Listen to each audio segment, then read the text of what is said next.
Hey guys, how are you guys doing this evening? Hey everybody, hey.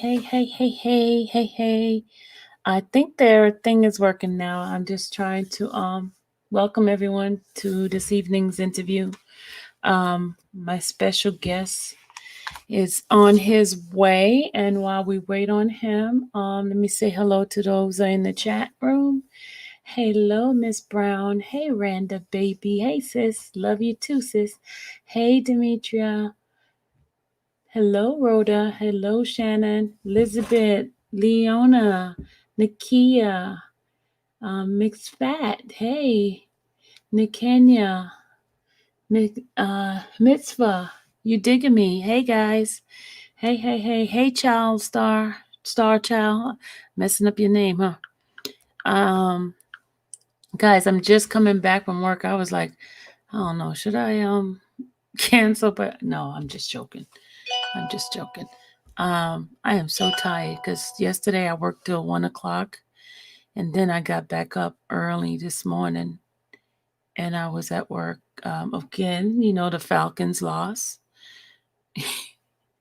I tell you, that's a sorry team.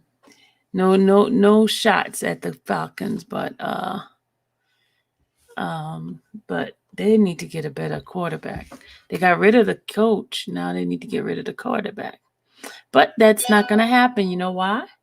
Because the quarterback is the owner's son-in-law. Yeah. So the son-in-law. And that's going to be hard for him to even do that. Because his daughter's going to have a fit. So, you know how it is. Let's see. Don't forget, Tuesday we will have those who did the testing on the call with me the other day. Don't forget, 11 o'clock Eastern Standard Time, we will have the hearing. We will be listening to the hearing.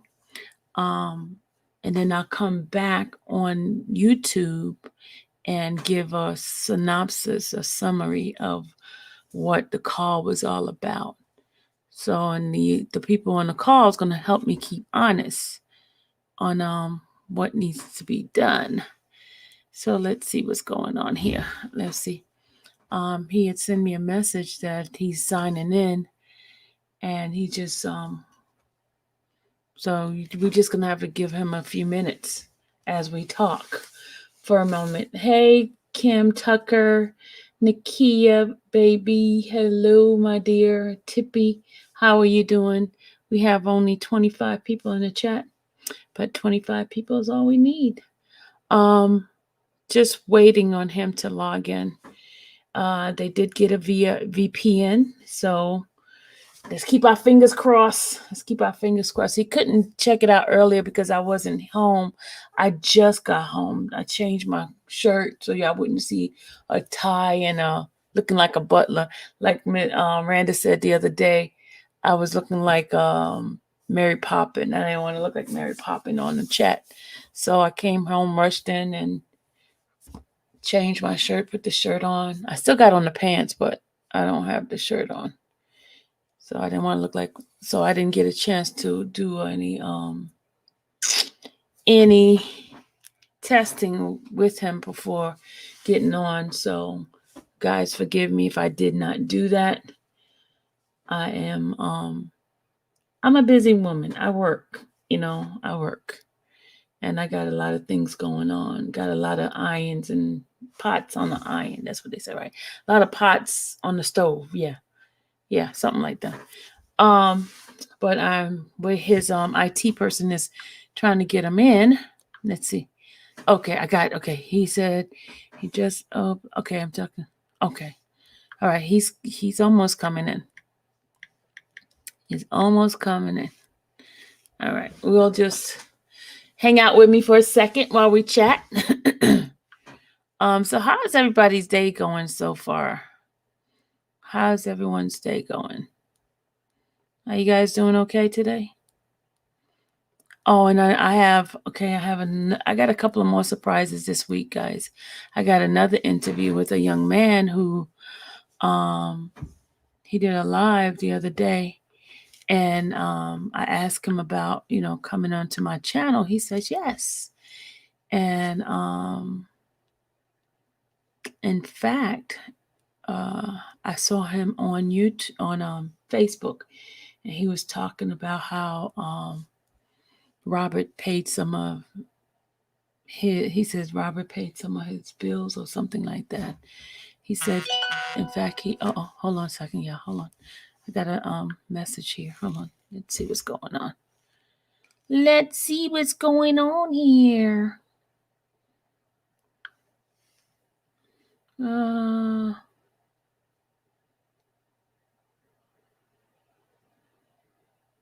okay.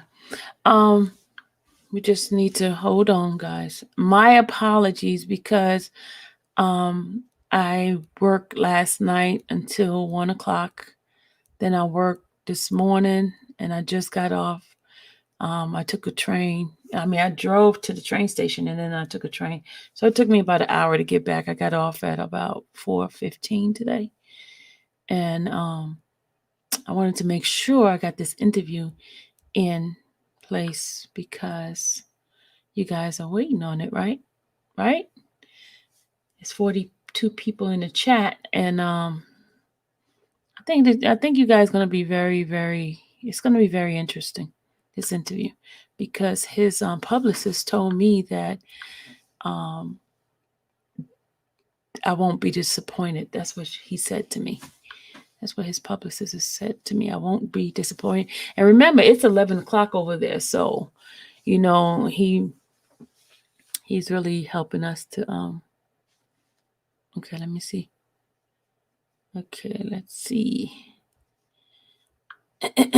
So we both are very, it's got to happen, it's got to work. It's kind of weird. The day, it's I'm not going to even give the devil credit, but it's kind of weird how, the day he was supposed to come on is the day that the law changed as far as UK and the Privacy Act.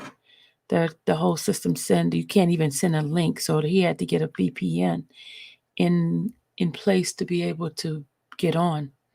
So, and we couldn't test it because I was not here to test it. So let's just keep your fingers crossed, pray, send some prayers up so it can go through. Right now, they're still trying. I think it's going to work. I know it's going to work. It's going to work.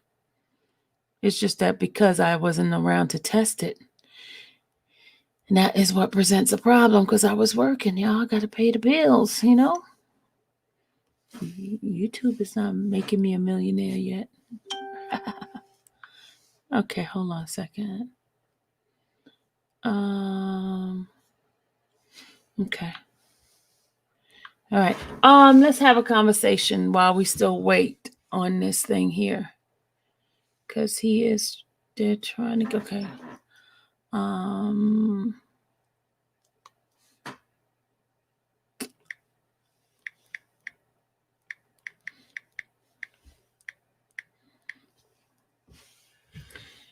It's kind of weird. Hey guys, if I put the link in there, see if you can see the link, because I've been YouTube and StreamYard has been acting up. I've been talking in people's chat and folks are not seeing it. So there's some problem going on, because I was in that guy Sinner, and I was in Randa's live, and I was typing and no one could see my message. So something is oh, sorry.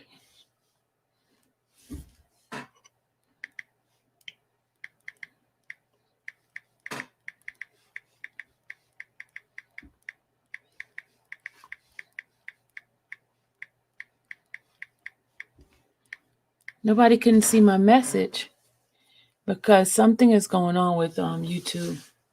Sinful P. Yeah, that's who it was. That's who it was. Thank you. Sinful P was on there, and I was typing, but they didn't see my message. No one saw my message. So it might be my system, something on this side. because I'm not okay, hold on a second. Trust me, I want to go to sleep. I really do. After this interview, I'm going to conk out. I'm going to bed because I'm very tired. Okay, we're getting messages here, y'all. Just bear with me. I'm very, very tired. Really tired. I know, guys. I know.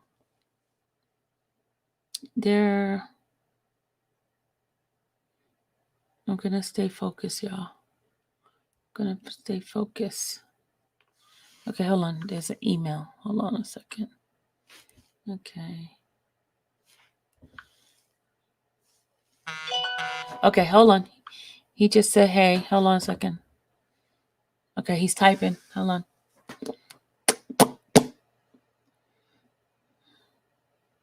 Oh, there he is, y'all. Hey, how are you? Hey, finally. I'm fine, thank you. Sorry, it's very, well, you know, it's 11 o'clock, so I'm a little bit, I was throwing clothes on about 10 minutes before coming here, coming on live. So, yeah, can you bring the camera down, Paul? Yeah, I can't. You got to turn up the mic a little bit because turn up the mic. You're choppy. Huh? Turn up the mic. The mic. Is the... Oh, gosh. How do you turn up the mic? Oh, is that... It must be that. I think I've done it. Oh, no, the Keith, mic. I say hi. Can you hear me? Hi. I can hear him. Thank you, Keith. Hey. So, right, I think is the mic up now? Yeah, it's just like it's kind of choppy a little bit. Oh, okay. You might need to come closer to the computer. Oh, it's actually a camera. Oh, it's a camera. Okay, Yeah. okay. All right. Well, let me just introduce everybody who you are, and no, I'm gonna let you introduce yourself. Okay. Just one moment for a moment. Okay. Right. Okay. So, what do you want me to say? Just tell me about yourself. Who are you? Okay. I've lost my way, and then I'm Bryn Curt James Hammond. I'm a best-selling author of A Case of Murder, Brittany Murphy files, and yeah, you invited me on the show, and I'm glad to be here. Oh, and also people have probably saw me on the ID channel, so yeah, I did see you on ID channel, as well as I started doing some investigating things and as far as the Aaliyah side, and then I saw you had a book, but I noticed your book started it was finished in 2017, but you still haven't published it. I don't know. Literally the book has been finished since yeah, you are quite correct, but it wasn't completely finished because I had to interview more and more people, and the more people I interviewed, the more leads I got, and the more leads I got, the more time it took, and then I had a nose job, and that went wrong, so I couldn't tour, so that kind of messed 1 year up, and then we had COVID, so yeah, so it should have come out last year in December, but my nose job went haywire, so yeah. Well, your nose are good. Oh, thank you. You haven't seen it. That's why there's hardly any lights, I tell you. You know, in the UK, it's like we've been in lockdown for months and months and months, so I've gained weight. So I drew myself on, so I look like I'm quite skinnier than I actually am. So yeah, it's COVID hasn't been kind to me. But yeah, the book has been finished for a year in its entirety. I'm really proud of the book. The only people that refused to be interviewed were her parents and her brother. They just did not want any part of the book. I reached out to them in many ways, and yeah, the camera's wobbling. So sorry, I'm having a go at Keith behind me. Okay. So the only people that wouldn't have any involvement in the book were her family. So it's her parent, her mother, and her brother didn't want to be part of the book? They didn't respond back, so I take that as a no, which is a real shame because it's a really positive book, and I've interviewed so many people who have all spoken, you know, their truths, and maybe that's probably why they didn't want to be part of the book. Okay. I happened to see the email that you had sent to someone in regards to R. Kelly's camp.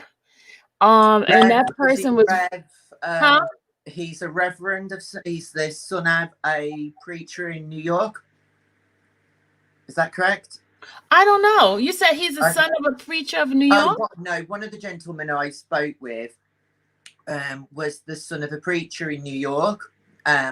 He was really nice, so it could be him, maybe. I'm not too sure, but it was a letter you had. I can read the letter. Oh, yes, read that, go for that letter? Okay, hold on a second. Let me read that letter.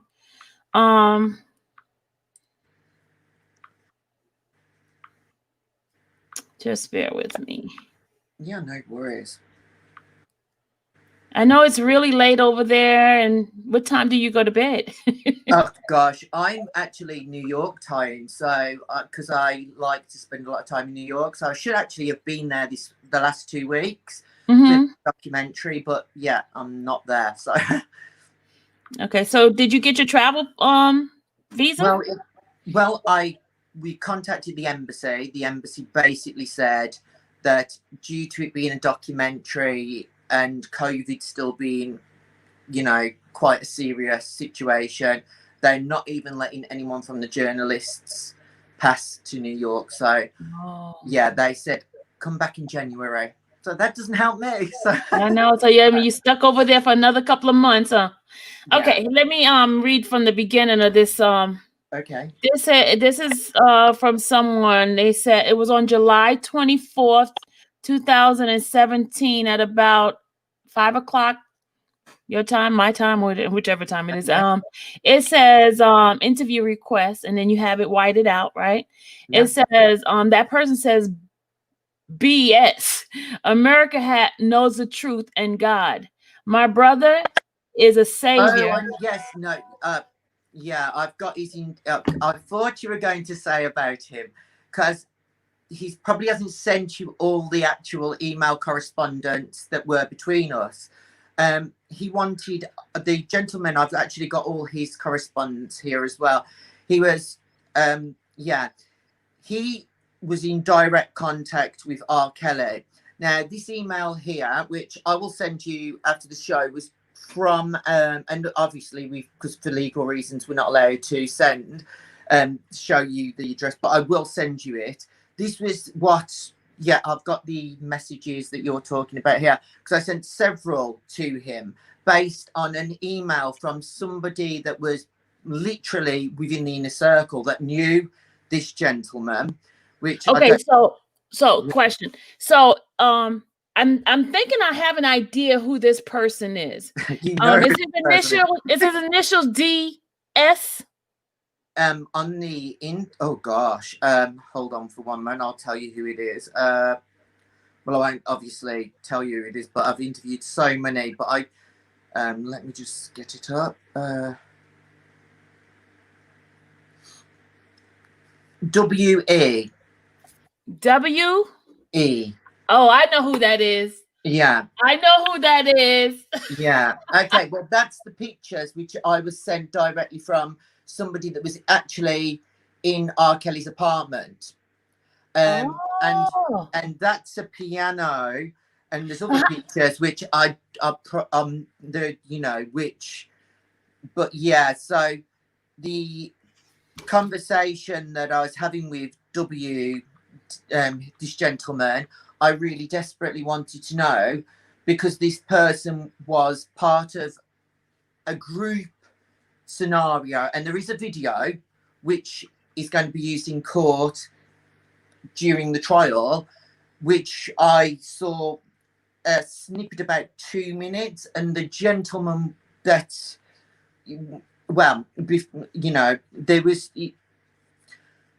I know you can't say much. I understand you can't say much. So I understand. Yeah, I wasn't very polite to the gentleman. It's purely down to the fact is what I saw, and I wasn't very. I thought to myself, if you are any standing citizen, at all. Do you condone this type of behaviour?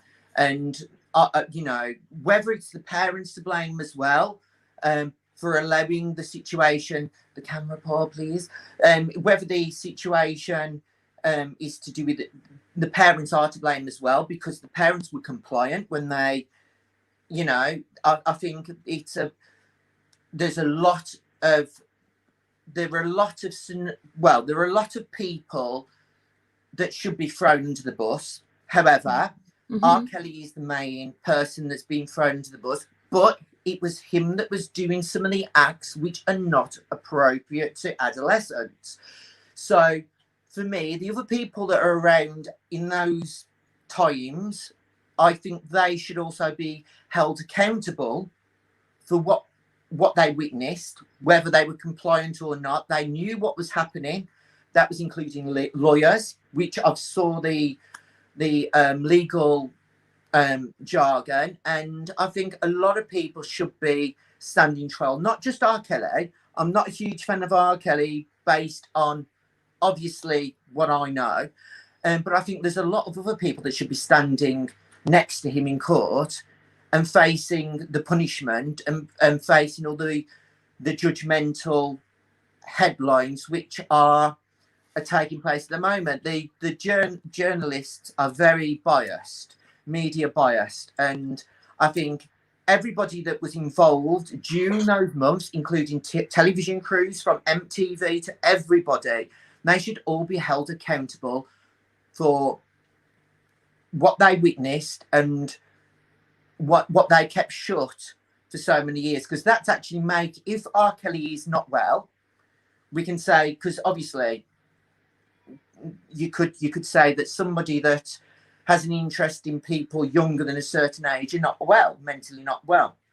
So, but all the people around him during those years, and we're not talking about 1 year, we're talking about several years, almost over 2 decades. And not one of them spoke up and said, hang on, this is not right. And they did not say anything the first time he went to you know, if somebody actually turned around and pulled R. Kelly aside and said, listen, R. Kelly, this is absolutely not appropriate. Your actions are not appropriate. Then if you don't stop doing what you're doing, I'm going to report you. Then, you know, it might not have gone on for so many years. But do you believe, you know what I'm saying? Do you believe everything that's being said? I mean, okay. I only can believe what I've read. Okay, so not in the tabloids, what I know from people next to Barry Hankinson. So do you believe Barry Hankinson? No, I'm going to be quite frank with you. I think the guy is a gigolo, not in the term as a prostitute. I mean, like, he's a bit of a, you know, he's not a very nice man. So no, I don't believe him at all. I think he's a wife beater. And one day he will actually face his own judgment. But we're talking about R. Kelly, and he was also compliant during the Aaliyah years, because even though he knew what had gone on, he turned a blind eye. Okay, so you said you did some investigation. I mean, what type of investigation did you do to come up to that type of conclusion that you had? Well, my type of conclusion was speaking to people in authority. Sorry, he's on. We haven't got the camera like in the. It's a camera, but he's having to hold it.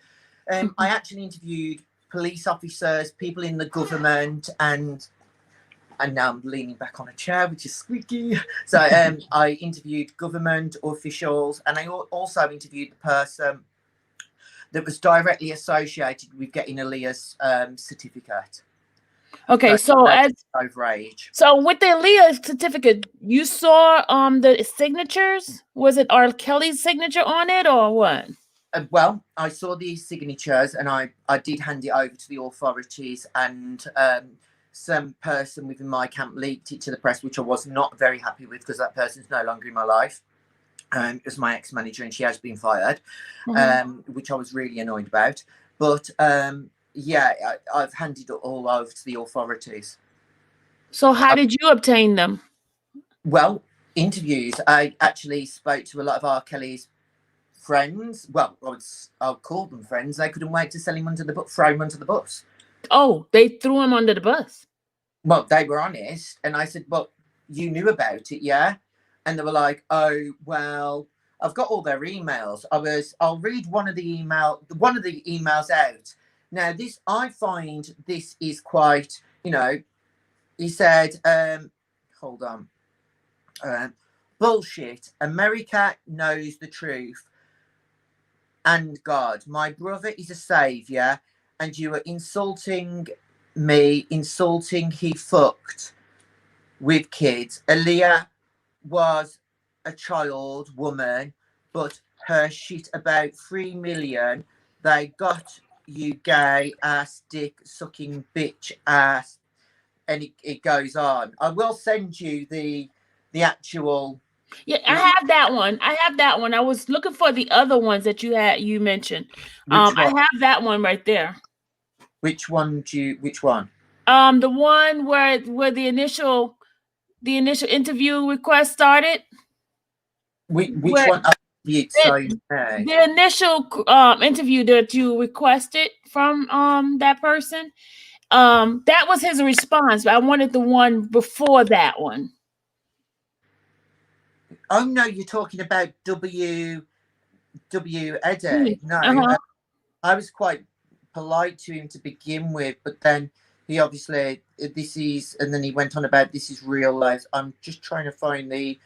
Can you send a few questions, please? That's the interview. Yeah, is that Will? No, yeah, I can't really see. Just send. You can see. I will send them over. Yeah. Okay. Once you send it to me, I can read it to them. Okay.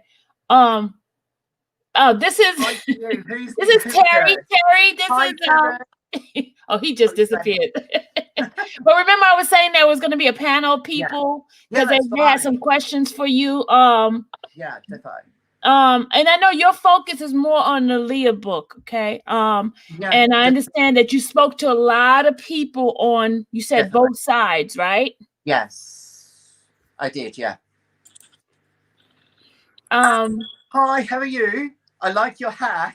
Thank you. Who is it? I'm blind as a bat without glasses, but I'm not going to put those on. Is it Chicago Bulls? Yes, it is. Chicago Bulls. Yes, it is. The Bulls. I love Chicago Bulls. When I was a child, then I grew up. So, but I do like it. So yeah, cute. How you guys doing this evening? Good. I'm doing very. Good. Oh my God, he's got a very smooth. You've got very smooth vocals. Hello. he think he can sing. Just a little bit. Oh, can you not sing? Oh my gosh. Can you sing? Just a little bit. Oh, okay. You'll have to send me a DM so I can hear you. Oh, all right. Okay. Terry, you said you had some questions for him? Yeah. When it comes down to the beginning of Aaliyah, and when we talking about this situation, when we talk about the track record of Barry Hankerson and different artists that he has track record with certain situations with their contractual things, and then some of the false rumors. Do you think, because some of these things that I understand that I heard that you say you got some messages and you've talked to certain people. Do you think that R. Kelly could be a subject victim to something like this? I mean, his image did get to a point in his career where,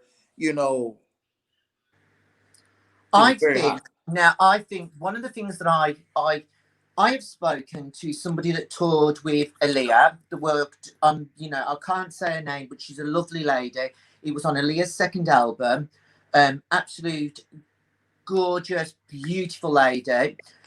And she did say that R. Kelly is not, her opinion of R. Kelly is R. Kelly's a good human. Okay. So, but obviously, I've read the court records, and this is not just one person. This is his own solicitor. These are going back from decades ago.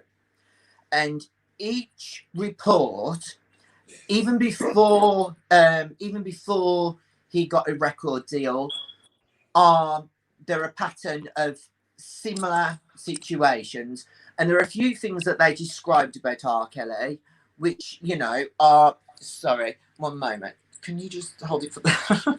So there's a few things that are very distinctive about R. Kelly, which are undeniable kind of thing. So, but do I think, in terms of, do I think, could he have been, as I've already said to Sylvia, I do think R. Kelly has been thrown under the bus. I think he was a kid in a candy shop. He got what he wanted. He liked underage girls. He's obviously I don't like to use the word, but he likes people that are too young. And I think that because of his status, parents just gave them their children. And I do think that everybody around him was compliant in his whims. So could he have got help many years ago if somebody said no? 100%. I think that he could have got help. And I think that everybody that was involved and continue to turn a blind eye, I think they're just as all as, you know, they're probably more guilty, because even from his educational records, which I've read, you know, he was a very creative person, but he didn't have life skills. So I do feel that possibly that, you know, I think there's a lot more people that should be in trouble than there actually are. I can dig that. But I also, you know, when you look at some of the factors that haven't really been talked about in the media, is such as, you know, Aaliyah's interviews with, you know, confessing to not being married to R. Kelly. Yeah, bear in mind though, she was a product of the industry.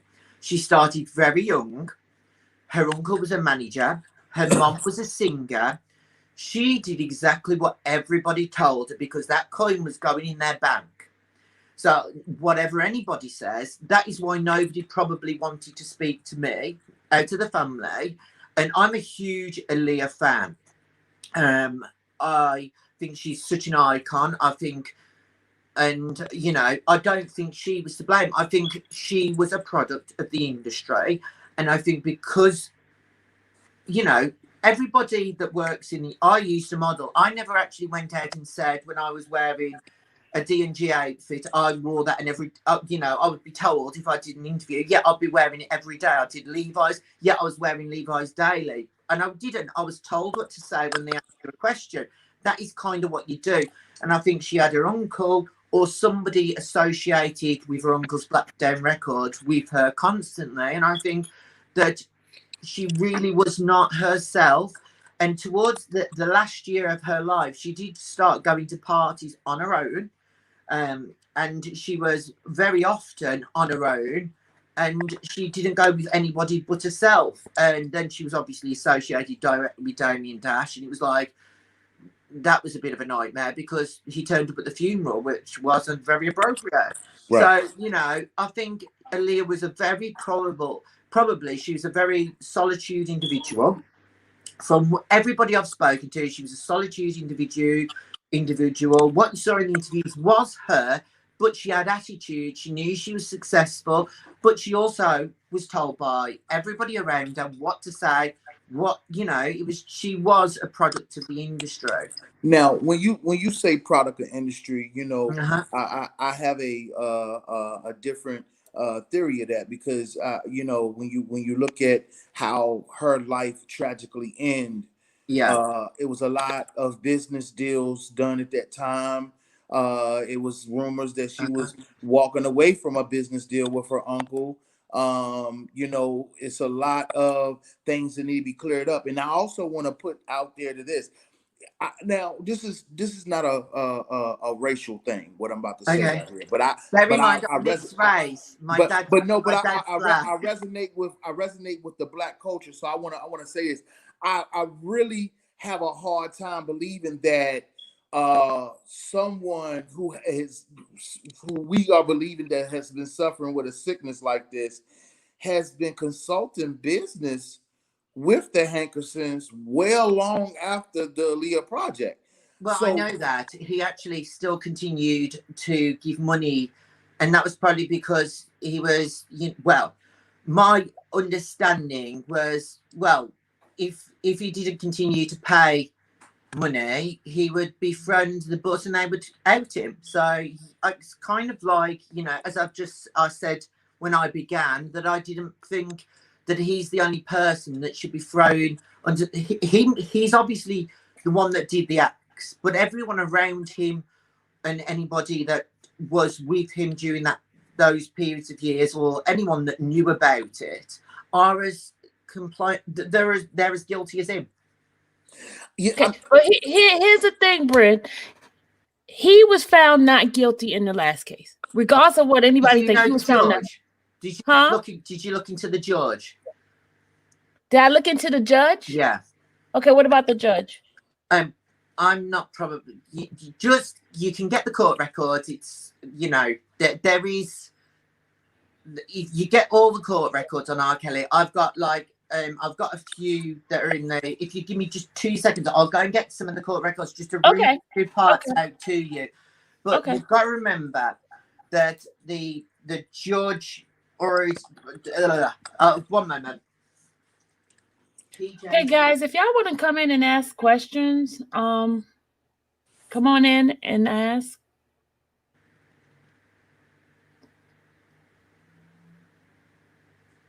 Dom, I know you itching. Sorry, I'm actually wearing. I've been trying all shirts, but I am actually wearing my pajamas under these. So I'm like, hello.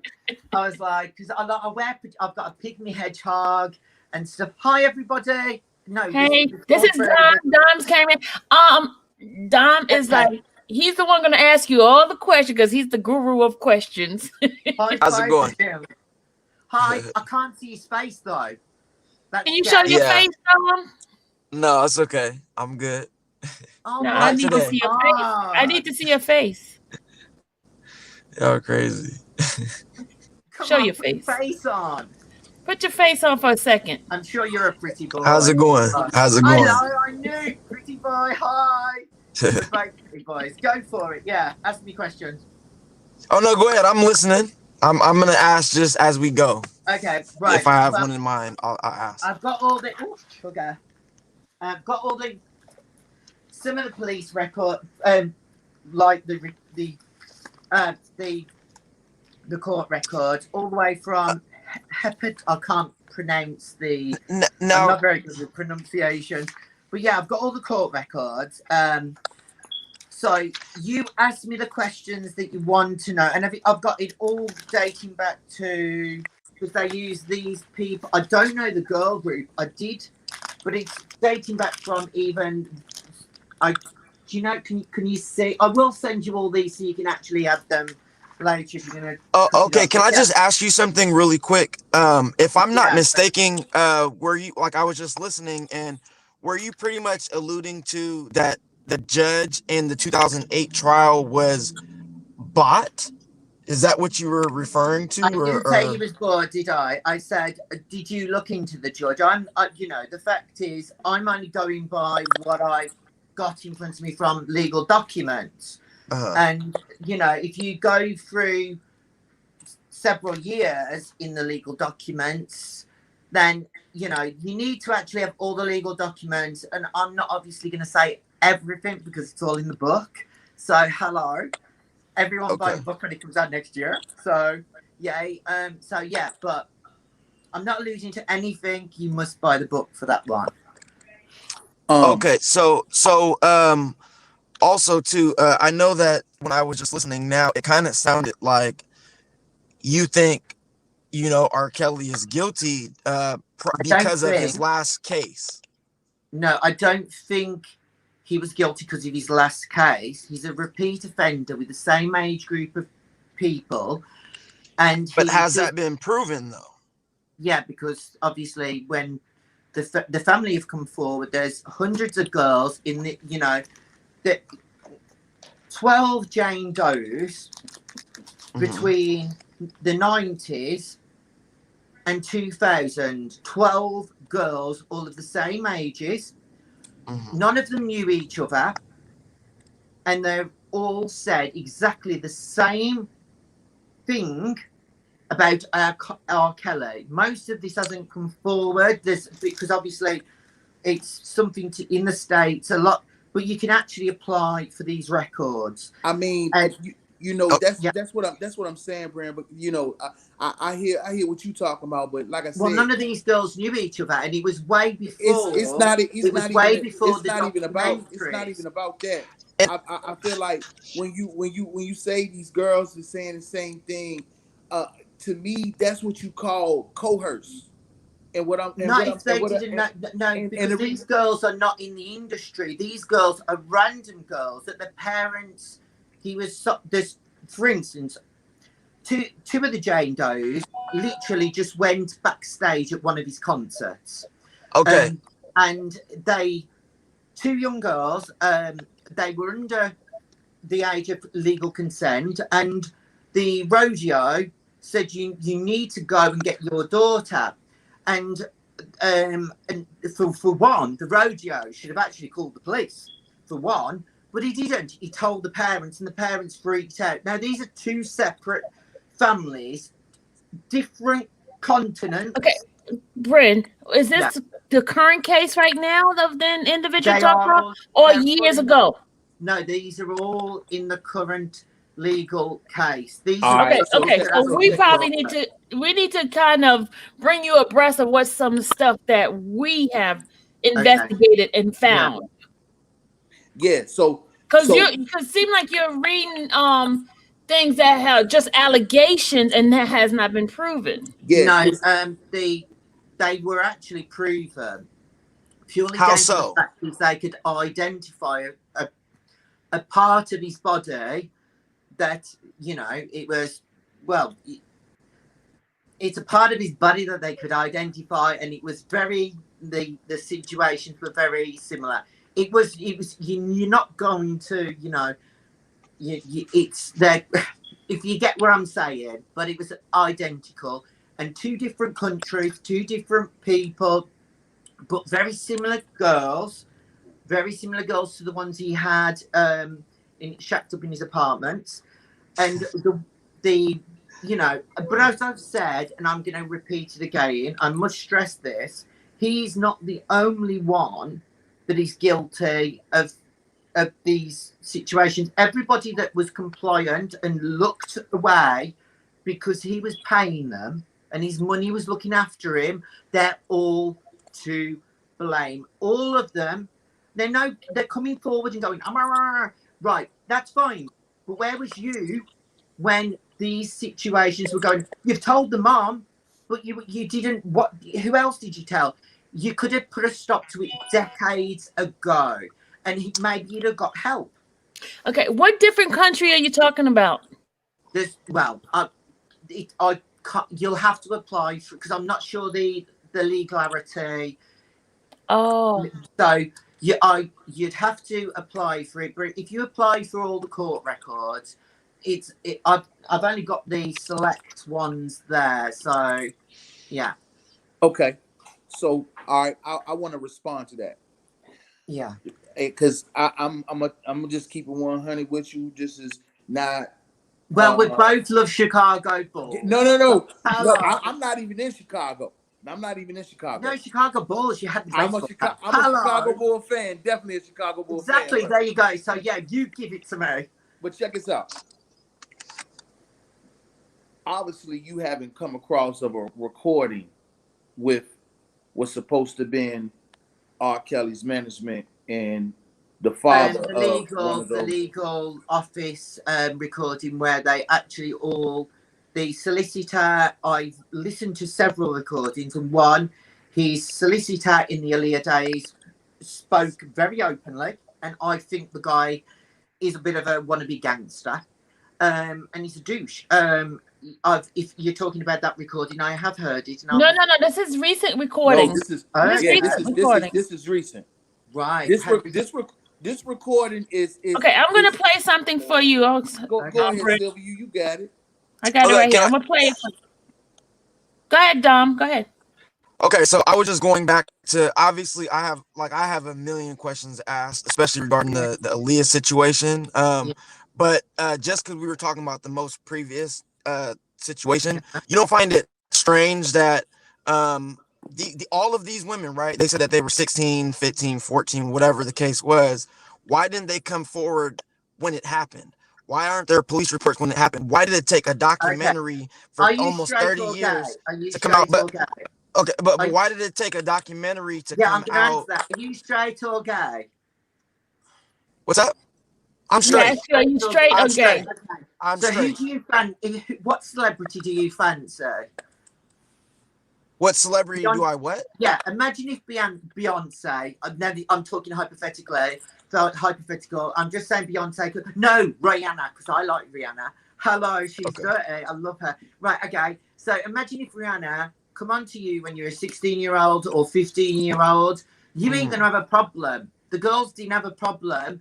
The parents had a problem, and when it doesn't take 30 years. Older, they realized it won't take 30 years. Hold on, let him finish, Dom. Let him finish, and then you can go. Because I want to be able to hear everybody. Some of these girls did go to the police years ago, but when these girls, the first one was in 1992, and the police officer was like, R. Kelly, no, and he was like, oh, get out of here.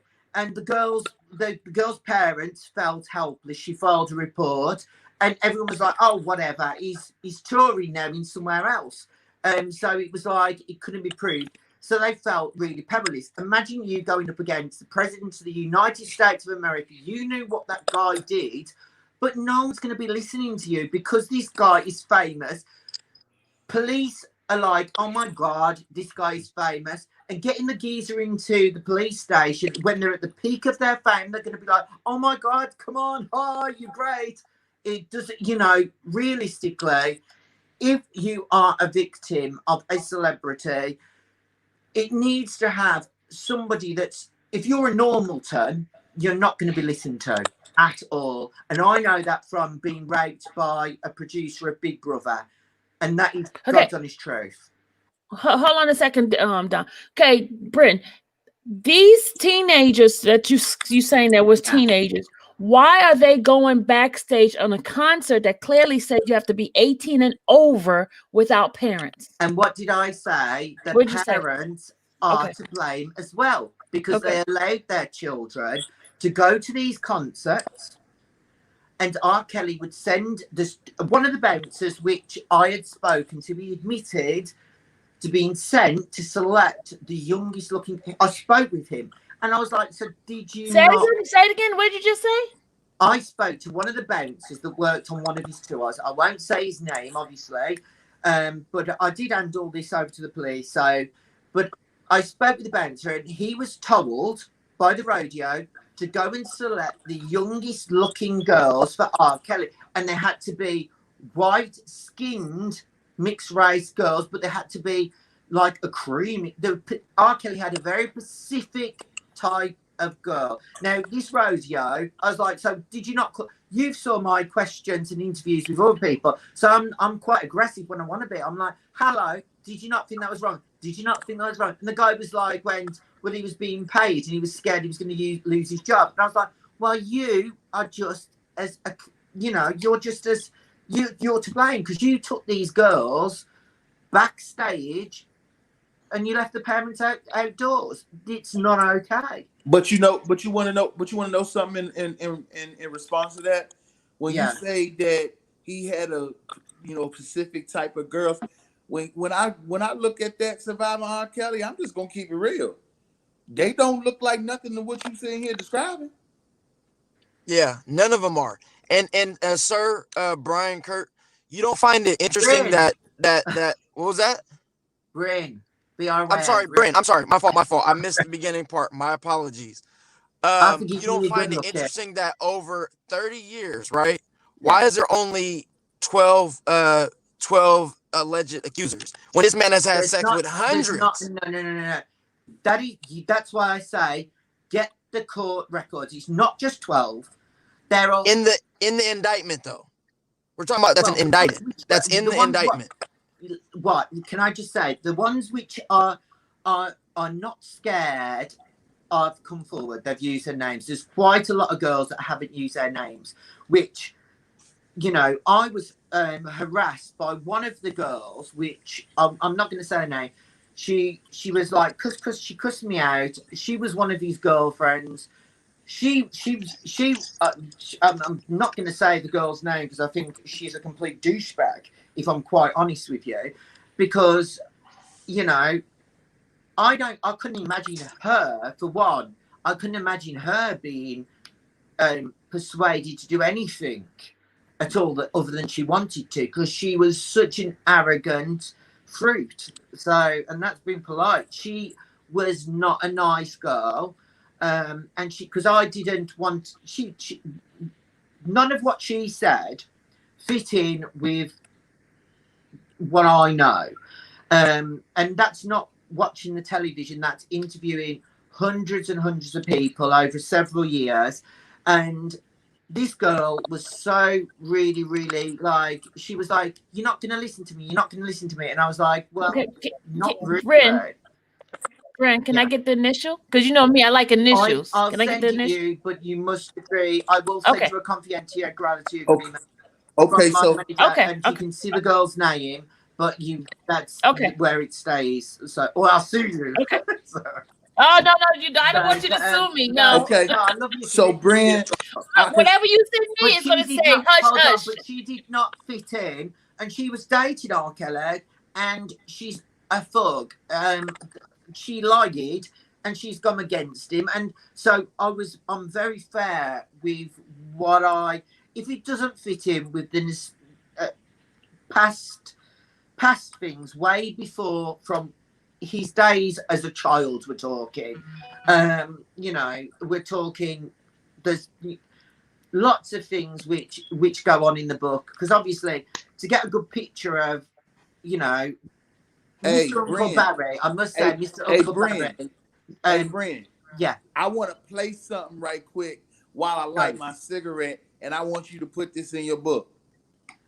No, I'll give you my email, but off air. But I want to play this. I need you to hear this. Okay. Congratulations. You just got a wife for life.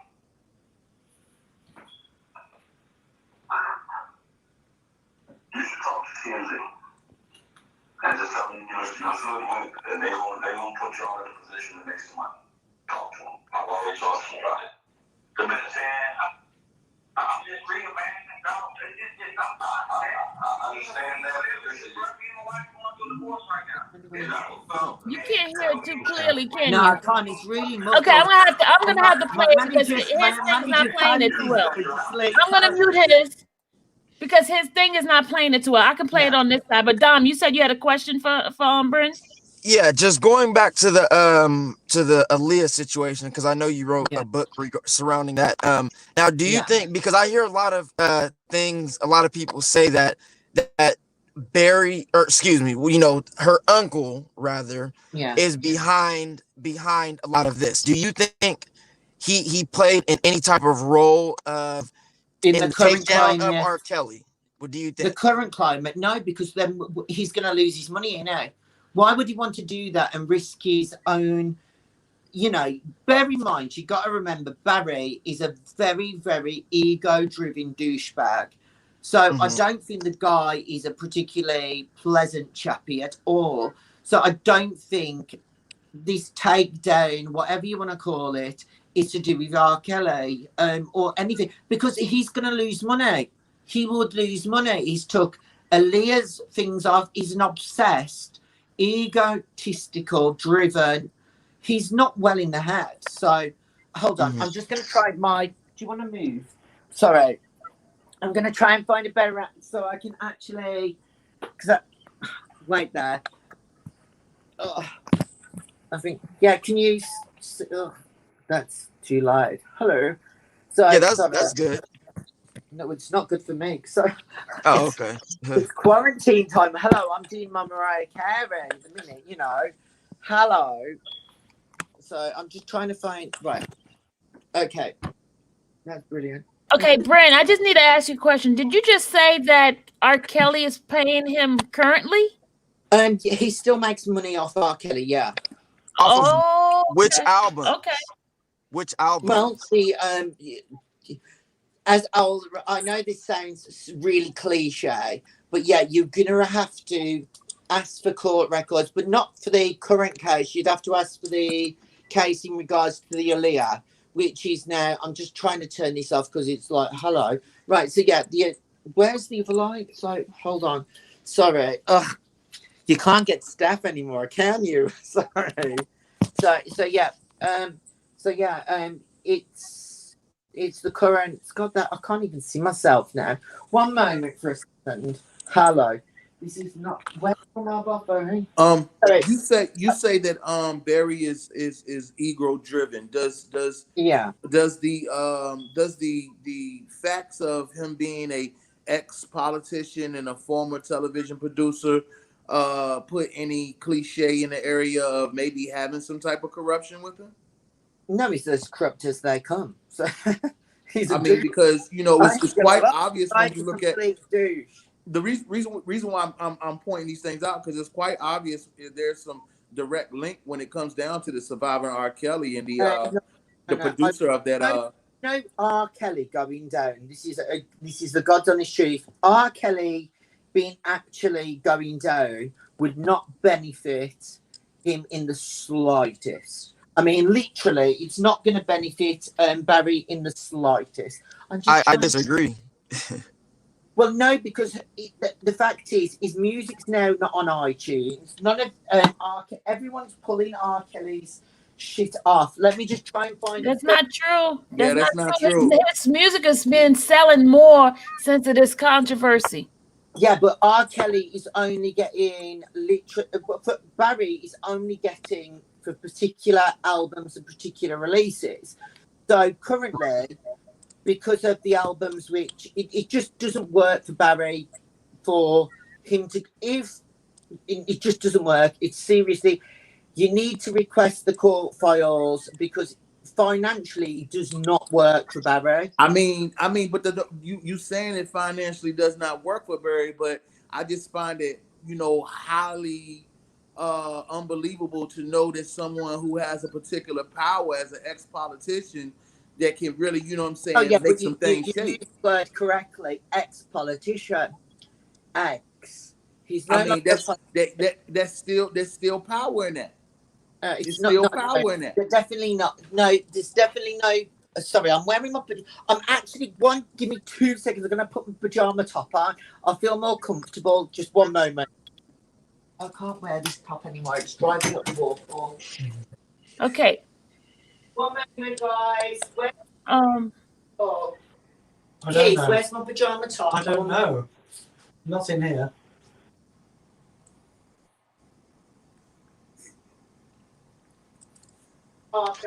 So, right, I have a lot. That's crazy. But it doesn't suit Barry. Sorry, one moment, guys.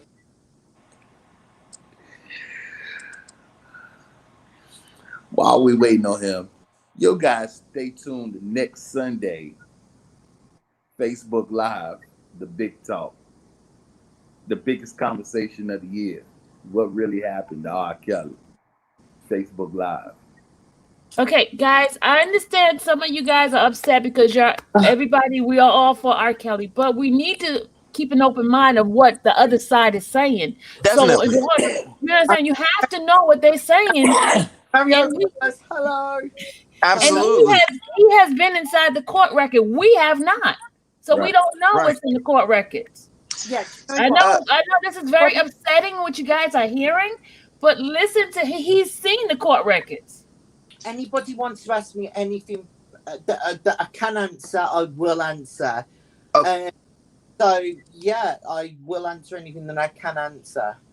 Can you tell me, because I think I'm a little confused regarding the Aaliyah situation, right? So the girl, she was 13, 14, whatever, right? She was very young, right? Now she was getting her career started, her music. You said Aaliyah was 12 when I thought she was older. 13. No, How old was she? 13, 14? No, when she first met him, she was actually 12 years old. 12. Right. Yeah, Barry introduced them to her home.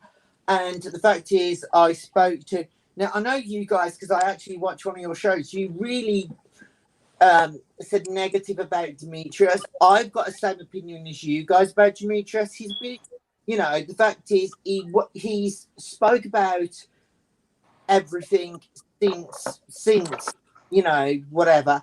But the fact is, yeah, anyway, my opinions on him are I think, he could have helped R. Kelly as well. I think, as I keep saying, that everybody that's involved in what's going on now are very compliant. They all ignored it. So, yeah. So my question was though, I wasn't able to finish it, but so she was 12 years old, right? 12, 13, 14, whatever. It's very young. Okay. When was it possible for her and R. Kelly to be having sexual intercourse?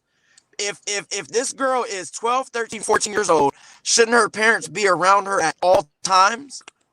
Why are they leaving her with a grown man? That's what I'm confused about. When did they have time? One at a time, y'all. Okay, I'll answer the question which the gentleman there. Sorry, what's your name? Sorry, Facebook at White, not the Chicago Bulls, because I know you. That's Dom. That's Dom. I'm Dom. Okay, Dom. The reason why is when you are Aaliyah's mom was she was her own little celebrity. She had been a singer before, so she knows how the business works. My mum, when I was a child, she gave me to older men, and this is a very, when I went to auditions and I was with my agent, and my agent would leave me alone with these grown-up, older people, and they leave you when you're a child because it's an audition process. But it doesn't mean the person that you're giving your child to at the other end of the door is going to be legit. Now, Aaliyah slept downstairs and hung out in the basement. The parents went to bed. The dad went to bed. Wait a minute. You reading the Demetrius book. That's Demetrius' book. He's got a book. That's Demetrius' book. What you're saying is exactly what's in Demetrius' book. Okay, no. Exactly in Demetrius' book. Okay. So did you get that information from Demetrius? Well, I've not spoken to Demetrius.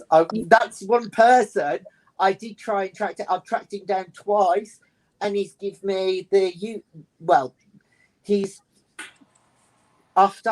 So where did you get your information? Where did you get that one from? If it's not Demetrius. Hold on, wait there. Wait, I need a pen and paper about this. I never knew this geezer had a book. Wait. Bryn, hold on. You know me, I'll read all the books, so I know. Hold on. Okay, what you just said came exactly from Demetrius' book. So where did you get that information from? Which, from when I was a child, or Aaliyah? No. I'm talking about the basement, the child. He was in the basement and all that. I've got photographs of the house. I don't know what the studio was. That doesn't say that though. So, it's not gonna. The basement's not gonna tell you that she was in the basement. I think you're being biased because you've been talking to that side. That's what it sounds like. I've spoken to somebody that's associated with the family, but not Demetrius, because I'd have loved. But I didn't know he had a book. What is his book? Okay, so what do you say with Aaliyah's mom coming out and denying everything that you're saying? As well as Aaliyah. Well, I've already said about Aaliyah earlier on, but Aaliyah's mom, I would have liked to ask her myself, because she was in.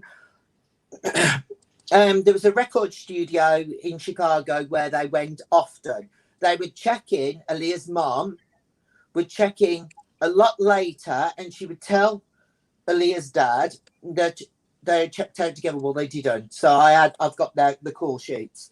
So yeah. Okay, but I think what he's trying to say is that the parents said that it didn't happen, as well as Aaliyah. There's an interview, and she's in the back of a limo, and they ask her. They said, "What's your relationship with you and R. Kelly?" And this is years later, after dealing with him. She said out her own mouth There's nothing there. Nothing ever happened. He's a great producer, great artist, whatever. So That's how she best denied it. friends. Mhm. She's a product of the industry. What would you, do you know if you've got that platform? Doesn't you're an- matter. Doesn't matter. Well- You would say something happened Not really, no. years later. Well, you don't know because you don't know her. We don't know what Chris. we don't know Aaliyah's take on the situation. They're obviously focused on Aaliyah's take on the situation. All I know from the situation, and I've spoken to several people. Aaliyah did love R. Kelly. Was it right or wrong? It was definitely wrong. He was old enough to know better. Did she? It was puppy dog love for her, and it was, you know. Bryn. Bryn, listen. To me, it sounds like you're operating from your own hurt because you've been abused as a child, right? Yes. Okay. So, is it fair to say that did you get counseling during that time? Yes, I did, and You did. I Okay. a famous footballer, and I was 17, and I was with him for 10 years, and I was underage at the time, but I had the best relationship in my life, and I went on to be very successful while I was with him. So for me, I matured because I was in the industry from when I was a child. That's why I'm saying I've not said anything about the Aaliyah situation because I feel that probably Aaliyah was already ahead of years. Do I think it's right? No, but you've got to understand that when you're an industry child, because these in my manager and Paul here who held the camera both say, well, you know, that's paedophilia, blah, blah, blah. But it's for me, I didn't know any different, okay, because I was in the industry from when I was a child, so I hardly went to school. So when I started dating when I was 17, somebody that was a lot older than me, it didn't seem very wrong, but it is still wrong. But the fact is, I was still with that person when I was a lot older. However, can I just say, he never abused me. He never chained me up. He never tied me to a bed. He never beat me, and he never made me sleep with other people around him. So you believe that the things you have heard about R. Kelly is all true. That's what you believe? No. Oh, okay. Okay, I just want to make sure. Okay. No, one of his girlfriends, she was on one of his girlfriends was on the documentary. She's a liar, and she's been we had a backwards and forwards, and everything that she said, I'm like, okay, so you're pissed off now that you left him. She, you know, so go on. Go ahead, Dom. Dom, he's a guy. Oh no, I was just singing the song, the back and forth song. I was listening. Oh, Aaliyah, yes, very good. Yeah, well, on that video as well, there's one of the producers was very compliant, and I'm not allowed to say the person's name, but Aaliyah was going when she was 13 years old, backwards and forwards into the trailer. Very ironic, the song, isn't it, really? And her dad turned up a lot later. I think the only person out of the entirety of the family that didn't know anything was a brother and her dad. You know, I think that's the mom. Who knows? Okay. Now, do you think any of this is driven behind money? Which part, Aaliyah? Well, they're asking also you. Is your thing driven by money right now? It's mine, no, because that's why it's been so bloody delayed. I don't need money. Yeah, I'm asking in both regards. Like, obviously for your situation, and then do you think, you know, these accusers are after money? No, do you know what? Honestly, I'm going to plug this in, but no, for me, I'm going to be quite frank with you. I became attracted to Aaliyah in terms of music-wise. I'm going to have to turn this up. Music-wise,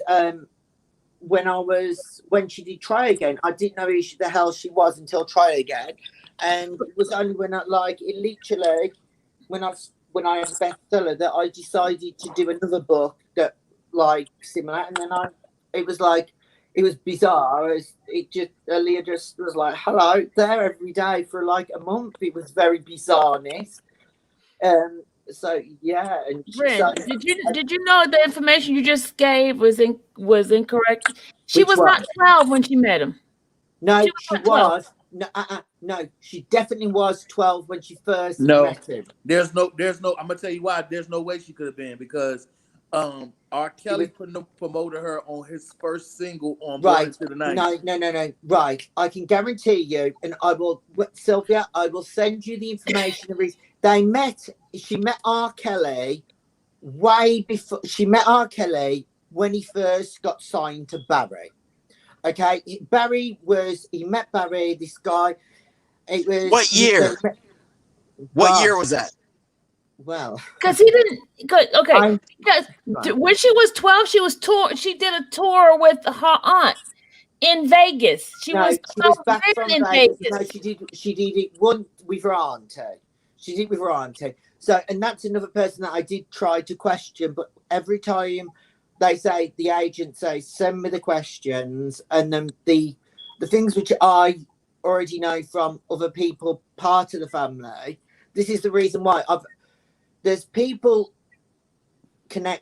directly connected to. I'll send you my one of my lead contacts, which is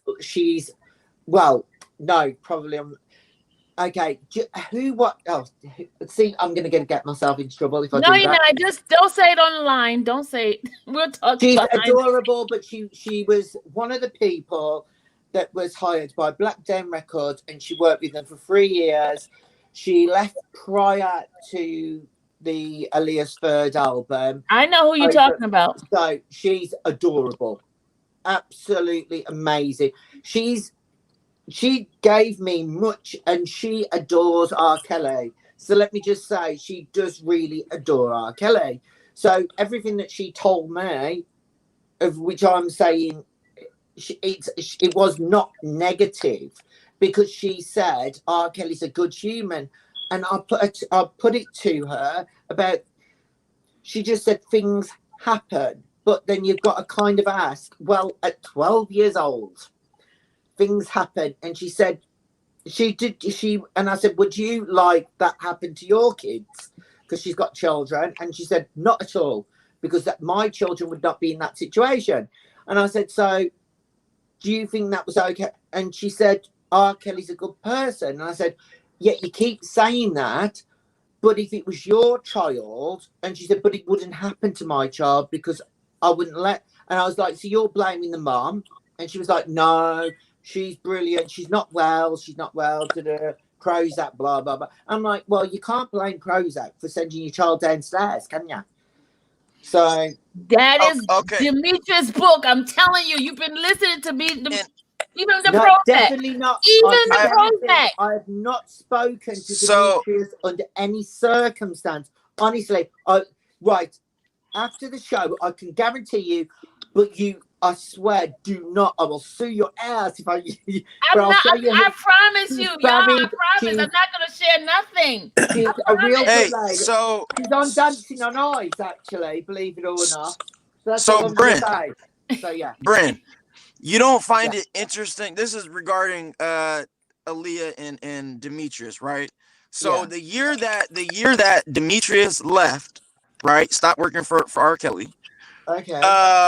That next year, a couple women he said out of his own mouth, he sent a couple young ladies or whatever there, and then sent them to a specific attorney to sue R. Kelly, and said that he did that. Demetrius, right? He said out his own mouth. So you don't think that's interesting? And not only that, right? The year that he left, he got a hold of this alleged marriage certificate between Aaliyah. No, the certificate is actually, and I can guarantee I spoke to the person from the office. There were several people, so I do know. I can guarantee you, if you guys have got any details for Demetrius, I'm happy to. You know, I think the guy's a complete douche. So I'm happy to actually do a film, because I have got no respect. Look, I can send you. I can send you the stuff I have on him. I'll send it to you. Bryn, I need his book though. Bryn, look. But look, This when he book, got this, yeah. when he stopped working for R. Kelly or whatever, he had the marriage certificate, right? He gave that to Hankerson. And he said when he gave that to Hankerson, it was all over the media, all over the news. So you don't think that this sounds like some type of setup to you? Hold on. Demetrius Sounds said like that this. to me. Okay, this is Demetrius that said that Yes. Barry would not allow that type of thing. Bear in mind, he won't even let JoJo speak about her time with his record label. Barry Hankinson is an egotistical, and I'll repeat it again, driven man. If you want to say anything negative against that man, if you know that type of bullshit, it would be like, nah, that ain't gonna go past my front door, because that was his niece. I can guarantee you, he would rather put you down other than have that go forward. Breed, he keeps control of the reins. So behind closed doors, he knew obviously, clearly, but he didn't take it to the media. I can guarantee it was not him that leaked. He said it. He said it though. Demetrius said it. Demetrius said he sent it to Barry, and Barry I'm put it surprised he's got 2 kneecaps. He said it. I really am. I'm surprised he's got 2. Do you know Barry Hankinson is not? He would put a cap in his hat. No. I'm surprised the guy is still walking. And you know why? The reason why I believe him. You want to know why I believe him? Because as recent as 2018, Mr. Hankerson paid for his Demetrius's entire move to California, paid for his apartment, furniture, all this stuff. So he's still dealing with the man. Hold on. Lads, you said Barry Hankinson has paid for Demetrius's move. Yes, his entire move, his apartment, and you got proof of that. Yes, Demetrius's sister, his blood sister, said this on an interview that happened about a year ago. Okay, well, it doesn't change what I know about that situation back in those. What I know doesn't change, but that makes it. It does change, because that means they're dealing together. They're together. Are you going to pay for someone's? But are you going to pay for someone's condo or apartment if you don't have some type of relationship with somebody? You're not going to do that. Demetrius was on the R. Kelly documentary. Now, for me, I think probably now I'm thinking logical. I know you guys, some of you are R. Kelly fans. I don't know if all of you are R. Kelly fans. We are supporters of R. Kelly. I think probably the day Demetrius went on that documentary, Barry was like, I'm going to silence this bitch. So he went straight. Soon as Demetrius was on that documentary, because I contacted the documentary team. I was like, hello. I was in New York filming the ID channel for the Brittany Murphy case. Now, I contacted those peeps, and I was hoping I could do it over the 3-day weekend that I was there.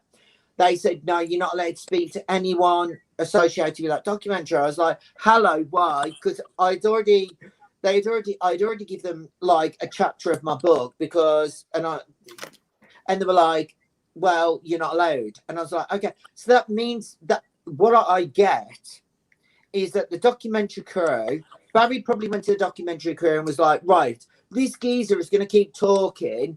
I'm going to pie this guy into silence. So it doesn't mean that everything that Demetrius said was probably wrong. I think Barry is quite an astute businessman. And he was like, hello, I'm going to shut that bitch up. Let's throw some money at him, give him whatever he wants, and then he won't ever speak again. And I think that's probably what's happened. I don't think.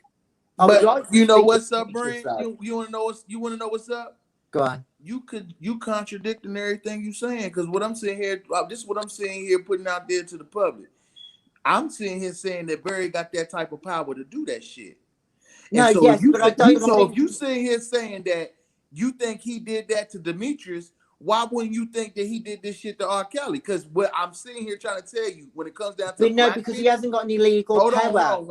Hold on, I gotta make this clear. When it comes down to black people, for them to have managed him for 14 years, and Aaliyah is gone on and still went and produced music, created music, ain't go through no counseling, none of that. You gonna mean to tell me this man ain't got no power to do that? Right. Now That's a that's where you're conflict wrong. of interest, bro. She did go to counselling, and she went to counselling for a couple of months, and she moved record label, and she had a new. I don't know how much I'm allowed to say, so I will send it to Sylvia. But the fact is, I don't want to keep harping on about Aaliyah with the R. Kelly stuff, because during that period of time, I don't condone Barry, and I've said that. Demetrius, I'd love to have a time to speak to that dude, and because the fact is, I believe Demetrius knows more than any of us guys know. I think he probably could tell you the entire, because he was there for decades, allegedly. So, and I want that book's name. So, I don't think we can buy The man behind the man. The man What? behind the man. Okay, so Bryn, someone hold on, asked. one moment. The man Hold The on a man- second. Man behind the man. Hold on a second. behind. Ran to come out the bushes. Where do you get that? I got it off of Amazon. I mean, Right. I'm just letting you know how Yeah, black go. people. Which one? I'm just letting you know how black people operate. That is Oh, I know. conflict. That is conflict of interest. Ain't nobody gonna keep nobody around if they know somebody doing something like that, especially to a family member. So someone asked, ask him, does he find it coincidental that all of this drama happened on the 25th anniversary of R. Kelly's 12 play album? See, look, no, it's not. Just one moment for Sylvia. Look, it's not available in the UK. Can't get it. It's not even showing up. Not even on Amazon? No, it's not. Really? It doesn't come up. UK is kind of messed up. You can't read anything, huh? Well, You not might- anything. Look, I've typed his name in. Look, so sex books, a bottle of oil. So I'm yeah, sure you no. could get a hold of him. You might just have to well- have him send you a copy. He'll send you a copy. Can, yeah. Please, yeah. So that'll be cute. So say that again. So what? Sorry, what was the other question? I was. Go ahead. Go ahead, Doc. bro. Go ahead. Oh no, I was no, just saying, just coming from the black community. Like I Yeah. hear what you saying when it comes down to courts and stuff like that. If you saying that Barry got the power enough to silence a person, I'm saying Barry got enough to push some fucking papers. No. What I'm saying, he's got enough to be able to pay somebody to keep quiet. I mean, literally. And he got enough to make some other things happen too. Right. Okay. If you go to the court of law in New York, they're not going to actually, if they listen to Barry, they're going to be like, oh, come on, fool, bugger off. But Demetrius is a poor guy. He's not very rich. So if someone flashes a couple of £1 million to you and says, I'm going to buy you a house in Los Angeles, just shut that pretty little mouth of yours, go away, don't speak to any media, and if you do, I'll sort you out. Then, yeah, that is probably how it really works. I've spoken to a lot of these people, and I can honestly say to you, well, one of the things that I find hilarious was a few years ago there was a boy group which was particularly famous. I mean, literally hugely famous. I won't say the names. Anyway, one of the guys sang us on fire. I like the song. It was like hot. I was like, that's a bit sarcastic. Anyway, he was a bottom child for the manager. Okay, they actually did a song with R. Kelly, and then all of a sudden, they all said it didn't happen, and the guy went through such a terrible turmoil, and now he's kept quiet, but he's been injured several times, and the guy's like literally, but the guy's got mental health issues, and yeah, but he no longer speaks to the media about his time in the band. So, there is a different. If the guy went to the police, then the person that was managing him at the time would literally he'd be going in jail. But because the guy has got that guy has got a lot of money, he flashed a lot of cash, and everybody else. Oh gosh, one of the people is on Sister Sinister. I'm not going to say anything else. So, but anyway, it is. The industry is. I already know who corrupt you as hell. talking about. And I already know who you talking about, and I'm telling you right now, that's a fabricated story. Because that same person ain't spoke no ill wills about R. Kelly, and he said, Oh no, we didn't ever say me. I'm not hold talking on, about hold R. on, Kelly. hold I'm on. about. I wanna say when they did business, they said it Oh was no, straight. I only referenced R. Kelly. I never said No, R. no, no, Kelly. no, no. No, what I'm saying is I know the group you're speaking of, and I know the individual you're talking about. And what I'm sitting here saying is that when they did business, everything was straight professional. Like Yeah, it I'm wasn't not no. saying no. Hold on, I never said R. Kelly. Have a good one. The manager, upset the geezer. So but the geezer spoke out about it. But the whole of the group, the only thing I could relate to, because I interviewed all the people in the group in regard to R. Kelly, and everybody said from the group R. Kelly was a real professional, nice guy. Now, for me, that is brilliant. And just you've got to keep remembering my nan's Welsh, my dad's black. So yeah, I know I look white as hell. So you mixed in, huh? Yeah, my nan's Welsh and my dad's African American. Really? 5'5", yes, honestly. Yeah, you don't look African American. No, I know I don't. Oh my God, you should see my sister. I think my mum was shagging the milk, man. Then you should know if you got a little brother, in you, brother, then you should know that ain't no stuff like this going on in no black community like that, and that's not gonna get talked about. I don't think. I want to link some things to you to give you something to think about. You don't No, think? I have. Do you know what? When doing a case, right? You've got to remember, when I do a case, I didn't know anything about R. Kelly. I didn't know anything about Aaliyah. I only knew Aaliyah Try Again and Mr. Loverman. That's all I knew about these two people. When I first went in, I go in with open minds because I'm not like your typical journalist. I was born into an industry which is easy for me, which is great. But I did investigation as a study, and I did loads of other. So all I care about is the truth. And when I interview and I go through, I don't just literally, you can honestly take my word for it. I have police files, and this is why I've came to the conclusion. If R. Kelly could have if somebody said no to R. Kelly many years ago, you've got to remember, if somebody said no to him in 2001, before it escalated, where he started like deciding, you've got to remember when he released it was 1996, I think.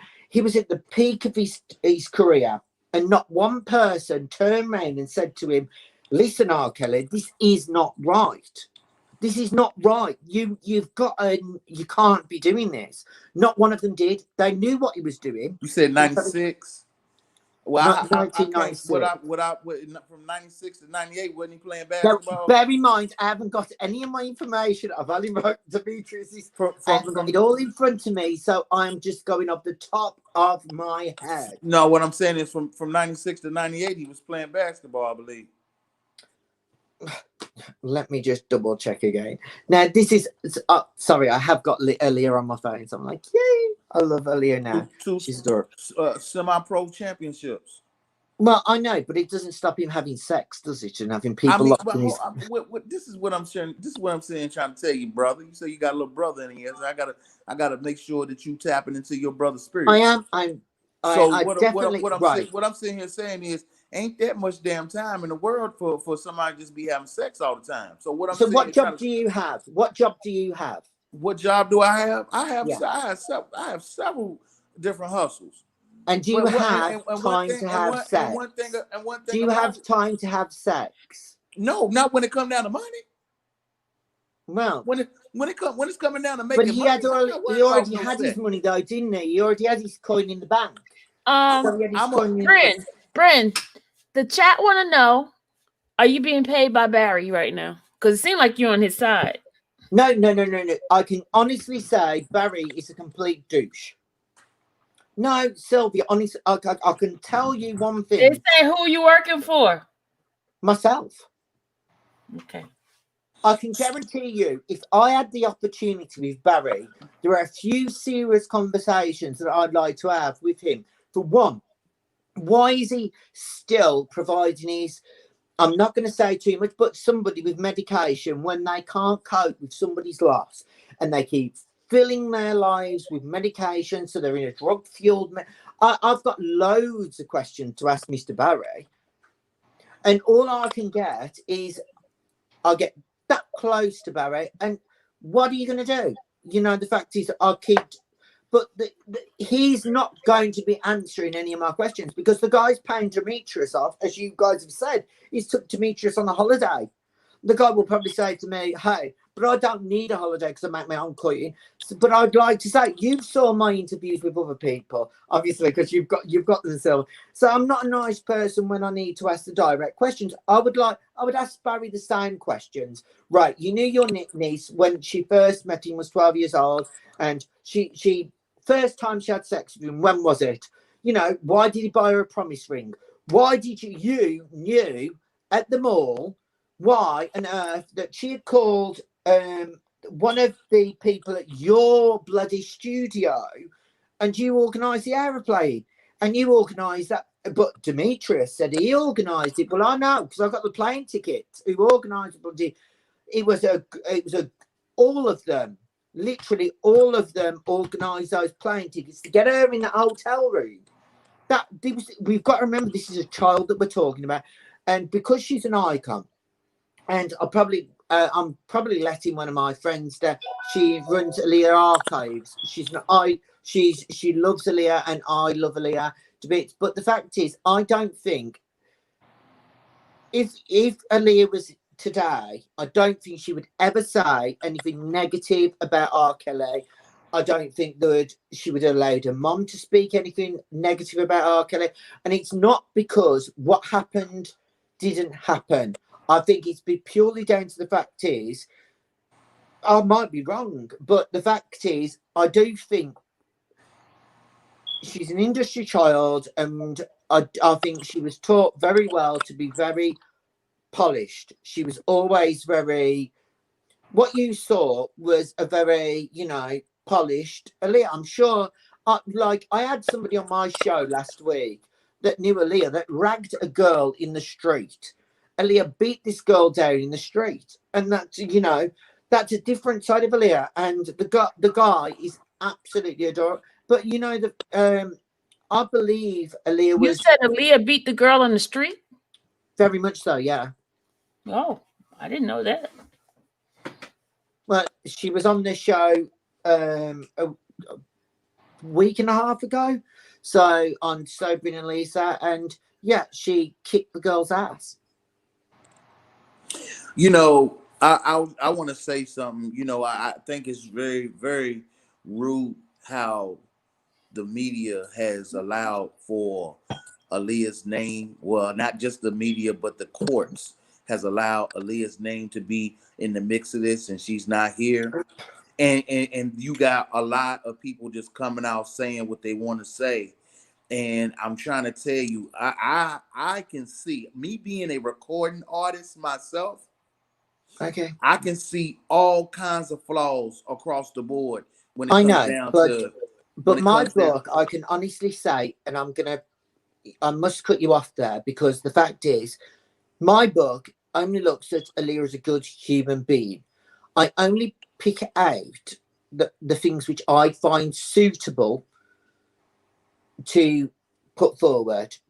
I've interviewed hundreds of people. Many are huge recording artists that are working in the industry right this second.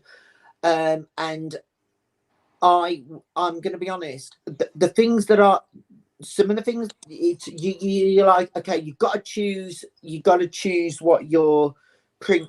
For me, I needed to put what was right in the book. Now, her relationship with R. Kelly. I don't want to go by no book though. I don't want to go by no book. I want to go by principles, and I want to go about facts. Yeah. Because see, that's what's tainting everything. Hold on, I did ask R. Kelly directly. I did contact R. Kelly directly, and I've got the order, which I will send you. You said you contact R. Kelly directly? I contacted the police, well, the prison, and it was denied. I did want to ask him several things.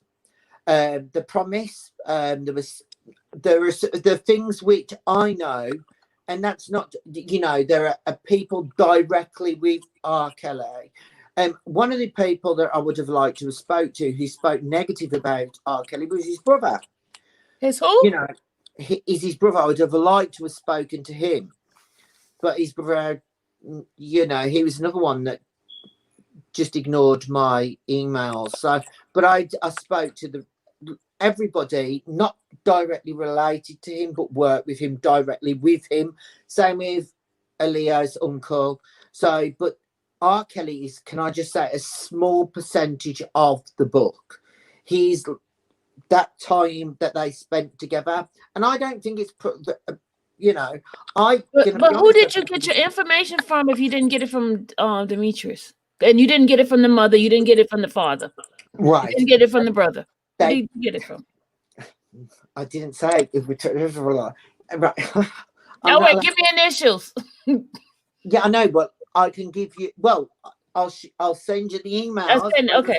It'll have to be you'll be able to see that I spoke to direct family members that were obviously not like mom, dad, because the dad's dead and the mom's hello. So yeah, the brother. Well, hello. So yeah, the people that I spoke to have had serious chunk of life with Aaliyah at school during the time she was famous. One of them went on tour with her in the second album just after the R. Kelly situation. So for me, okay, but Aaliyah was not alive when R. Kelly was in court. She already passed away. I know. Well, that was 2001. But I mean, the only time I report about R. Kelly is during the time that Aaliyah was. I don't report anything after. So, okay. But it's obviously there was girls during the Aaliyah tie-in, because the Aaliyah and R. Kelly fell out when they did the summertime shoot, because he had two girls go back to his hotel, which I'm sure you guys don't know, which is in the court records. Two of the girls from there were underage from the summertime shoot, and I'll send you the chapter. Summertime. Because summertime video. Okay, yeah. Summer Bunny. You said it was who? You said it was two ladies. Yeah, one was 11. One was 11. What their parents were trying to do, sending a child during a school day. Who knows? But that's what I said to you when we started the show. Well, hey, I want to say something though, Bryn. Yeah. The A&R from Jive, Jeff Sledge. Yes. Ain't saying nothing that you talking about. Well, does he want to speak to me? Then at least I will. I'm just saying, like, when you say, people. Okay, well, there was one girl. That's somebody that was in well connection with. During that video shoot, he gave oral sex to one girl. The girl gave him oral sex in the back of a music wagon, and the other one went up to his hotel. And shall I tell you the reason how I know that? Because the hotel lobby guy reported it to the police. There was a girl, and I'm not sure how much, because obviously different states have different laws.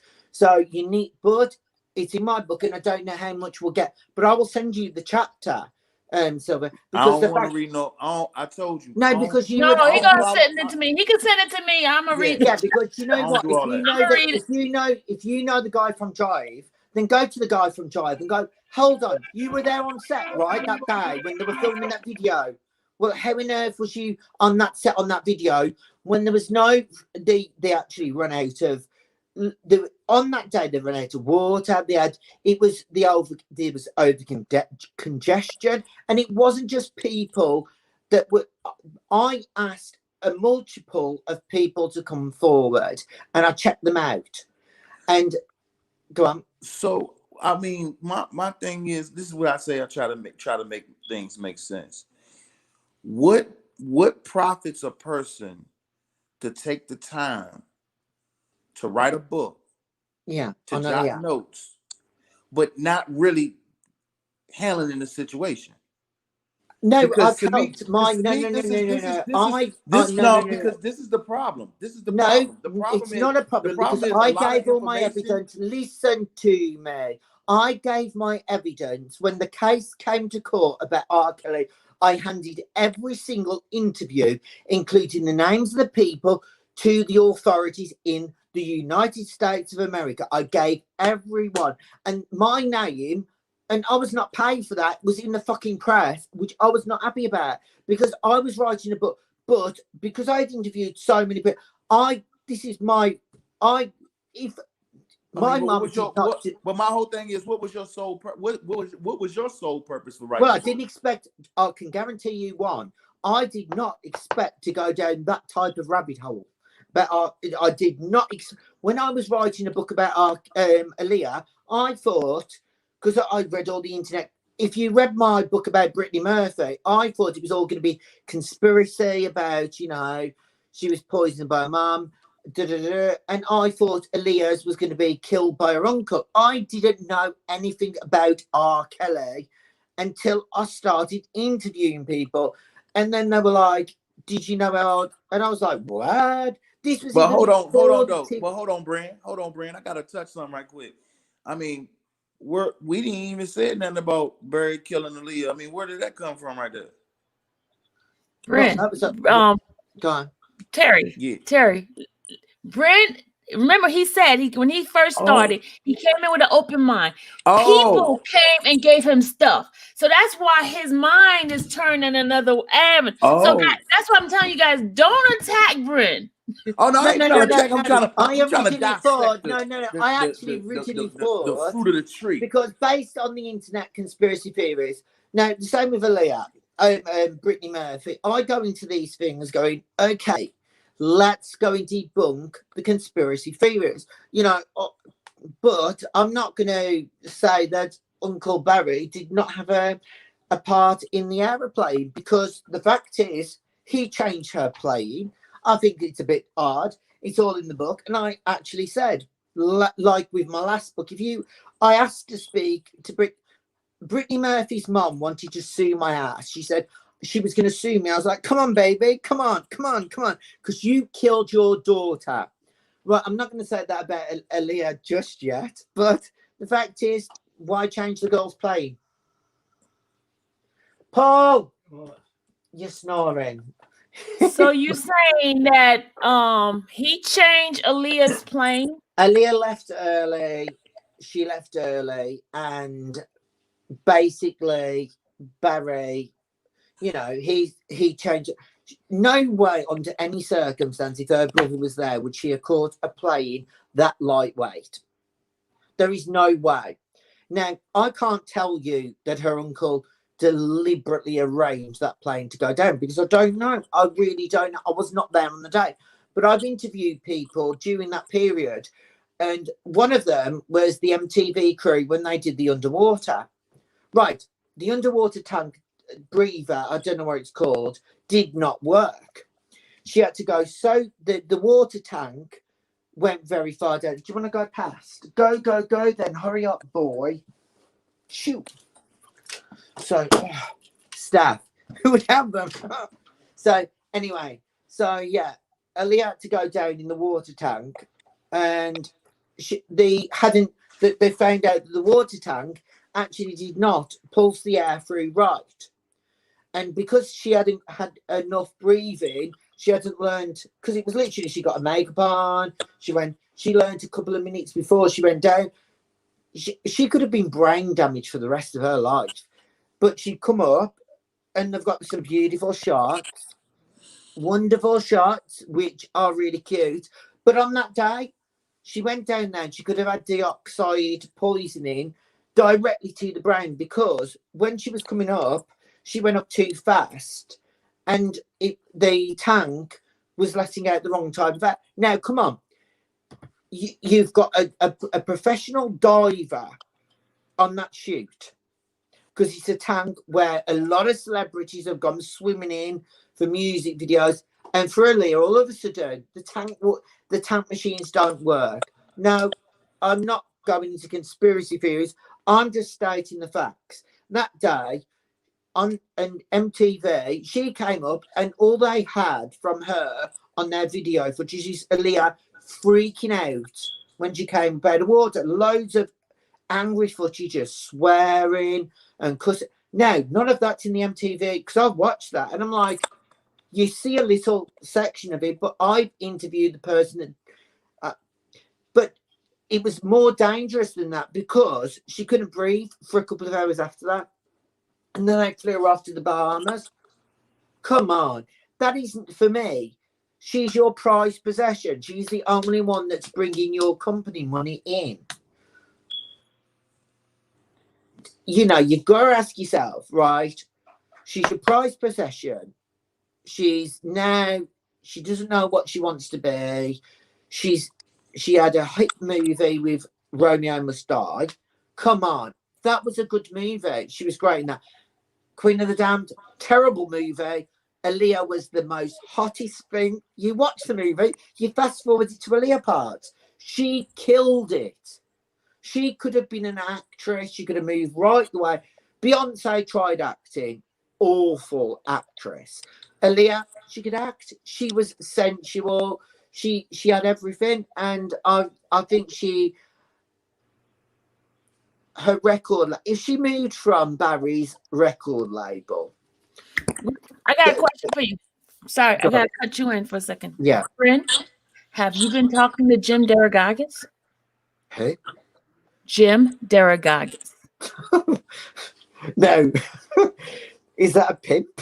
No, I'm joking. That sounds quite sexy. Who is it? Is he related to Lady Gaga? Look, I don't want to put the voice on you, but have you talked to Jim? I mean, because he is one of those journalists that's been out after R. Kelly from day one. So no, I'm wondering, did you get some of your information from him? Literally, no. I can honestly say to you, don't know the guy. My book is literally Aaliyah's part when she was with R. Kelly is about R. Kelly. Sadly, some of the information which I've accumulated during those years is about R. Kelly.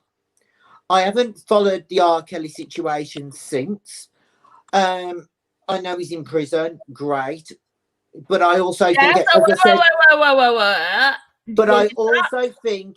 You're going to get shot. Hold on. Everybody that was part of his downfall should be also in prison. His legal team in the 90s around the Aaliyah situation should be standing behind the jail with him. So if they're going to be if he's going to be a bum boy, they all need to be bum boys as well, because the fact is they were part and compliant with what R. Kelly has done. I don't know any of the stuff since, other than the fact is since then I've had some of his girlfriends. Well, yay. And I did. Here's the thing, Bryn. Here's my problem. I know you, this is just my opinion here. Remember I told you when we were talking, I said that I feel you're going to be one-sided. And it seems like you're one-sided to me right now. No, because I've said to you that I don't agree with what R. Kelly's done. Okay.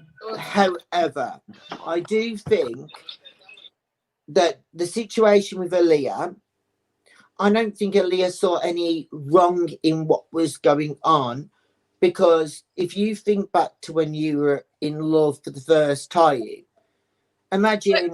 But Bryn, you're talking about something that she never told you herself. These are people giving you their own stories. No. You have not heard from the woman herself and saying this is No. what I was haven't. going Yeah, but I on. haven't reported about Aaliyah's. In that case, I've only reported about the situations which I know. I've got the case records where he beat her. I got those. I He posted beat her. What? Again, come on, Bryn. Come on, Bryn. Let's you said you got some African American in you. Let's make something make Brian, sense. but wait. Listen. Let's make something make sense, Bryn. He hit her and he blacked her Wait, is this in the police record or is this somebody saying yes, she's Jane Doe 1. She's Jane Doe 1. He hit, no, she's Jane Doe 1. No, honestly, I'm talking to you, matey. Honestly, I'm telling you, she's Jane Doe 1. Okay, so give me all the other Jane Doe since you're telling everybody else. Tell me who the rest. I've not told anyone because the book's not out yet, but I will give you the information off air because I don't, obviously. So you know all the Jane Does in the cases then? That's what you're saying? No, I've only got the ones during the time with Aaliyah. Okay, so then, I need to get those from you then. But can I just say one thing? Mm-hmm. That I will repeat again, that anybody that was around R. Kelly during that point knew that R. Kelly was doing wrong, including a police officer that was at a school gate that was doubling because he needed double pay. And I've interviewed him as a security guard. Now, let me finish. Now, I said to him, you're a police officer. You knew R. Kelly was hanging around the school and he had a limo and he was talking to young girls. Why did you not say anything? Well, it's R. Kelly. And I was like, so why are you saying something now then? Because I wanted to know because it was something that I needed to know because you could say that about anybody. And the fact is, he knew a lot about what R. Kelly did, but he never come forward.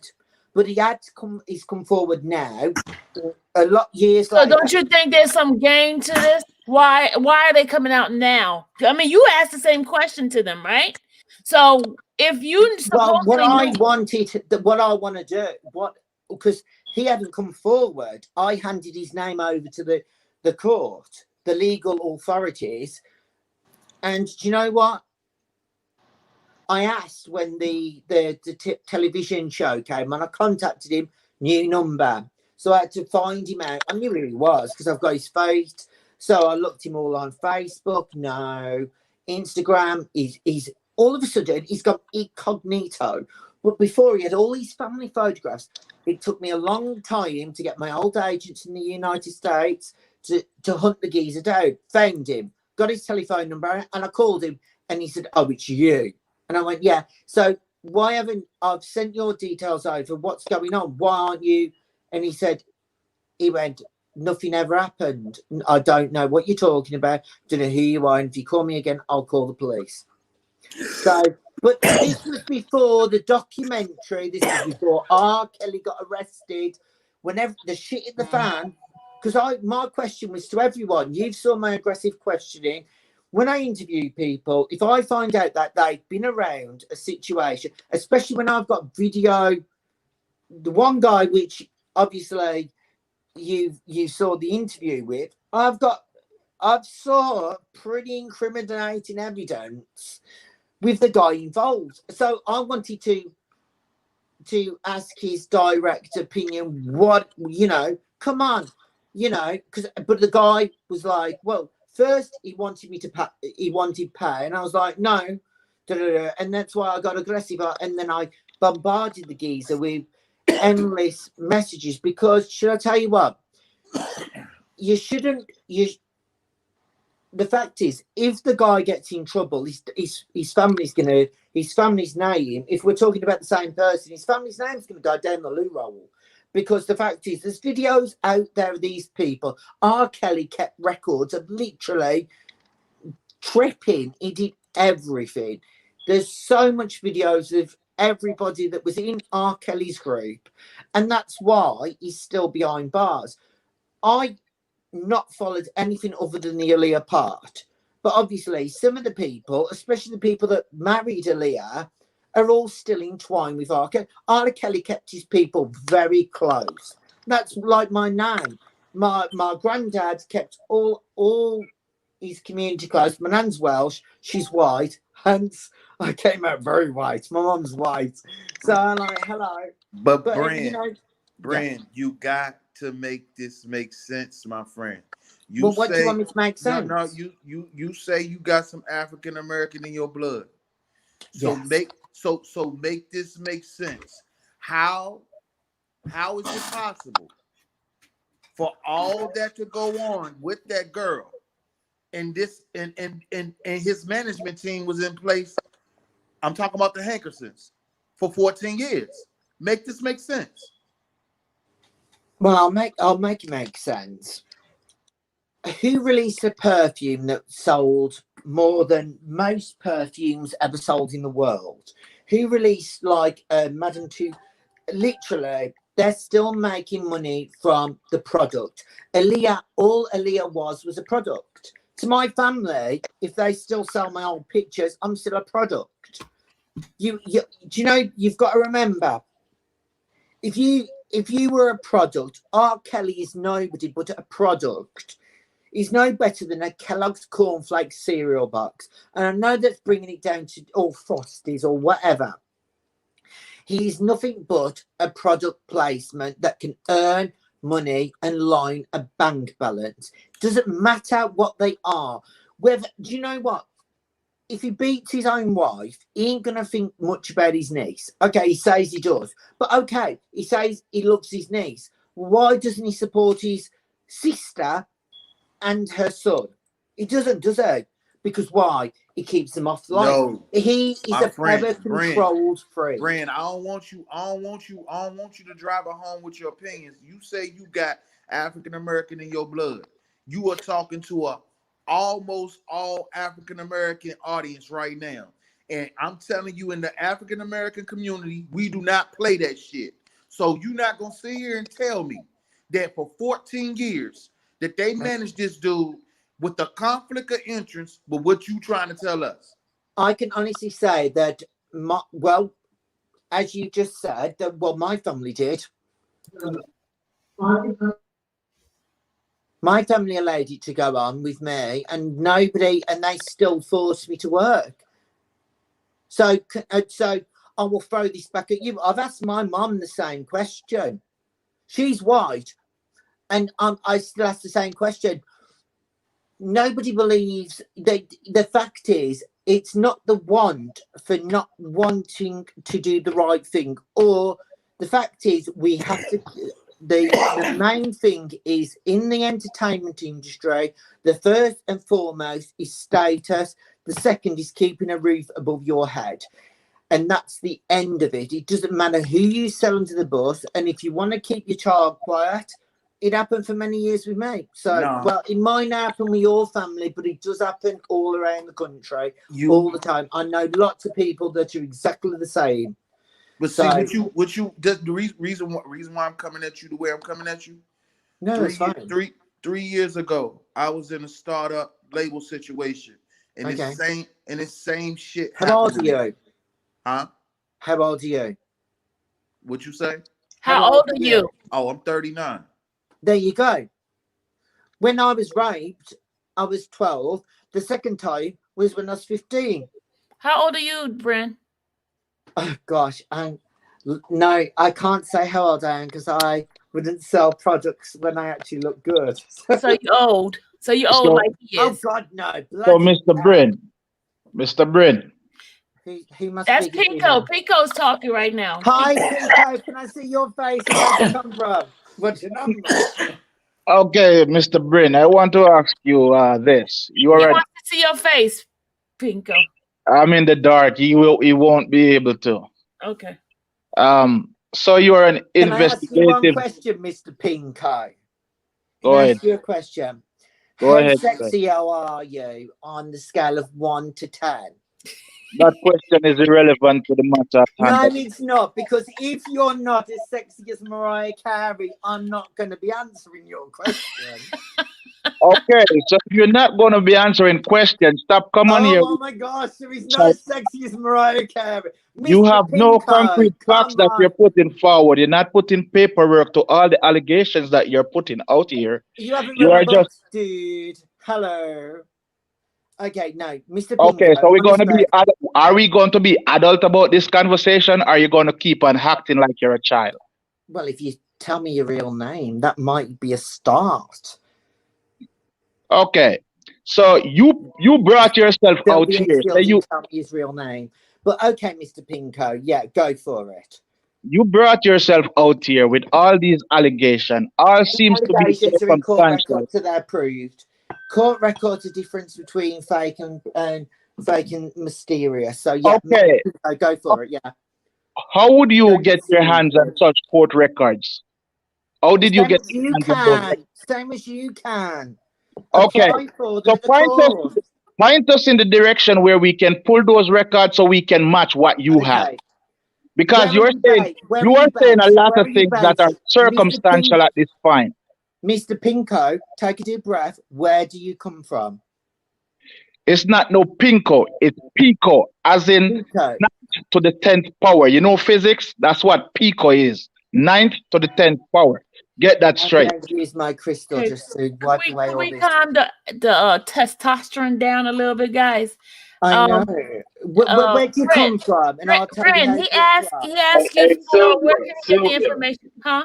could I It just say depends on something what real parts of the quick? country. I don't Depends think on what. if people are gonna be emotionally tied to something, whether it's true or not, they I'm not shouldn't need to emotionally speak, tied to R. Kelly because in the right is slightest. right, wrong is wrong.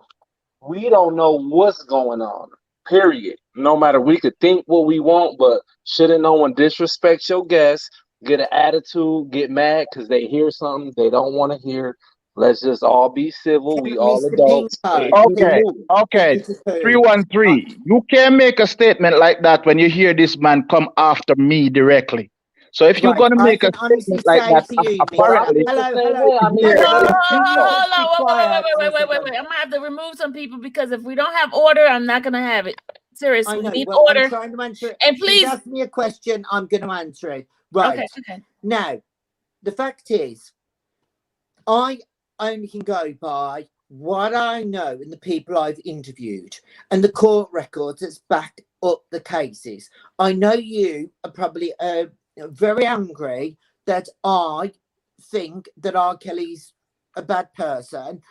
I don't necessarily feel that he's a bad person all the time. I think he's probably a great person. He's a great artist. However, I've not said under one circumstance that I don't think all the people around him is not guilty as well. Everybody that complied to what he did, Junior Aaliyah's, I don't know much after. I only basically interviewed people, Junior Aaliyah's. That is the reason why the book is called A Case Murder, Aaliyah Files. But the people that I've spoke to around R. Kelly have all said the same thing. The court records say the same thing. The court records keep going on. It's non-stop, and they all say the same thing.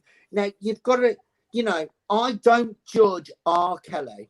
He's a brilliant artist. However, everybody that are around R. Kelly and R. Kelly himself, I feel that having sex with underage people is a big no-no. I've had it myself, and I think, I'm a deluded individual to think that the person I was with for 10 years, it's okay with, right? But I think I was whatever, and it worked with the family. Hence, my relation to the book with Aaliyah. I don't say anything negative about, I only say negative things about our colleague in return with him beating her. Not okay. You hit a woman, not okay. The things he did on some of the music sets, not okay, because he dragged her down. Now, I can say my ex-partner did exactly similar to me, and it made me feel really bad. But will my parents listen? Well, no. Because why? It made them money during the period I was with them. So But I feel like you giving us your personal experience though. Yeah, but to what I'm hearing, to what I'm hearing from you is like you're using your personal experience to prejudge this man. Is that's all I'm hearing from you? Oh, I have been a victim. No. Hold So on, hold on. Have you listened to the whole show? well, I didn't catch the show from the start, but Well, maybe you should I've been get up sitting there, here because for a while obviously I listening did to you, say and it's like, I only knew Aaliyah from the Try Again video, and I felt when I was looking for a new book, she just kept coming to me, and I thought originally that her uncle killed her based on the conspiracies, so I did not know anything about R. Kelly. In fact, the only thing that I knew about R. Kelly originally was he sang a song which my mum liked. So that was about it. But this is the thing. This is the thing, man. This is the thing. You are saying R. Kelly allegedly was beating on Aaliyah. No, he didn't No. allegedly beat Aaliyah. It's in he. Did you see and him, that was sir? one of the part that they Did you see him? He Did you said see it's in the him? court record. He said it's in the court record. Because it's in the court record doesn't mean it's true either. What did you say? Sorry. Just because it's in the court records don't mean it's true. And like I said, It was this photograph. But like I said, Bryn, you say that you got an African American daddy. I just told you this a good person. I just told you this this whole audience you talking to is basically African American. Well, you can't make us believe that Barry and Jomo managed this dude for 14 years and they knew that shit happened. You're not gonna make us believe that. Hold on, you've been here from the start, mister.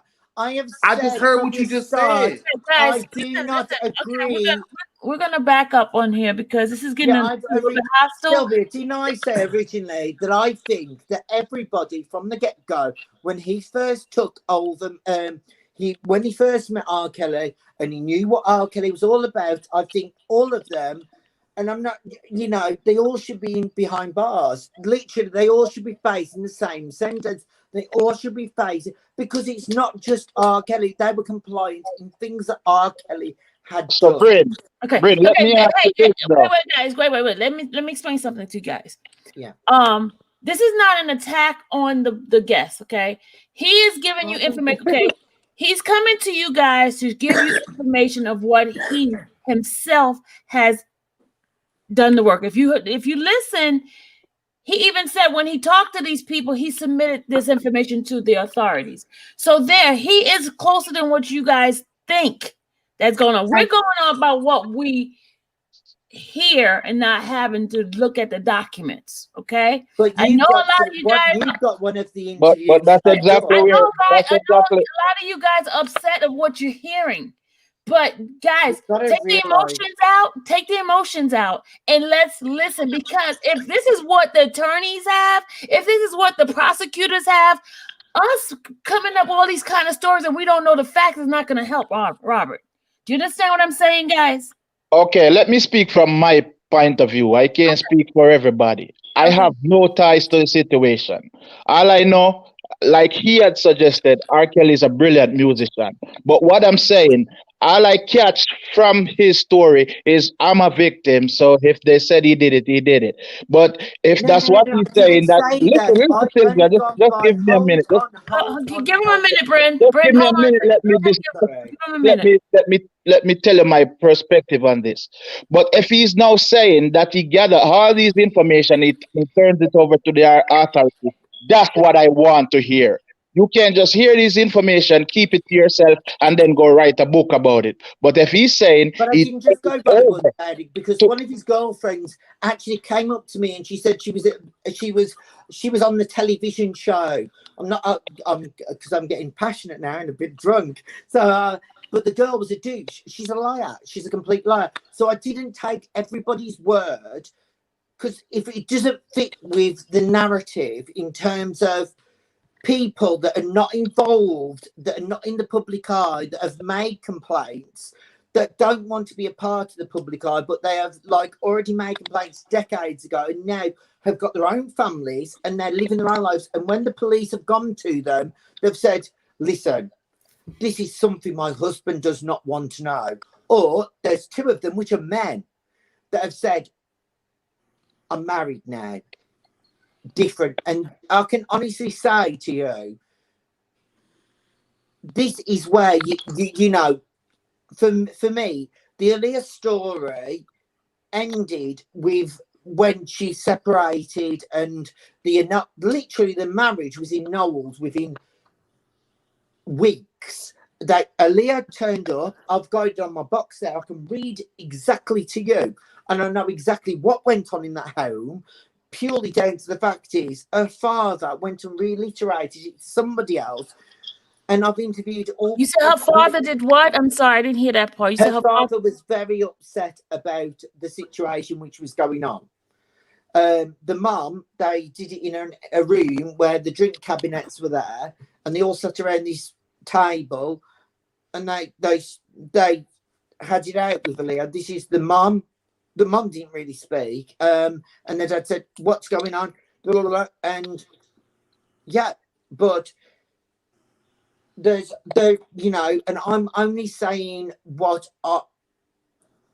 and this is a family member, not the mom, not the brother, but it's a close relay, and it was very distressful for the family. And when I approached the family, and I've messaged them on Twitter, every community, they've ignored me. They blocked me at one point, but I wanted to know, is this person telling the truth? Well, I know this person's telling the truth, because then the other person said, well, if you don't believe me, ask this person. And I was like, yeah, whatever. So I looked at Aaliyah's back of her records or albums to make sure that these people are real. So, right, I didn't contact the person directly. I contacted the record labels, and I said, let me ask you this, Bryn. Could it be a case where the parents knew what was going on, and because they wanted I her? said that. He said that. I said a blind eye to Okay. Wise bank account. So yeah, I do think that. I don't think her dad ever knew. I do not think. I think her dad was too house proud. I really genuinely think her dad was probably. I think her dad was a great guy. I really genuinely do. I'm not sure about the mom. Well, let me ask you this again. Listen, yeah, I'm gonna take people off now because I want to hear what he got to say, because it's getting confusing now. It's getting too much. Okay, let me ask him this one thing, and I will excuse myself. I just want to ask him this one thing. Okay. So the fact that you said they knew what was going on, right?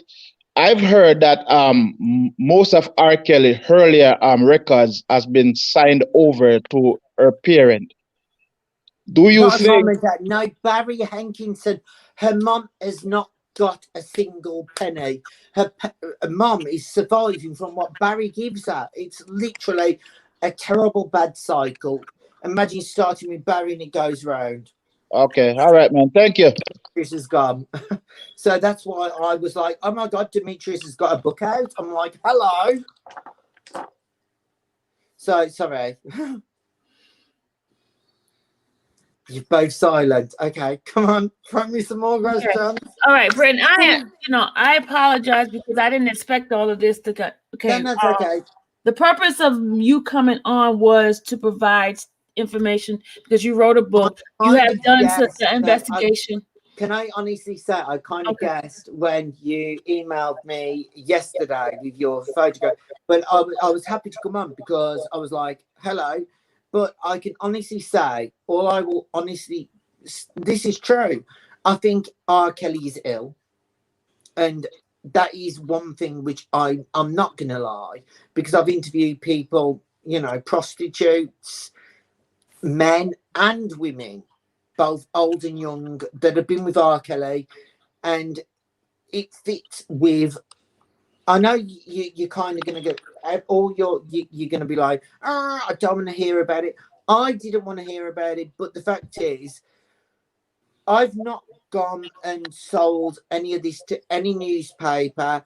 But you turned it to the authorities. You did say you turned it to the authorities. Yes, of course I did, because the fact is, all these people I've interviewed, and the fact is, I believe that they're compliant with the situation. As I've said, R. Kelly, I think he was very sick. I and I think that maybe he needed a lot of help, and I don't think nobody could give him that help. But can I ask you a question, Bryn? Yeah. Why is it okay? You gave the information to authority because you felt that these people was supposedly part of it, right? Why do you think none of them are arrested? None of them are arrested. Well,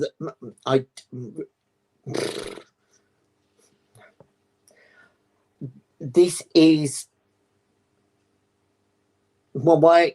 So do you feel that's justice then? Because if he's being, I've already said I feel, and I don't want to wreck my ability to come to the United States of America because I want to move to New Jersey.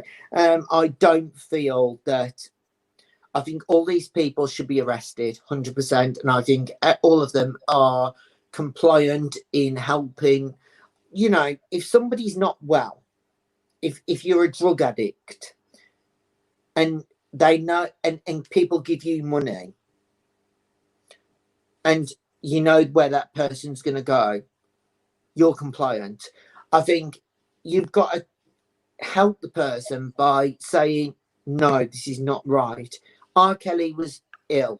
But how do you know they're telling the truth? How do you know that the persons you have talked to is telling the truth? Because even you said one guy, the police officer, he goes and tell you after the documentary come out, he goes and tell you, if you print this out, I'm going to sue you or I'm going to do this to you. It's not true. He changed his mind.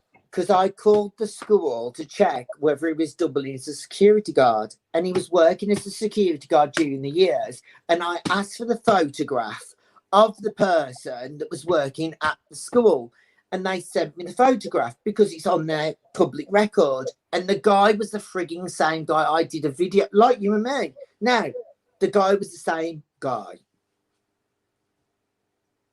And he changed his story many times later after. But the fact is, there was another person that was an actor on the documentary. But I, you know, what can you know what, I am just me. I can't make any changes happen other than speak my truth. And whether my truth gets over to yours without being heavily edited, it is all I can tell you is I believe that R. Kelly's not a very well person. He wasn't very well. And I think that probably stemmed from when he was a child. Okay? He didn't have a great childhood. And I think it began then. And I feel that it messed his head up. And I'm not condoning it. So I'm not condoning what he's done. I must stress that. But all the people around him allowed it to continue to go on for so many years. So all those people should be standing, everyone from every record label that knew what was going on. Bear in mind, come on, they did photo shoots with half of his girlfriends. They knew half of them. It's you got to ask the question. Everyone that allowed it to continue benefited from the situation. Okay. Michael says that your book was probably blocked because it was hearsay. It hasn't been blocked. It's not been released yet. So, no. So why haven't it been released? I told you I had a nose job, didn't I, in November? Yeah. But like December of last year. So, yeah, I couldn't tour with my book. So, and then COVID hit. But no, my book, literally, it's not hearsay. That's why it was used in the courts. So your book is being used in the courts right now? It was used in some of the information which I got from insiders was used in the court. The 2008 case. Last year's. This court. 2009, yeah. Okay. Sadly. 19. That was the how they got the birth certificate, because I interviewed the person, which is, it's, you know, as I've said to you, I don't know what I'm allowed. So you verified that was his signature on that birth certificate. That's what I mean, the marriage certificate. In the room there was 3 certificate. There was 3 signatures. 3 certificates?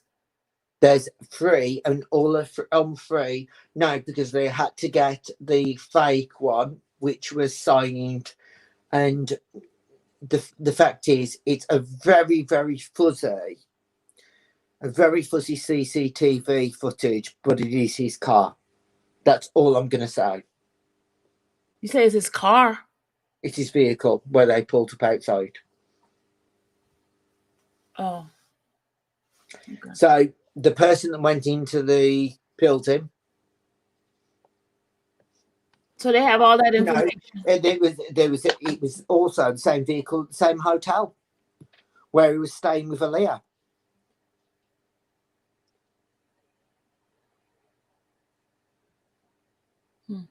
There's things that you cannot go beyond that make you question, right? And my things is the guy's not well, but nobody on that day said, this ain't right. All the people, the legal team that were in that room on that day never said, no, it ain't right.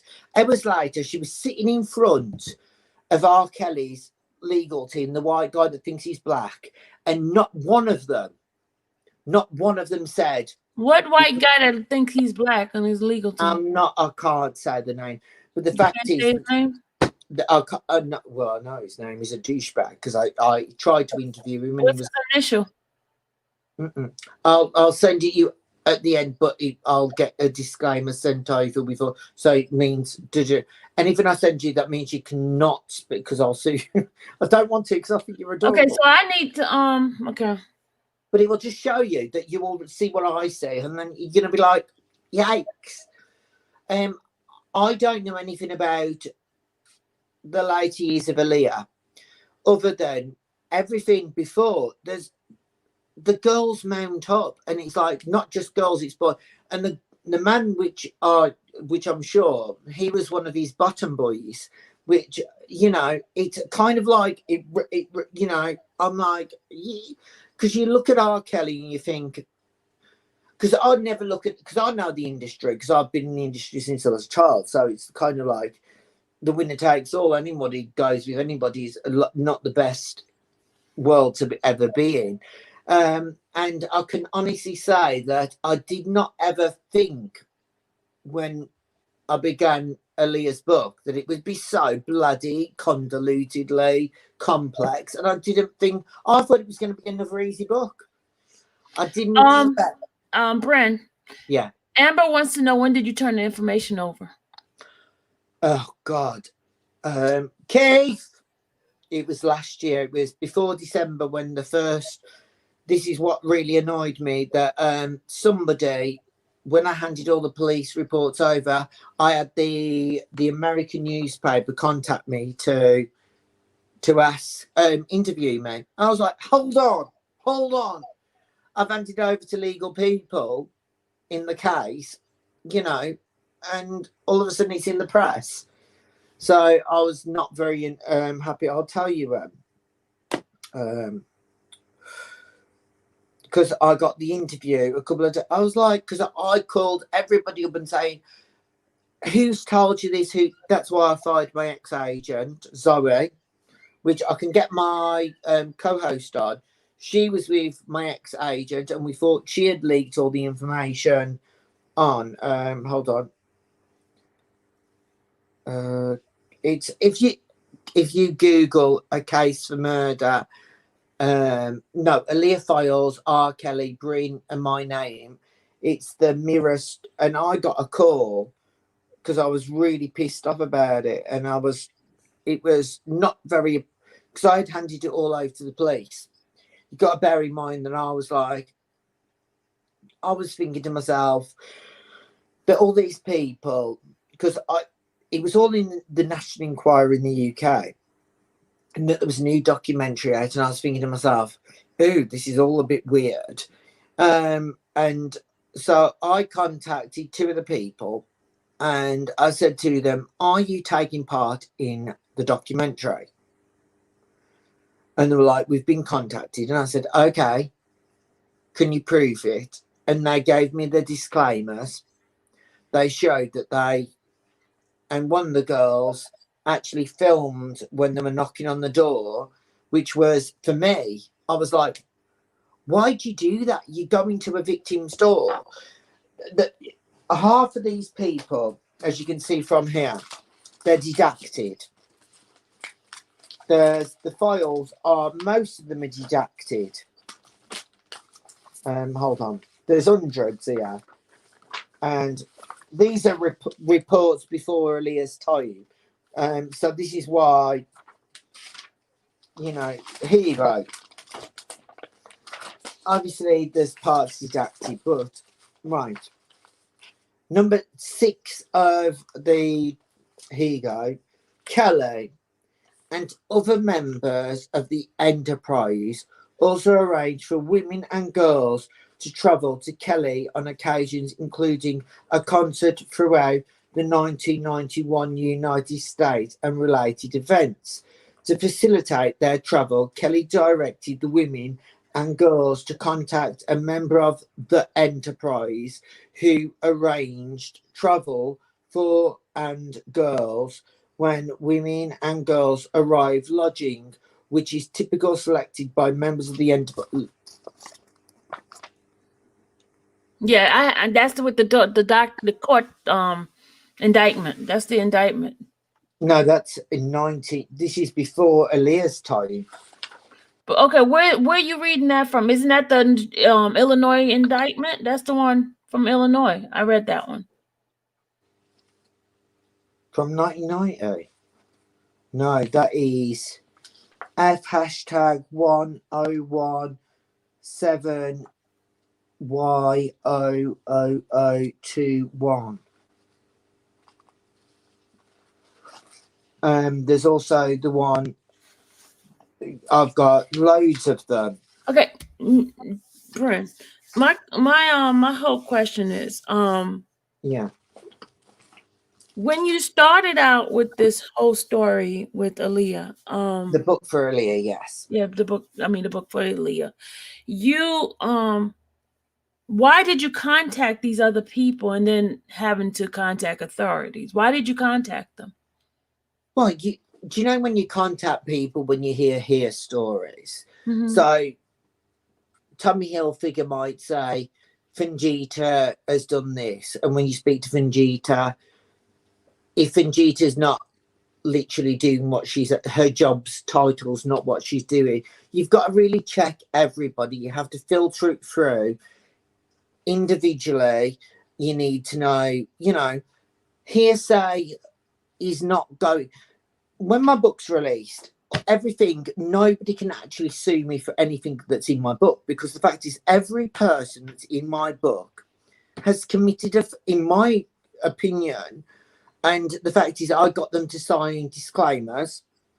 That's why I'm not sure in the States. So, but the fact is their names will be omitted in the UK's published version, and all of them, obviously it depends on what country and the state law is, but the people who I interviewed, I know that they did what they did during their time of work and what their job was. I made sure that it was. I'm not going to get myself sued. I can't afford to. I've got to pig my head up, for God's sake. She costs me an awful lot, £400 for vet bills every week. So yeah, no, it's literally everything that I've got is hard evidence. The people I've interviewed. This is why when you said Demetrius, I've gone after Demetrius so hard, because he was with R. Kelly when he met Barry Hankinson. Now, I've interviewed the person that played the keyboard. Now, I heard, because he said it on this TV, and it was only after, I was like, because there was me with my nose, I'm like sitting there and thinking, hang on, why is he saying he played the keyboard when he never even played the keyboard? And I called up the studio and they're like, yeah, he never played the keyboard. The guy's not very musical. R. Kelly's music. I'm like, so when you said the guy's got a book and I can't even find it on Amazon anywhere, so I'm really intrigued about this book. But the stuff that you're saying sounds just like the book. So that means it must be people together coming up with this story. That's what. Is that a possibility? It could be a possibility. Because it sounds exactly like the book, but you said you didn't read it. Well, no, I haven't read his book, and I'm hoping I can get a hold of a copy. But the fact is, you've got to remember, there was girls before R. Kelly, before the Aaliyah. None of them they've all got their families. Okay, you've got to remember, none of them have gone public at all. None of them. I have spoken to these girls. Well, they're ladies now. They've got families. They were just groupies, and bad experience. But they were that age. But they're not part of the indictment. No, they did report. No, this is what you need to remember. It's not just the indictment. All the people that have reported anything about R. Kelly all over these years, the opposite side are pulling them out. So these girls are going to be known as Jane Doe's. It is not a cool situation. It is, and I must say, R. Kelly is a great musician. Do I think he's 100% to blame for everything? And all I can say is, well, he's got an eye for the, hold on, I'll tell you what I like. I love utterly butterly. I love a crisp sandwich. I would do anything for a crisp sandwich. Okay. Now, R. Kelly's probably, I know that's minority, kind of like not making it as sound as good or as bad, but I love a crisp sandwich. Now, I know that's going to gain me weight. Now, R. Kelly loved younger children, and he liked young. Now, I'm going to disagree with the children thing. Teenagers. Do you know what the law is in each state? Well, of age of consent? I do, yes, but if you're 12 years old in the state where Aaliyah was at the time, it was nah. And the marriage, that was illegal. And I'm only going from my book. The rest of the girls, I've interviewed one. She, as I've said, she was a nightmare. She bought my book. I couldn't fulfill the book order because my publisher deals with all my books, and she was attitude, and I'm like, so I spoke to her direct. What? So don't you think? Okay, here's my question to you. She purchased your book, right? Don't you think she's trying to get your book to get the information? Well, can I just say one thing about her? Mm-hmm. She was one who I discredited anyway because she was his girlfriend during the period, and she also did the. I'm probably going to get myself into trouble a lot, but she was a complete liar. So I'm not, as I've said, I think she was a filthy liar. She was a lot older than most of the people in the court cases. She didn't even fit the genuine product placement that he liked. She did not fit the vulnerability or anything. She was just... she was on the TV show. Most of the girls that were on that TV show, it's not my way. It's not my, but none of those were vulnerable girls. I don't think any of the girls which were on that TV. So it doesn't really. So, I have a question here. She asked, can you ask if he sent the girls to Lifetime? Did you send the girls to Lifetime? To where?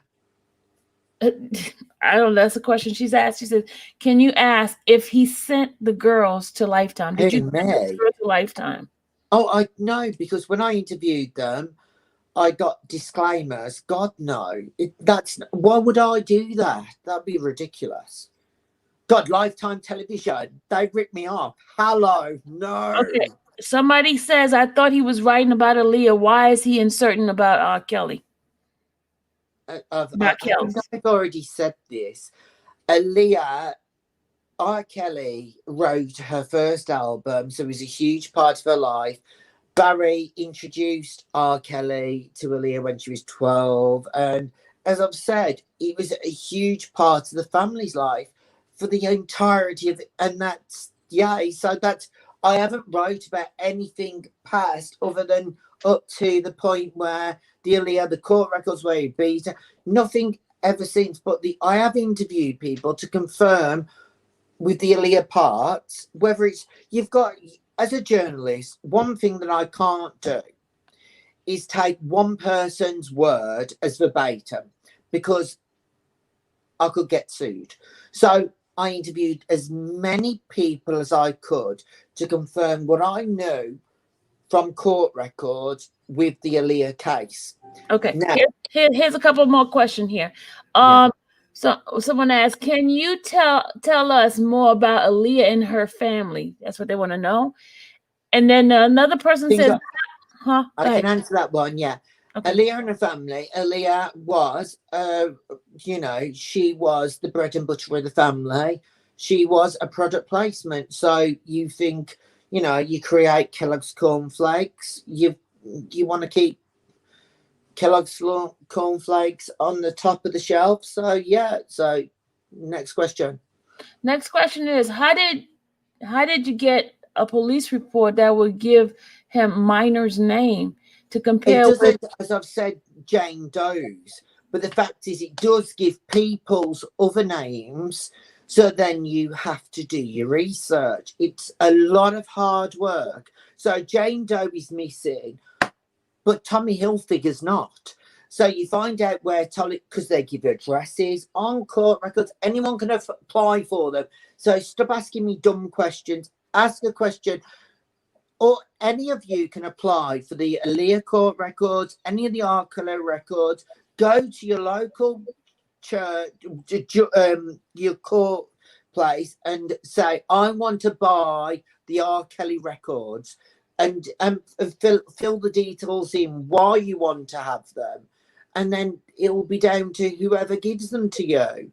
They might not give them to you because you have no reason to have them, but then alternatively they might give them you. It's great.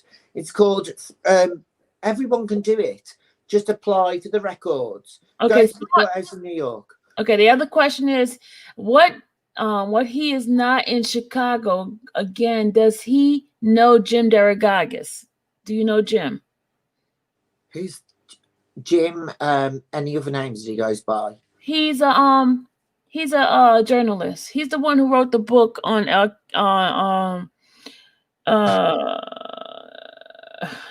so what's the name of his book? I can't think of it. I have never read. I've only read the only book that we can get in England is R. Kelly's own book, and I've got that, and it was boring. It was a picture book. It was great. I mean, literally, it told me that a girl died in her down the river, and I interviewed lots of people in the area, and that was a bullshit story. So you say it wasn't true? A girl died, but R. Kelly certainly did not know the girl. Huh? I know. I can give you a direct family member. The person has been accused of terrible things. So whether she's telling, whether the person can, I'm probably the person's been done terrible thing. Okay. Allegedly in the book. Allegedly. Okay, hold on a second. Hold on. Okay, I asked that question. I'm not against R. Kelly. I don't. Here's the thing. The question is I think it's because it's saying you started out with Aaliyah, you got involved with R. Kelly, you sent information over. Is it the reason why R. Kelly got indicted? That's what somebody else asked. I have no idea, but if you're interviewing me now, if you're interviewing me on a situation which was quite serious, I would like to think that you, as being an interviewee, would, if there's anything that you heard which you thought was very serious, you would hand it over to the police, because that's what journalists do.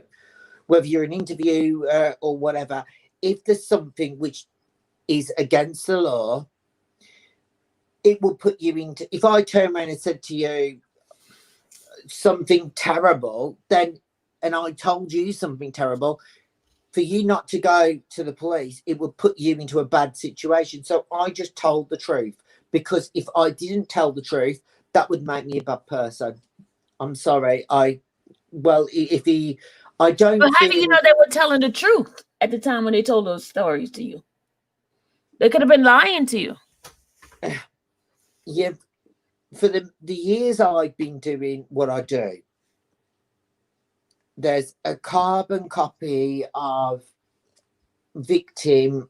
You know, I hate to use the word victims because I don't feel some of them are victims now. They've gone on to do greater lives, and they're not in the public eye. They're not even on the television. They're not going in the. They're better people. They're hugely good people. I think, you know, you just know. You do know, and the fact is, well, for instance, okay, you've got to pretend. Okay, now you've got a mole pretend under your armpit. Okay. And only you would know you've got a mole specifically in one place under your armpit. Okay. Now, 100 men around the country from all different places, and we never had the internet in those days. But you knew through speaking to other people. Bear in mind, my book started a long time ago before the R. Kelly interview.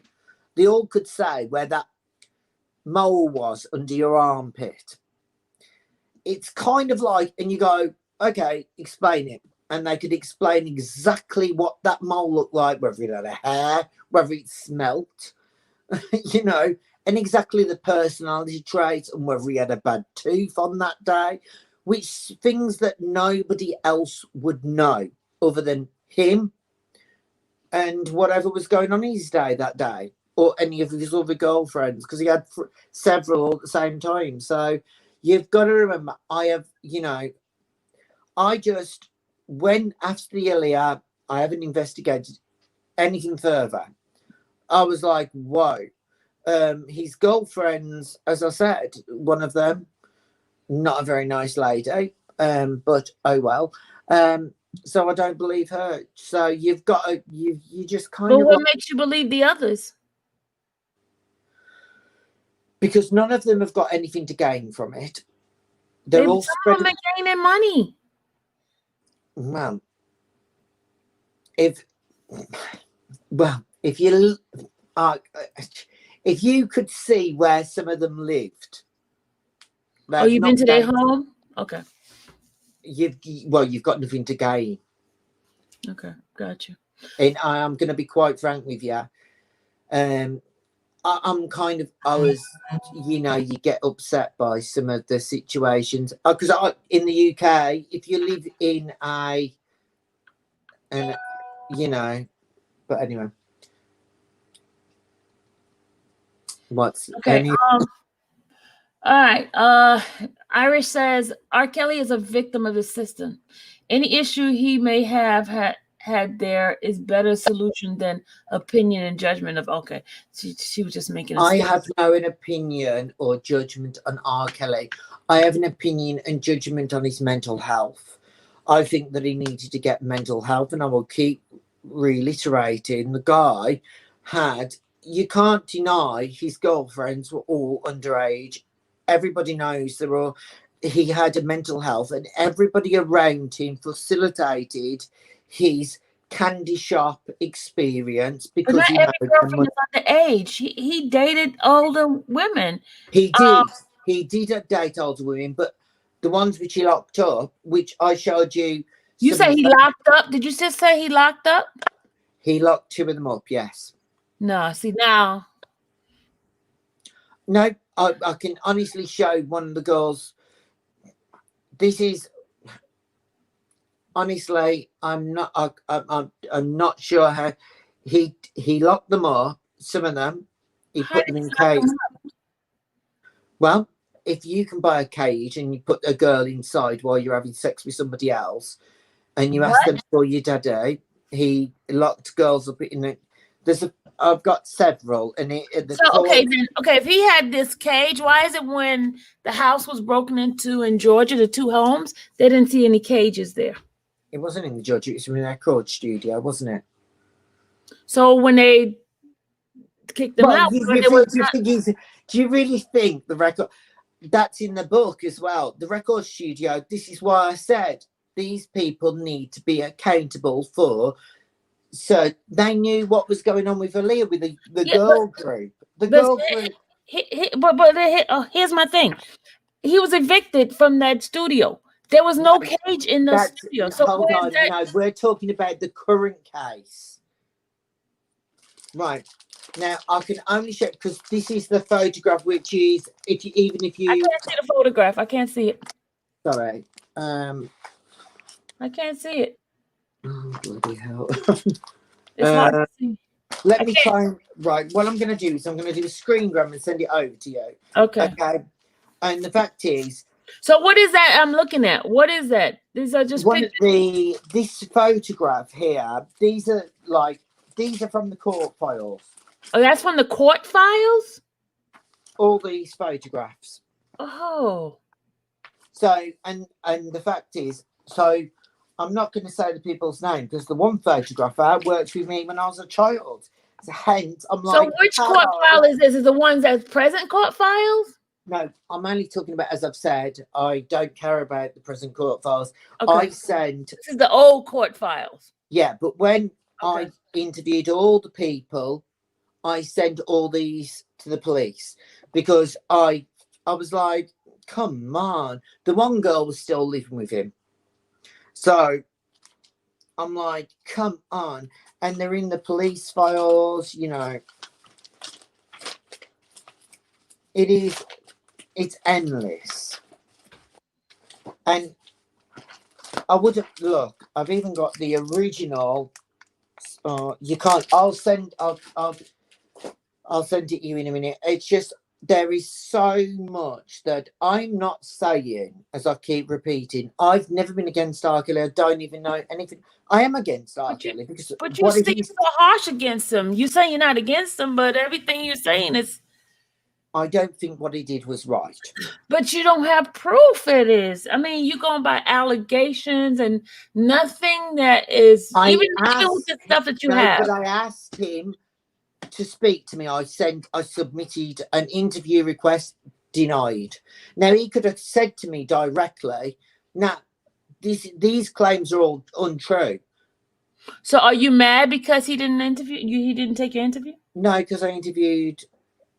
I was going to say the person, which somebody that stepped out. So, and they turned around and were like, "No way, we're not going to."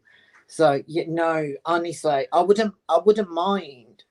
But I don't feel that R. Kelly is purely to blame. I think R. Kelly has an illness, and I feel that the people around him facilitated his. If he'd have got help, maybe. I don't know, because I don't. Can I just ask you a question? Okay. Justin Bieber, when he was 11, I don't know, when he first came, could you look at that child and go, oh, what a sexy man he was? What child? What child? Do you know Justin Bieber? Do you know when he first came on? When he's Justin Bieber? Yeah. Imagine, could you say, oh my God, what a sexy... Did you find that sexually attractive? You wouldn't, would you? Would I find Justin Bieber attractive when he first came out? I meant, you know, when he was a child, come on. When he was a kid, a child, when he first came out, he was going, I don't know what the song was. Would you say, that is a sexy kid? I was older than that person. I'm like, he's done a child. You don't look at them in that way because you're not in that headset. He's a kid singing a song, and it's kind of like he's a child. He's a kid, but you are getting like the YouTubers. They're going and they're exposing that. You kind of got to realize that some people don't have the same headset as myself, probably, and you. I'd hope you'd say Justin Bieber was not very attractive, and I couldn't look at Justin Bieber now and say, oh God, he's gorgeous, because I saw him growing up. So that would be a bit weird. So Okay. that's All right. No, I got some more questions. People coming in with the other let me question. just go get something else. One moment, and then I'll be Okay. back. All right. Do you know my cats? They're called Beanie and Mimi. Okay. What does he have called about? Okay. A person asked, it says, why does he have court files for Aaliyah's book? Because I'm writing about Aaliyah. That's a bit of a stupid question. No question is stupid. That's what I was always come told at on. school. Why No do I- question is stupid. Why do I have records for Aaliyah's book when I'm writing about Aaliyah? Well, no, you got records. You went, okay, so you only had, but you said, okay, Oh, okay. come You on. said you had court records of other girlfriends of R. Kelly. That has nothing to do with Aaliyah. No, I know, but do you know what you have to do? You have to make sure everything is legit. You can't just take one person's word for it. It's like I could go, okay, these 3 girlfriends before Aaliyah are all right. You know, they could be selling their story to what People magazine or the National Enquirer. You don't know, so you need to get a broad range of people before you actually then investigate and then actually go to their homes and actually see where's your R. Kelly ticket. Where is, you have to literally, you have to speak to. Do you But recognise? you know what? Let me tell you something also, Bryn. Somebody can go on eBay, buy somebody's ticket that they're selling on eBay, and act like they were at that concert. I know, but that's why I've interviewed 20 or 30 people. So if all these people, you know, this is why I've discredited, you know, if you read my last book, I call people knobs. I think, why are you coming to me and telling me you're liars? Because I out some of the liars. In my last book, the Brittany Murphy book, I've spoken to a few people and I've said, what a bunch of douchebags in the book. I've said, don't be coming to me with your lies, because I put their names in. If people lie to me, then, you know, don't lie. Because my last book, that's why it's a bestseller, the Brittany Murphy, A Case of Murder, Brittany Murphy Files. I say the people that lied to me. That's why, you know, it's not worth coming to, because all I wanted was the truth. I did not want to know. When I was asked by a big TV crew to speak about R. Kelly, I could not speak about R. Kelly other than what I knew. And so really, you don't know nothing other than what you assuming? Not assuming. No, but you read. But see, here's the thing: even the stuff you have read has not been. It's all alleged information. Okay. There's never been a court in place to say that this is guilty. He's guilty of this. You have court record. The Can court we go record. back? Can we go back to right? Okay. Imagine if, you know, this is gotta be.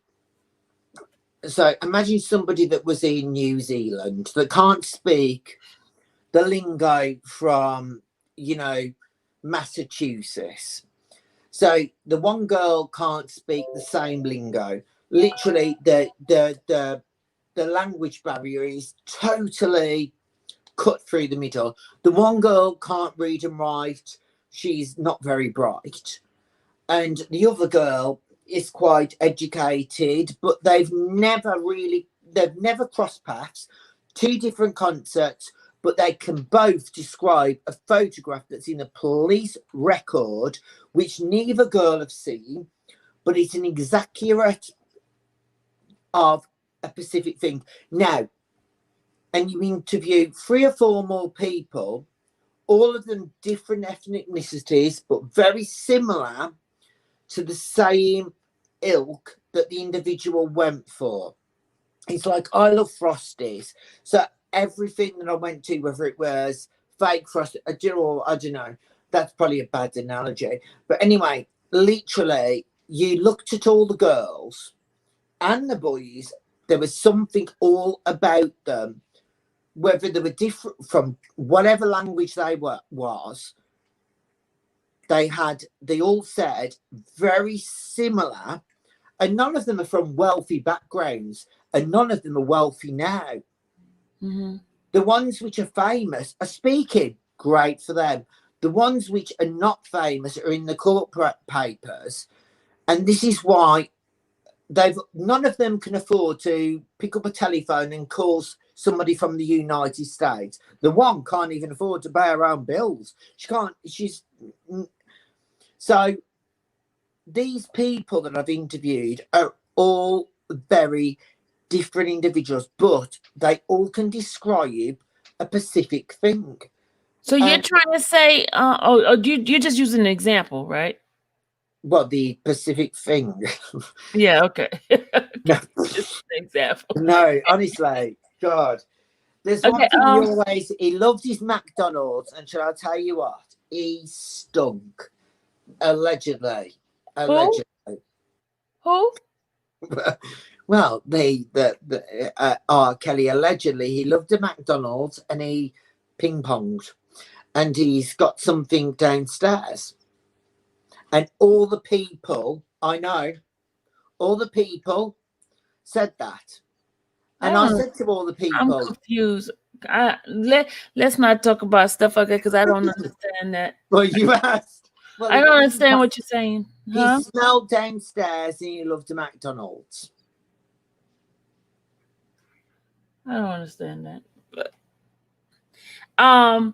allegedly, because there's no concrete evidence of anything that you're saying, because it's never been found guilty of any of that stuff. But all those aren't alleged because they're actually reports in police documents, but they're known as Jane Doe's.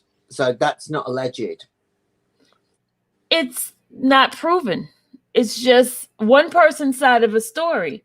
Any kind of indictment, any kind of story is one side. It's not the other side because you never heard their side.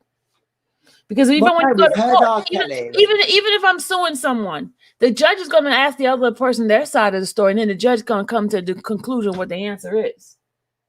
I don't think you're that naive. I think, do you know, I really do genuinely do feel that I know you do. I think R. Kelly is a big part, you know, of the United Inheritance. But the fact is, we've got to remember he was not very well, and I won't back down on that one because it's not just one report, and they're all the same, and the people that I've interviewed, they're not interlocked.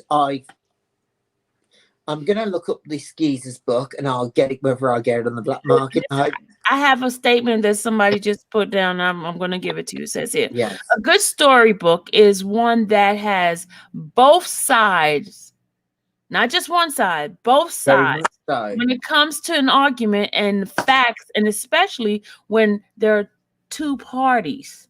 Very much so. And that's okay. why. So you're not involving in an analysis of both sides. You're just giving one side. So you're no. Larry's. I interviewed somebody that was with Aaliyah through the second album. Now, this lady turned around, and as I've said to you, she has totally. I'm going to go through because I'm going to read. She has said that R. Kelly was a good person. Now, she worked directly with Barry, and she went on the Aaliyah tour. And so to me, because I put all the same questions to her, it's all in the book. Her report, obviously she wants to be named anonymous, but the fact is, she said it was mutual. But the fact is, how mutual is, you know, but that is not all I do is put what people say across. Like one of these. But here's the thing, Bryn. She supports when you're writing this story, you really don't have any authority in the situation because you're only being one-sided. I mean, that's no, I'm not though, because I've just told you in the book. She works directly with Barry, and she said R. Kelly was amazing, and that's in the book as well. I'm only putting, I am non-biased. my only opinion is what I don't think you're non-biased. no, I can guarantee that the book, when you read the book is non-biased. The fact is, I've come out of it and I can have a personal opinion on R. Kelly. I think R. Kelly needed help. And I think but here's the thing. You're basing it on your own personal experience. But it's not in the book, though. I understand, but it's coming out. Even when you and I talking, right? I knew there was something. Even if you didn't tell me there was some sort of abuse in your background, because I work with kids that has been abused and things like that. Your language, even your approach, even though you say you're not against R. Kelly, you didn't know anything about R. Kelly, but because you hear something that resonated with you about your past, it didn't resonate with me because the fact is, I can guarantee to you that I was not in a recording studio in my home when I was sexually abused, because if that had happened, I would have screwed the place down. So that's one different thing that doesn't resonate with me. The entirety of, I would have liked to speak to the family when the sexual thing originally began, because don't worry, I have tried to speak. That's why no one speaks to me, and they all go, you have to respect it because Aaliyah's parents, Hold on, Barry is taking money every left, right, and centre from Aaliyah. Her brother is doing the same now, but none of them want to speak about the actual main fact, which is being talked about on television, when we all know that during those times, I can't say what I do know, but it wasn't just Aaliyah that was involved with R. Kelly during those times. So, but here's the thing. Okay, you don't have first person information knowledge of it. Well, I wasn't. You're getting other people because you don't know where their mindset is. They could have had something against R. Kelly at the time, but right? R. Kelly had videos. Are you seeing the videos? I've seen 2 videos of which well, I must say, are they the one that's being portrayed now? No, I don't know where that. I sent a link over to the police in the United States. It's one of the girl which argued with me, and she was a bit negative, and she was with the person which I tried to interview, because I was like, so you've not had sex with R. Kelly? And the guy was like, no. So, and then he wouldn't speak to me ever since. So I was like, and I went at him loads and loads and loads. But the video is out there. It's like literally. But see, here's the other thing, Bryn. What I hear from you is like everyone that did not give you an interview, you went with the people that. No, because they're not in the book. Huh? That's not in the book. Okay. What would be the point? Because the fact is, but I've got their letters and emails, and that to me has made me realise that there was a greater world to R. Kelly than any of the public. And I'm not gonna, I know who you've got, Reverend, whatever his name is. And you know what? You need to ask that geezer. Sit down and go to him. Did you ever hang around smoking cigars with R. Kelly and then go in and be submissive with him? If it's the guy that I'm thinking about, is that why you've passed on these to because who I interviewed, and that I'm like, you don't be like, and I really wanted to find out, because there's one girl in that room that he could have put an end to if that girl was telling lies, he could have put an end to it. And I keep going at him and going, come on, tell me the truth. If we're talking about the same guy, and he refused. But on his Facebook, so I'm like, come on, tell me the truth.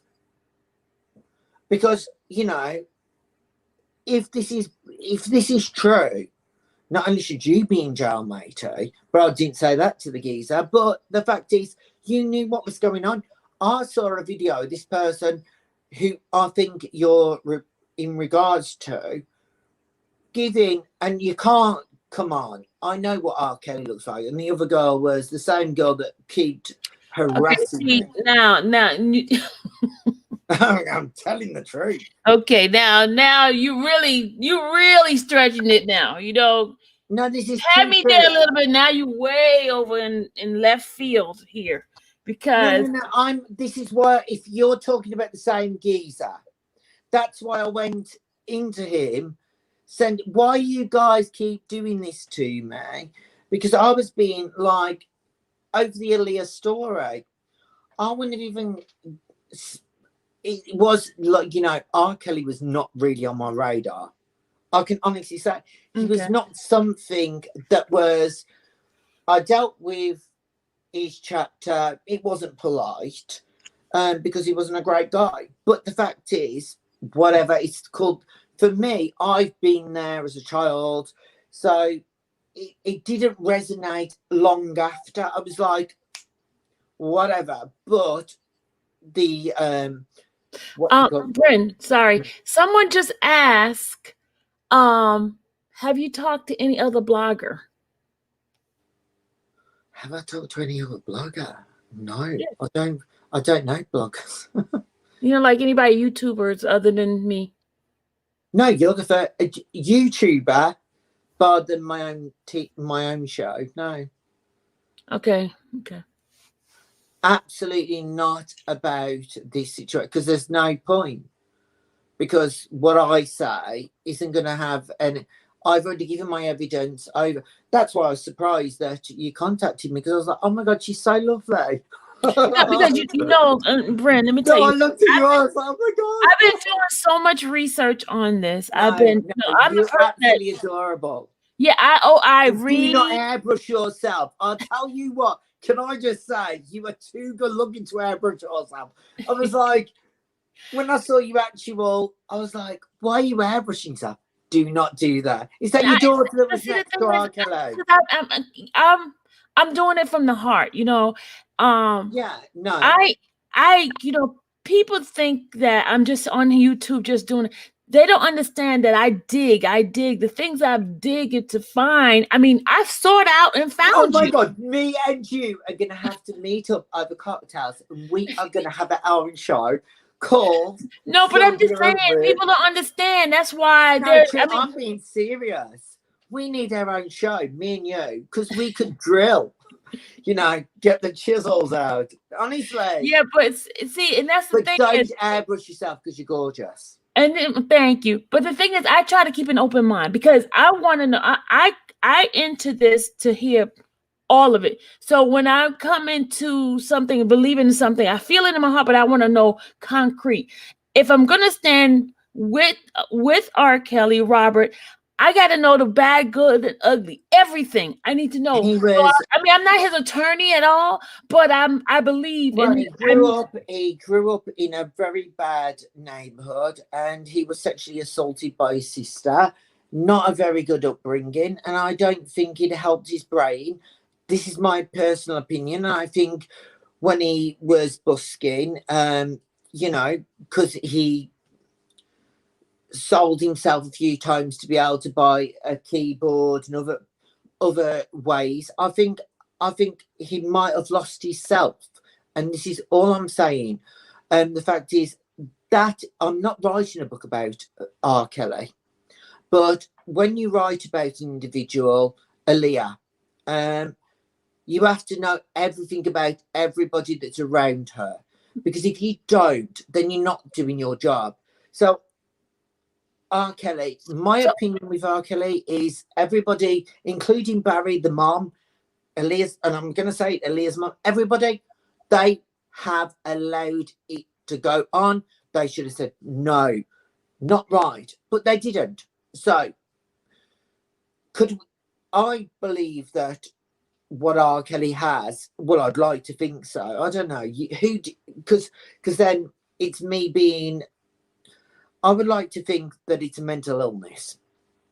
I really would hope that he's got a mental illness. And everybody, but because my opinion to people like that is very brutal. So yeah. Okay. I have another question for you. Yeah. The question is, how do you interpret what people have said about R. Kelly without asking him what he thinks about these kind of allegation. It means his book has no authority. Again, I interviewed various different people, all of them from different walks of life. The ones which I found completely rubbish, that was fine, but they all went into the same pile. And then I did apply to speak to him in prison, but that was denied because he was not interested. So you really went all the way, huh? Do you know what? The fact is, you have to ask everybody, because if you don't, you're not going to know. But the fact is, everything that everybody said was the facts. So when I wanted to take it to him, I wanted all the facts. But if he ain't gonna, well, what are you gonna do? And you know what? I contacted his legal team the week it was in the papers, and you know what?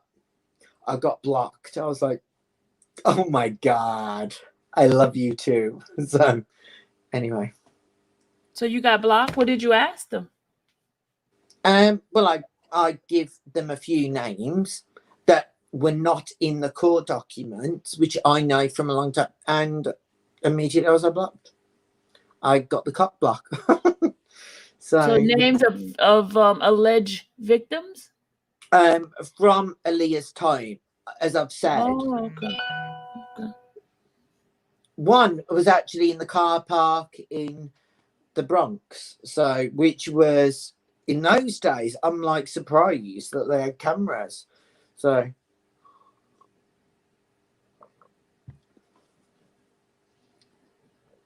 what's the next? Is the next question negative? Okay. I was reading.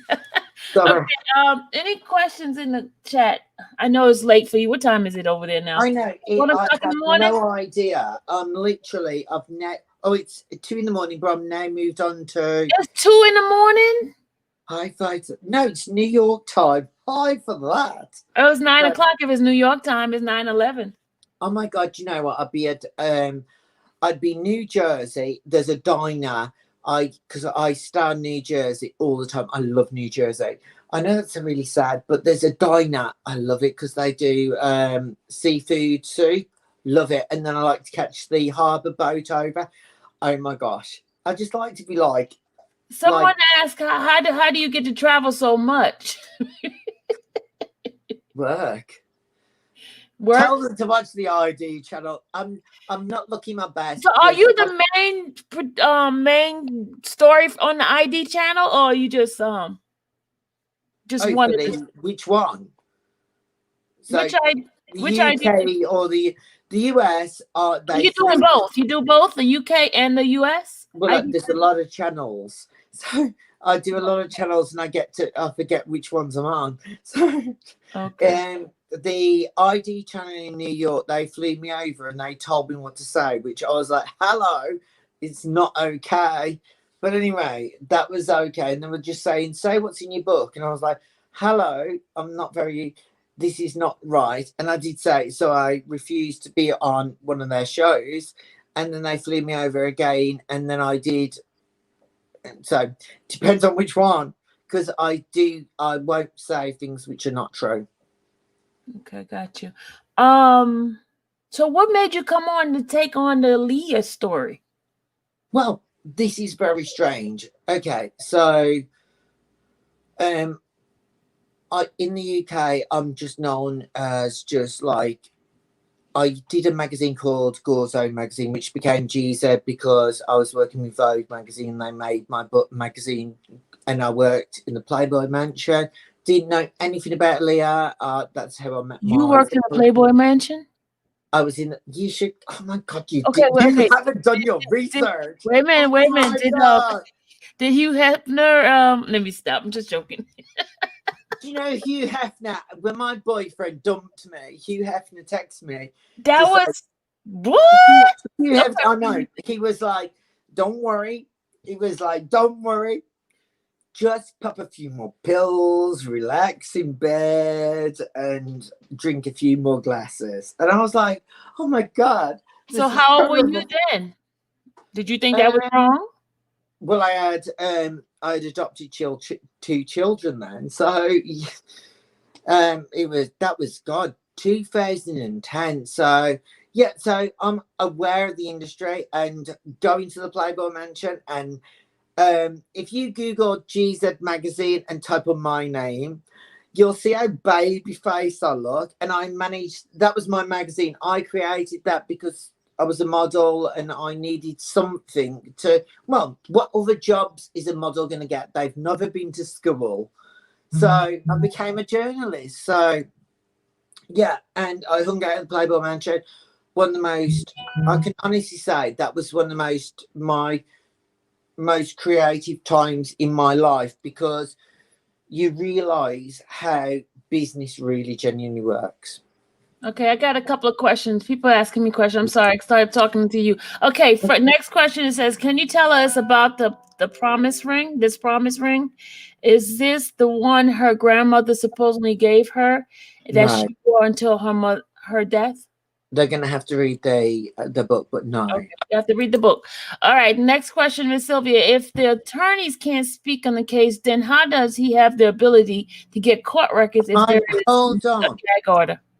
I've already said this loads of times. Whoever said Brother, that, this is an old case he has records of. The old case, not the they current. need to apply. Even a new case, they just need to apply. They can get any other case records if they've got enough money.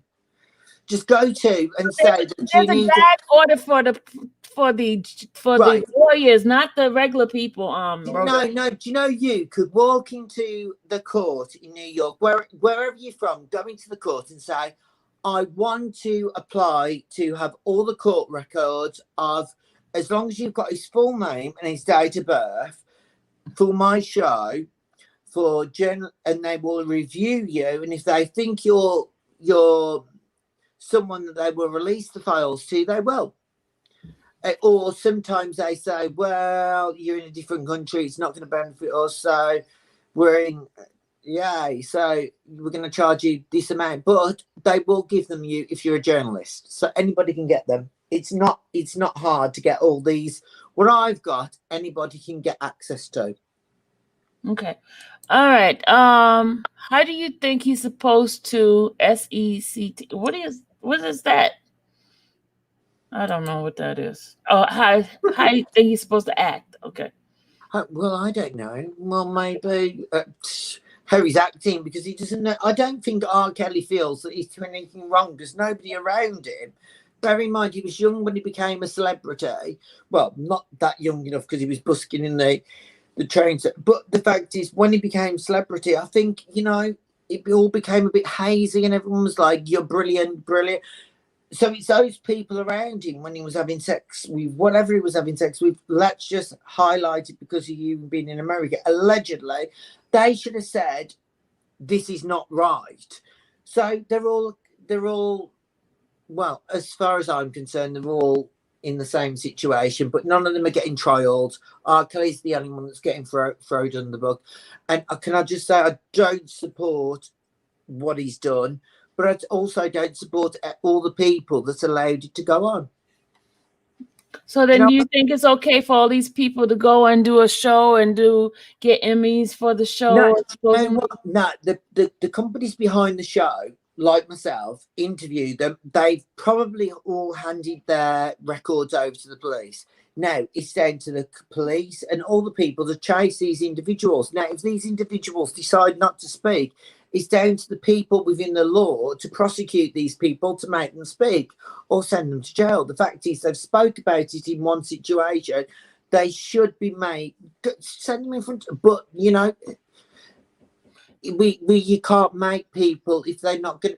The only thing that you're going to make them do is if you throw them in jail and say, "Come on, we've got this proof. We've got you." I never. One thing I do is record everybody that I interview. If I interview somebody, I say to them, you are aware that our interview will be recorded because it's to protect me, it's to protect you. So if you say anything that I say my book is wrong, then you can actually turn around and say it's wrong. And I will hand this to an individual. I know they probably don't believe me, but I give it to a second individual, so they've got the dictatapes. So it's like literally I wouldn't do anything against anybody. Okay. Someone said you were just about to say that you interviewed Jim and then you caught yourself. That's what Jim, someone who's said. Jim? Jim Derrigagas. Oh, I don't even know who this.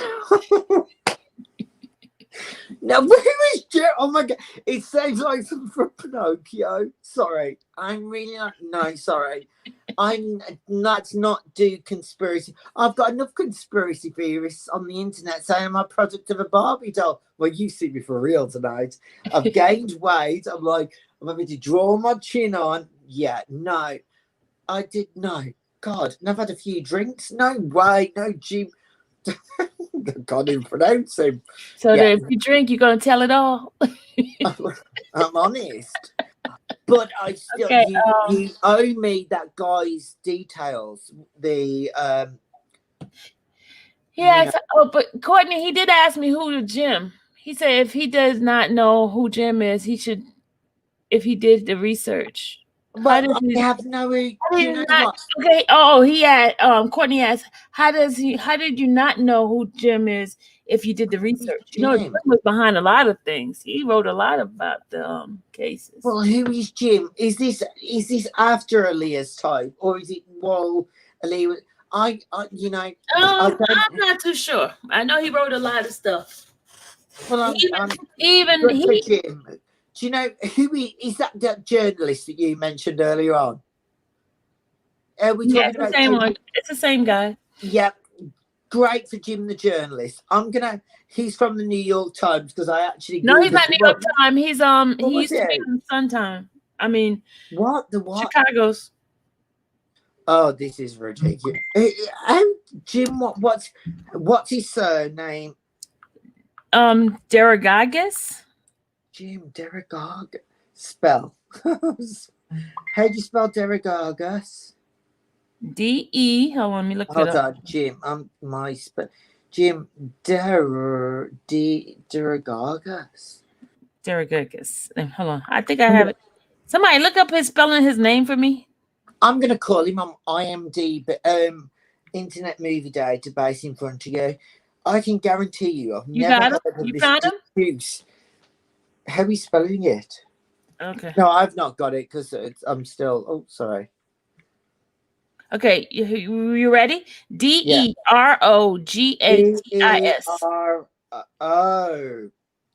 Oh God, he's top search contact. Let's try and find out who this sexual being is. He looks for contact information.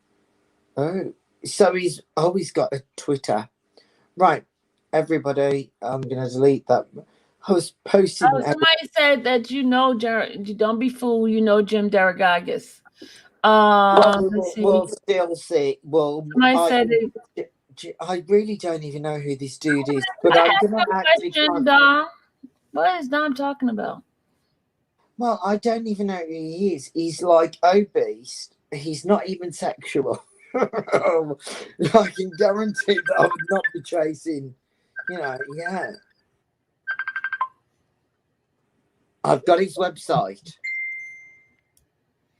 Oh my God, you guys are oh my God, you're setting me up, ain't you? It says Soul for R. Kelly. So he's got a book on it, R. Kelly. He's got a whole book on R. Kelly. He has a lot of things on R. Kelly. A lot of stuff that's he's got a whole book on R. Kelly. Soulless. Oh my God! As if what? So did you watch the docuseries? Oh God! It was 3 parts. I've got ADHD. I don't think so. Jesus, no! God, this guy's a weirdo. Right. So his Twitter is a conversation with somebody, and then his website's all about R. Kelly. No, look, Soulless. Someone asked, what reason does he have to lie? Is it yes or no question? Well, what's that one to do with? I don't know. Okay, yeah. I don't. I genuinely don't know anything about that geezer. Well, I just saw his photograph tonight, and I saw his website. All if you look at my website, Bryn Curt James Hammond, it hasn't got anything about any of this situation at all. It's all about me as a product because that's what my family sell. So it's not really a big, but I am a journalist and I do take credentials for whatever I learn and whatever I say, I do believe. And I can honestly say I really feel sad that R. Kelly's gone. No, I was going. Dom, there are certain words I don't want to say on the channel because it's you get strikes for certain words, and if you're using that P word, I can't use that P word. Okay, so what's he say? I don't know what he's saying. I don't know what the question is. He's probably angry. I get a lot of it's ridiculous. It's just like stupid. I think people need to grow up. I didn't delete Harriet. I didn't delete anything. So what are you talking about? Oh, YouTube do delete things. I haven't deleted anybody. I'm sitting here talking to you. She says, how do you expect a narrative to reach the masses if you continue to be aggressive? So how am I being aggressive? I don't think Sylvia's being aggressive. In fact, she's asking me very direct questions. And if I'm being aggressive, that might be my way of dealing with not knowing anything of further than Aaliyah's situation with R. Kelly. But I'm not going to change my opinion.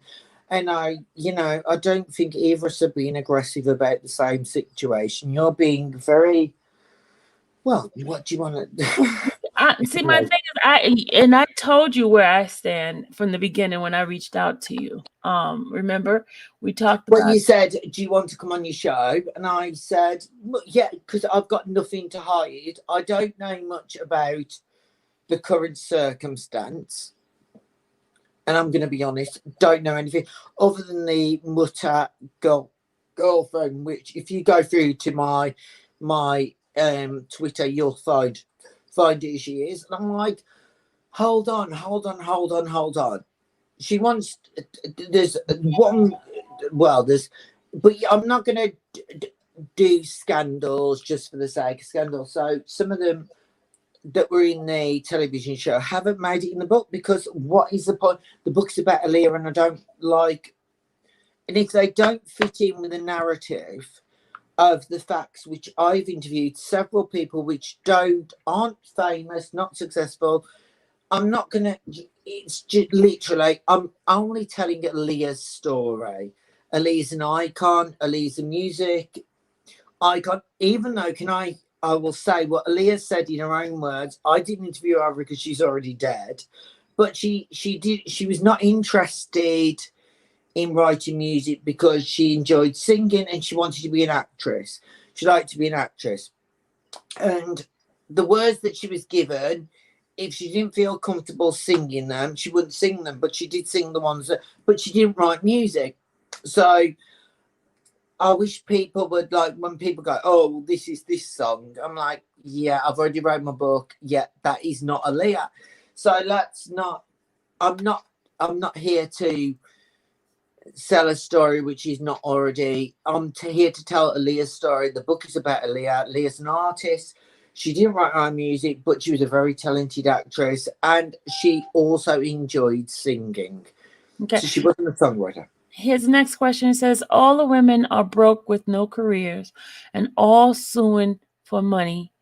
Ask him, why do you think that is? Sue for money, but not a police report. Okay, well, now he obviously hasn't heard what I said earlier on. There's the people during the Aaliyah situation have filed reports, but they're not involved in the current case, and they never took it further when they got married. It was the end. There were children, their parents filed. It was obviously an embarrassment. You could see in the reading of they never went forward. I've not persisted since Aaliyah. Only the time when Aaliyah was moved from one And that is where it's human trafficking, and which was all part of the same thing during the same decade with Aaliyah. She was moved directly from the mall, and it was not okay. Her legal, well, there's a lot in the book that I'm not allowed to say, so, but I will send you, honestly, off record, I will send them you so you can see, but please, and you can read for yourself, you'll be like, shit. It's like, it's not the most, because Okay. I'm like, there's so many people involved in this, and I'm saying that R. Kelly's the one that's in front.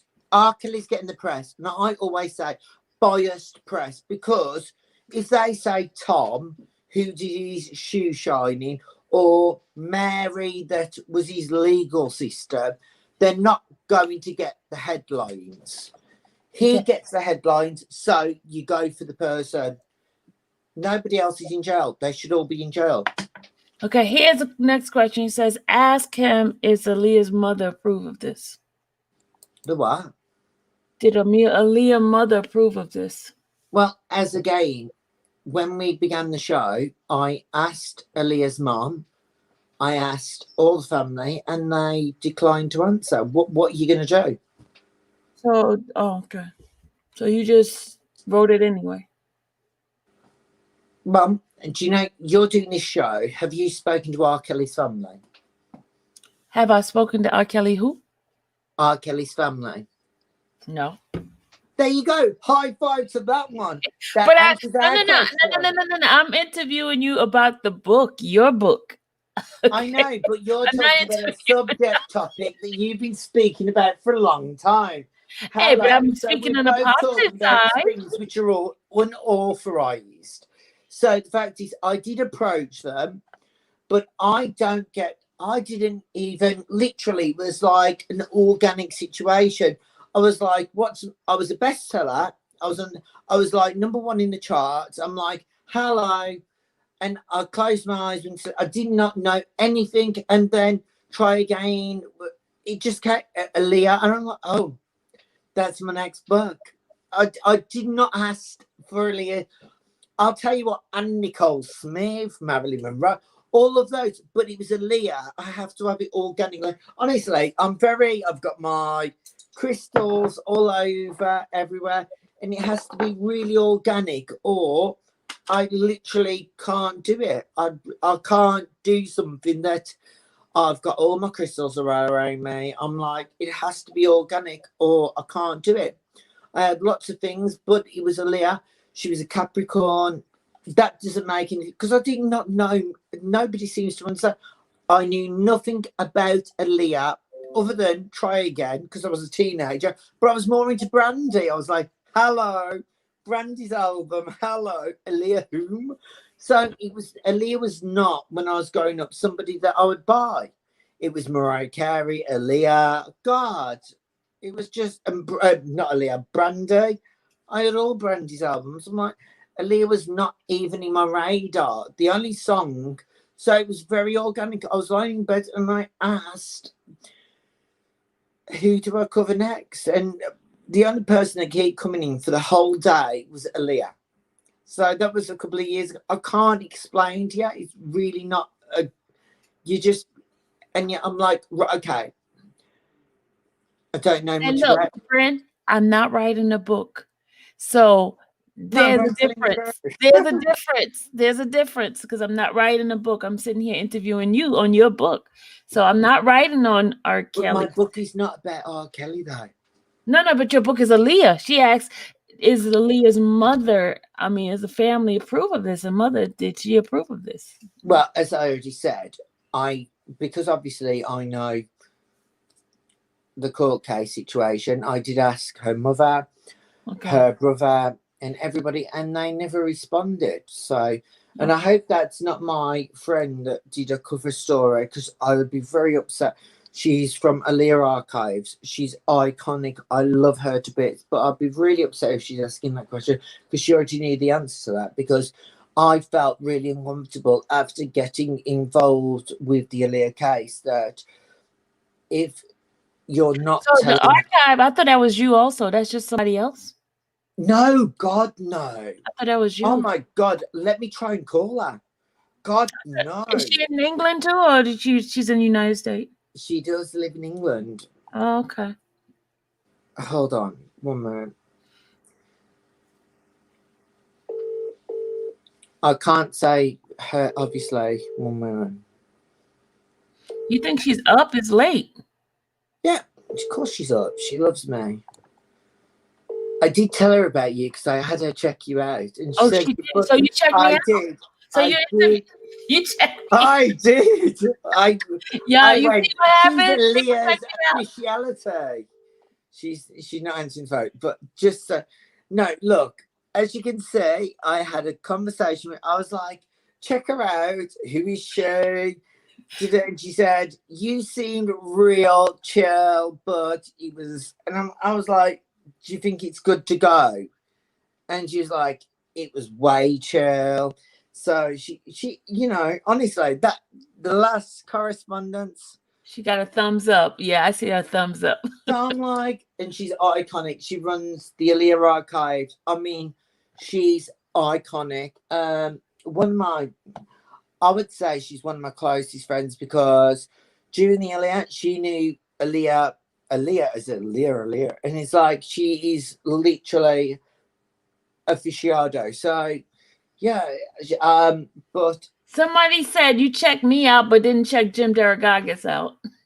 bloody hell, I didn't even know who he is. But see, the thing is, Aaliyah, that's because I reached out to him to find out information from him. So I guess he was checking me out, but I don't think Jim reached out to you, did Jim? I have not even know Jim. I have not know Jim. Do you know what we call a Jim in the UK? Okay. A condom. Oh. I know. Wow. I don't know Jim. Oh wow. So I'm sorry. But anybody else have any questions? Because I know you have to go to bed now, right? Don't you? Do you know what I'm gonna have tomorrow? I'm gonna go to the sauna and actually detox the entirety of this alcohol phase. Look, I've got through a Bailey's. Wow. Okay. There's another question for you. Okay. That question says, I want to know what he knows about Diane. What did the people he interviews say about her and about her? Well, she's.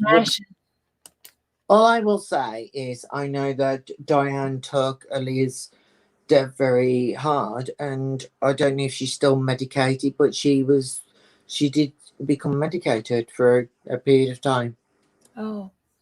I'm sorry to hear that. But I would as well if my daughter had died. So yeah, that's a hard thing. That's very hard because you're not supposed to have it for your children.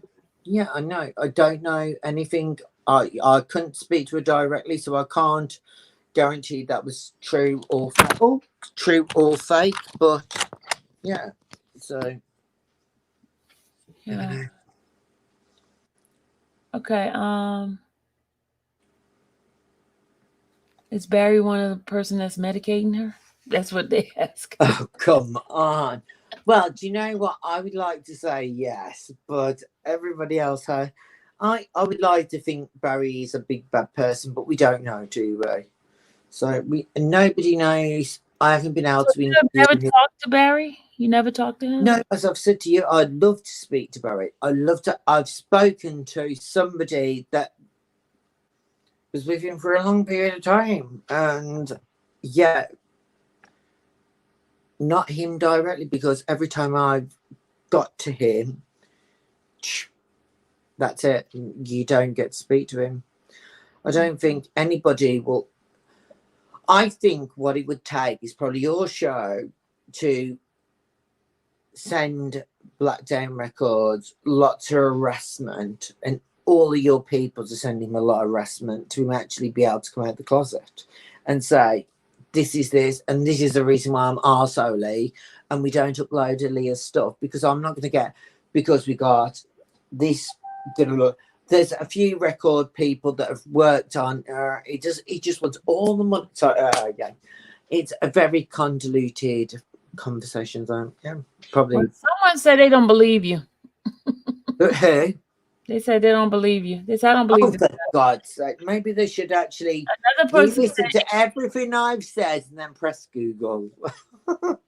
Silly boys and girls. Yeah. What would I benefit from? Do you know what? For saying any of the stuff that I said, I could risk being sued. So why would I? But okay. Did you I'm not very interview? hard to Did you find. interview Tiffany Hawkins, Susan Logan, and Sparkle? Tiffany Hawkins. Well, we've already spoken about one of the girls, haven't we? That I don't get on with. Oh, okay. Well, we've spoken about during the conversation. One of the girls that dated R. Kelly, which I'm not getting on with, and I don't believe. And that's the one you don't believe. Okay. I didn't say it was her, did I? But Yeah. one of the girls I'm like, no way. Why are you talking to me? And she's like, I've just bought your book, and I'm like, hello. But. And she said, I've been interviewed. Well, if she had been interviewed earlier on in my book and I didn't include her in the book, I didn't believe the woman. Because she clearly was very nice. Thank you. At least you're honest about that one. Well, no, you go to my Twitter, right? There was one of the girls before my management where you go to the long back machine. You go back to the long back. It was only a couple of weeks ago. This one girl that bought the book and she was like, am I included? I'm like, I don't even know who you are, love. And then she told me, yeah, not really. No. I'm like, no. It's like, if you are going into a relationship, knowing the person's a negative individual, and you're still climbing into the person's bed and climbing into a cage and doing whatever the shit he does, and then saying, oh, I'm a victim. Nah, you're not a victim. Do you know what I mean? Yeah. Okay. Here's the other question. Did you talk to Susan Logan? I have no idea. No idea. These names that the friend Susan Logan is the attorney that all of the so-called victim went to get paid. Yeah, no, but you don't, because it was like, this is not Aaliyah. So I'm not. I only. Okay, got you. I got you. So no, I did when I forwarded all the information onto the courts. I contacted somebody, I don't even know who it was. It was because I didn't even know, because when I sent it all over to the police, I was like, these are all the people that have said things that none of them are celebrities. I'm going to be honest, it's all before Aaliyah's time, and none of them are famous. None of them are on television at the minute, because I'd be really grotesque if these people would be benefiting from somebody else's pain, because I'd be the first to say, right, so you have to, it's like you've got so when I forwarded it on to them and I saw all this, I'm like, okay, yeah. What'd you do?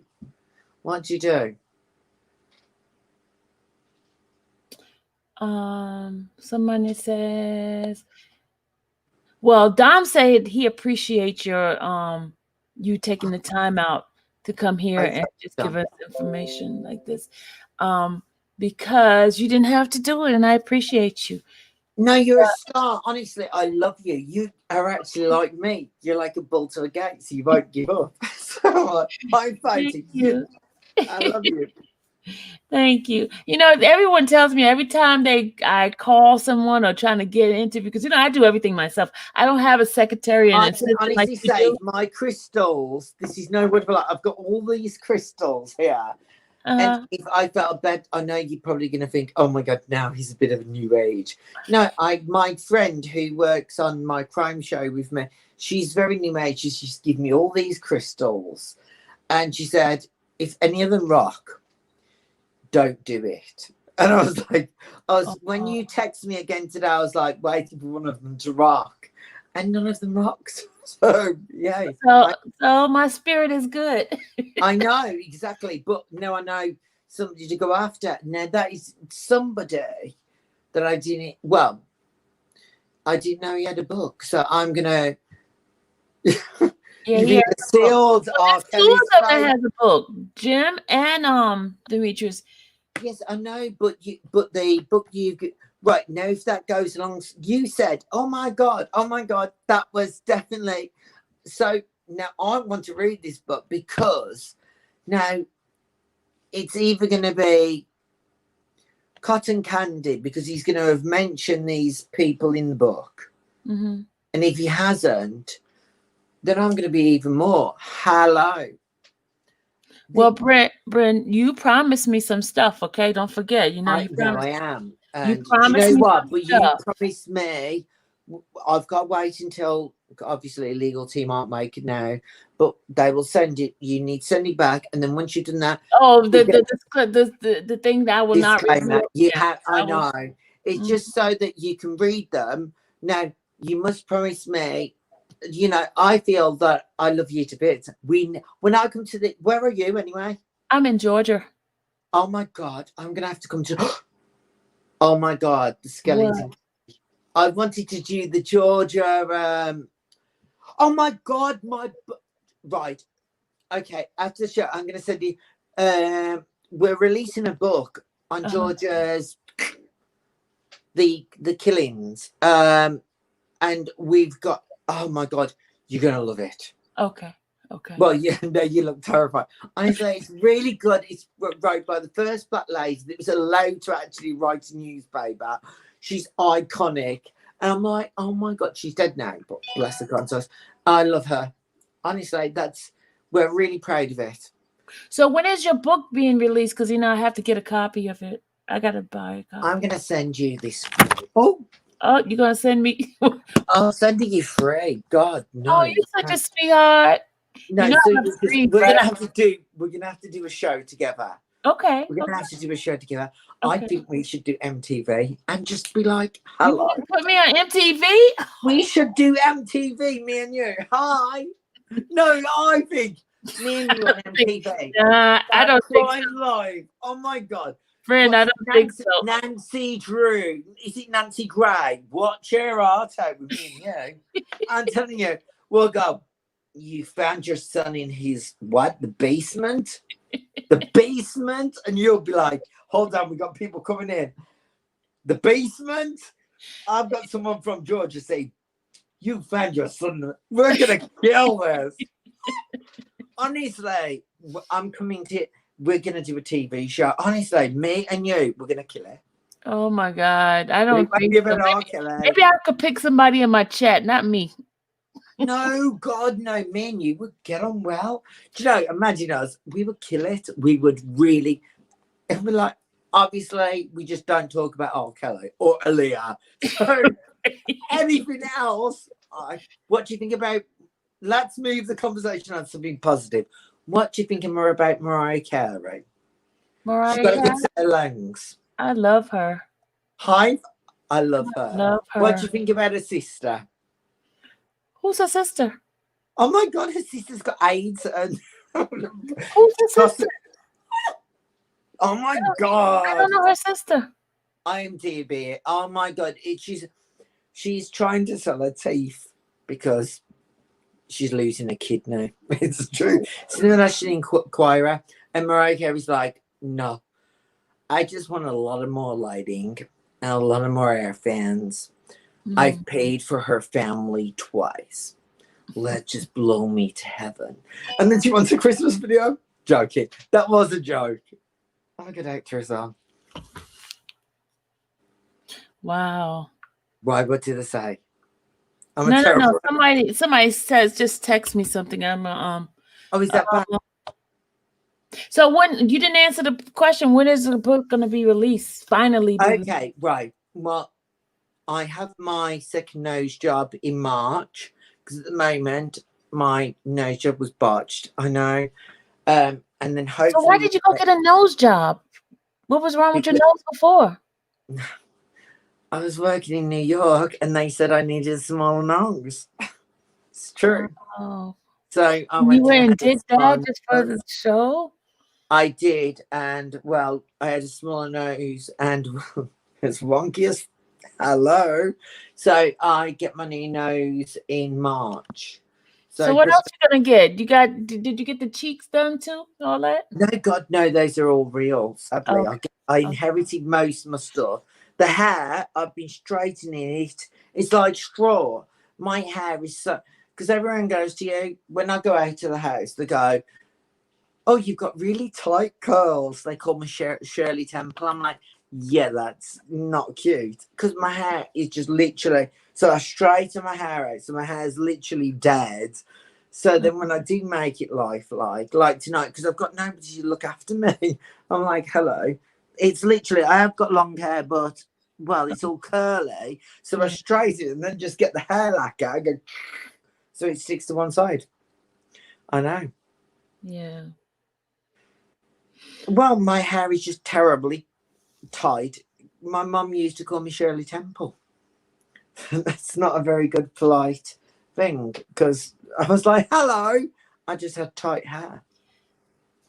Brent, so it will be released. My granddad and my Okay, so when will the book be released? Someone right, okay. Well, hopefully. Now this is going to sound sacrilegious, but around about the same time as she died next year. So around her birthday. I mean, the death. That's August 25th. August 25th. Yeah, but that's what the Waterstones want it released by then. Wherever I can tour. Oh, in August? Okay. Yeah, but I'm having my nose job in March, and if I say no, I own copyright over all the designs and all the interviews. So if I don't want it, then it'll be another year or whenever I decide, because I'm really strict with my copyright. I own all my copyright for everything. So yeah, other than they're gonna kill me. How many books have you written? Well, I owned GZ magazine, Gore Zone, which Hugh Hefner approved. So my actual books, 3. 3 books and a magazine. But I pulled them off the shelf, half of them, because I was not happy with them. Okay. But then how did you end up in the ID channel? Oh, because I was the best, and I was inducted in the Hall of Horror in Vegas. So yeah, they need to Google Gore Zone magazine, Bryn Curt James, or go to IMDb and Google my name. Spell that. Was it Gore Zone magazine? Which GZ magazine, Bryn Curt James Hammond. Say one more time. GZ, and then type in my name. Yeah, I'm the top Google search. Okay. If you type in GZ magazine, Girls of the Playboy Mansion, then you'll see GZ, GE. GZ. I haven't got any copy because that's like kind of like really grotesque. GZ, G, like G for green, Z for zombie magazine. And if you type in Hugh Hefner's girlfriend, Brittany Murphy, then you'll see. It's like, so I don't need to. So you was Hugh Hefner's girlfriend? Hugh Hefner was. No, God, no. She was on my Hugh Hefner, Girls of the Playboy. We did a photo shoot with her, Hugh Hefner.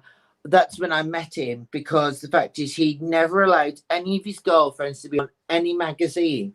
But I met him, I was from the UK, and I was young. So this is why I have not been prejudgmental on Aaliyah before. And anyway, Hugh Hefner was amazing. And I did a photo shoot in his Brittany Murphy. If you Google it and you Google, my age is now pumped up till the breaking point. I don't know how old I am today. Probably 50, but Bryn Curt James Hammond. So yeah, I've done so many achievements. I was inducted into the Hall of Horror. So I don't need to write about R. Kelly to be famous. You're already famous, right?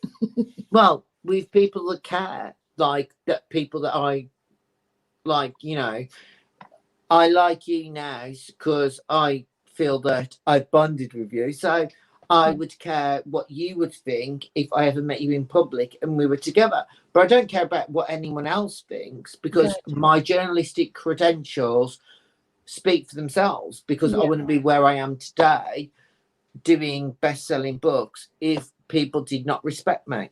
Yeah. So I don't just go to, Tom, Dick or Harry. I will go till, people might call it extreme, but I'd rather vindicate someone and say they're innocent as opposed to send them, you know, just say, oh, they're bad, because I like to know that I would like to have known. But the only thing that I've learned from this book, and I can only say that I think R. Kelly was sick, and I don't think he was never told the answer no by anybody around him. And I think that's probably part of the point, part of the issue, and nobody wants to answer to that. He was underage, he was abused as a child, and I don't think that sometimes the head doesn't develop, and I really do think that everybody that was associated through those years of when he did wrong,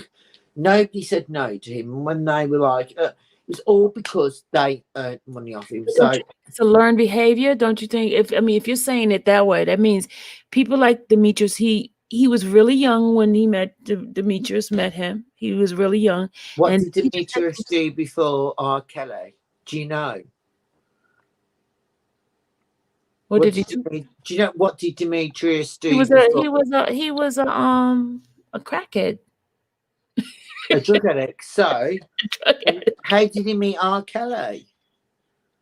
He saw something that was in R. Kelly, because he claimed that in his book that he's met him at a R. Kelly was doing a performance at the school. Him and his friend Chuck went to record the show, and then he saw how talented he was, and then he started, going with him in the street performance and all that. That's what he claimed. This is what I don't know about. I knew who Demetrius was, but I didn't know what you just said. He was a crackhead.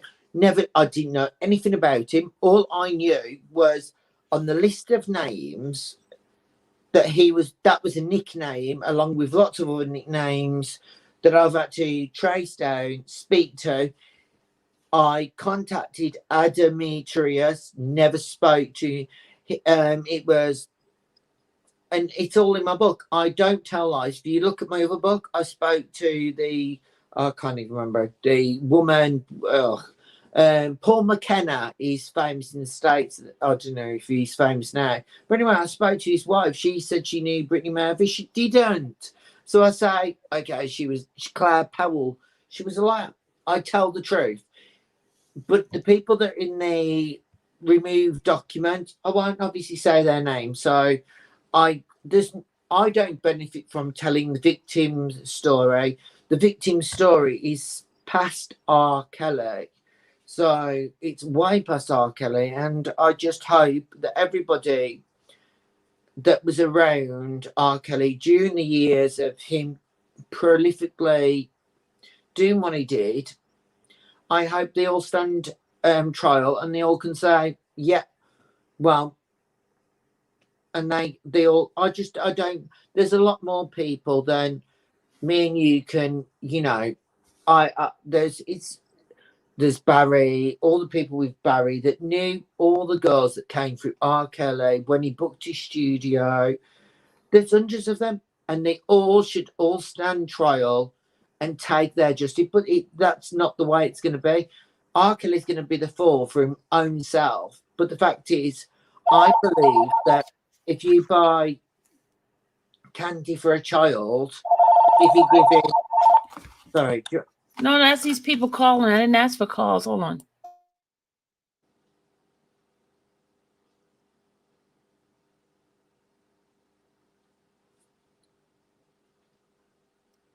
Sorry about that. That's all right. I don't know why people call. I'll just you do the call. I'm going to find another drink in the cabinet. 1 minute.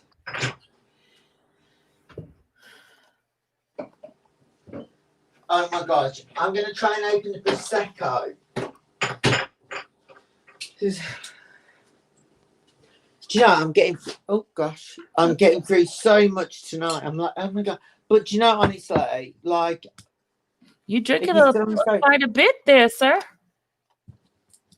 Oh, so you sit on the phone to him? No, I'm off. No, yeah, I was asking. No, I find it because what I find really uncomfortable is that people keep asking about after Aaliyah. I can answer about the girls that have contacted me since. Wait, somebody says, did you say Hugh Hefner girlfriends were minors? No, God, no. They're all in the 30s. Oh, for God's sake, no. Bridget was 40 when she was on my front cover. No, as But if. he did have some young girls there. Now remember, I can honestly say when I went there, I was 18. He had Bridget, she was 32. His other girlfriend, which was Kenda, I think she was 24, and the other two girls. And the only other person that I met was Pamela Anderson.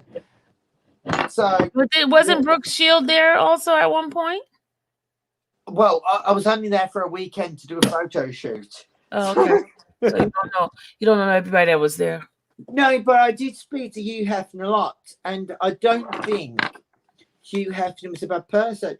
You kind of get the hint with these people. He liked his girlfriends, legal.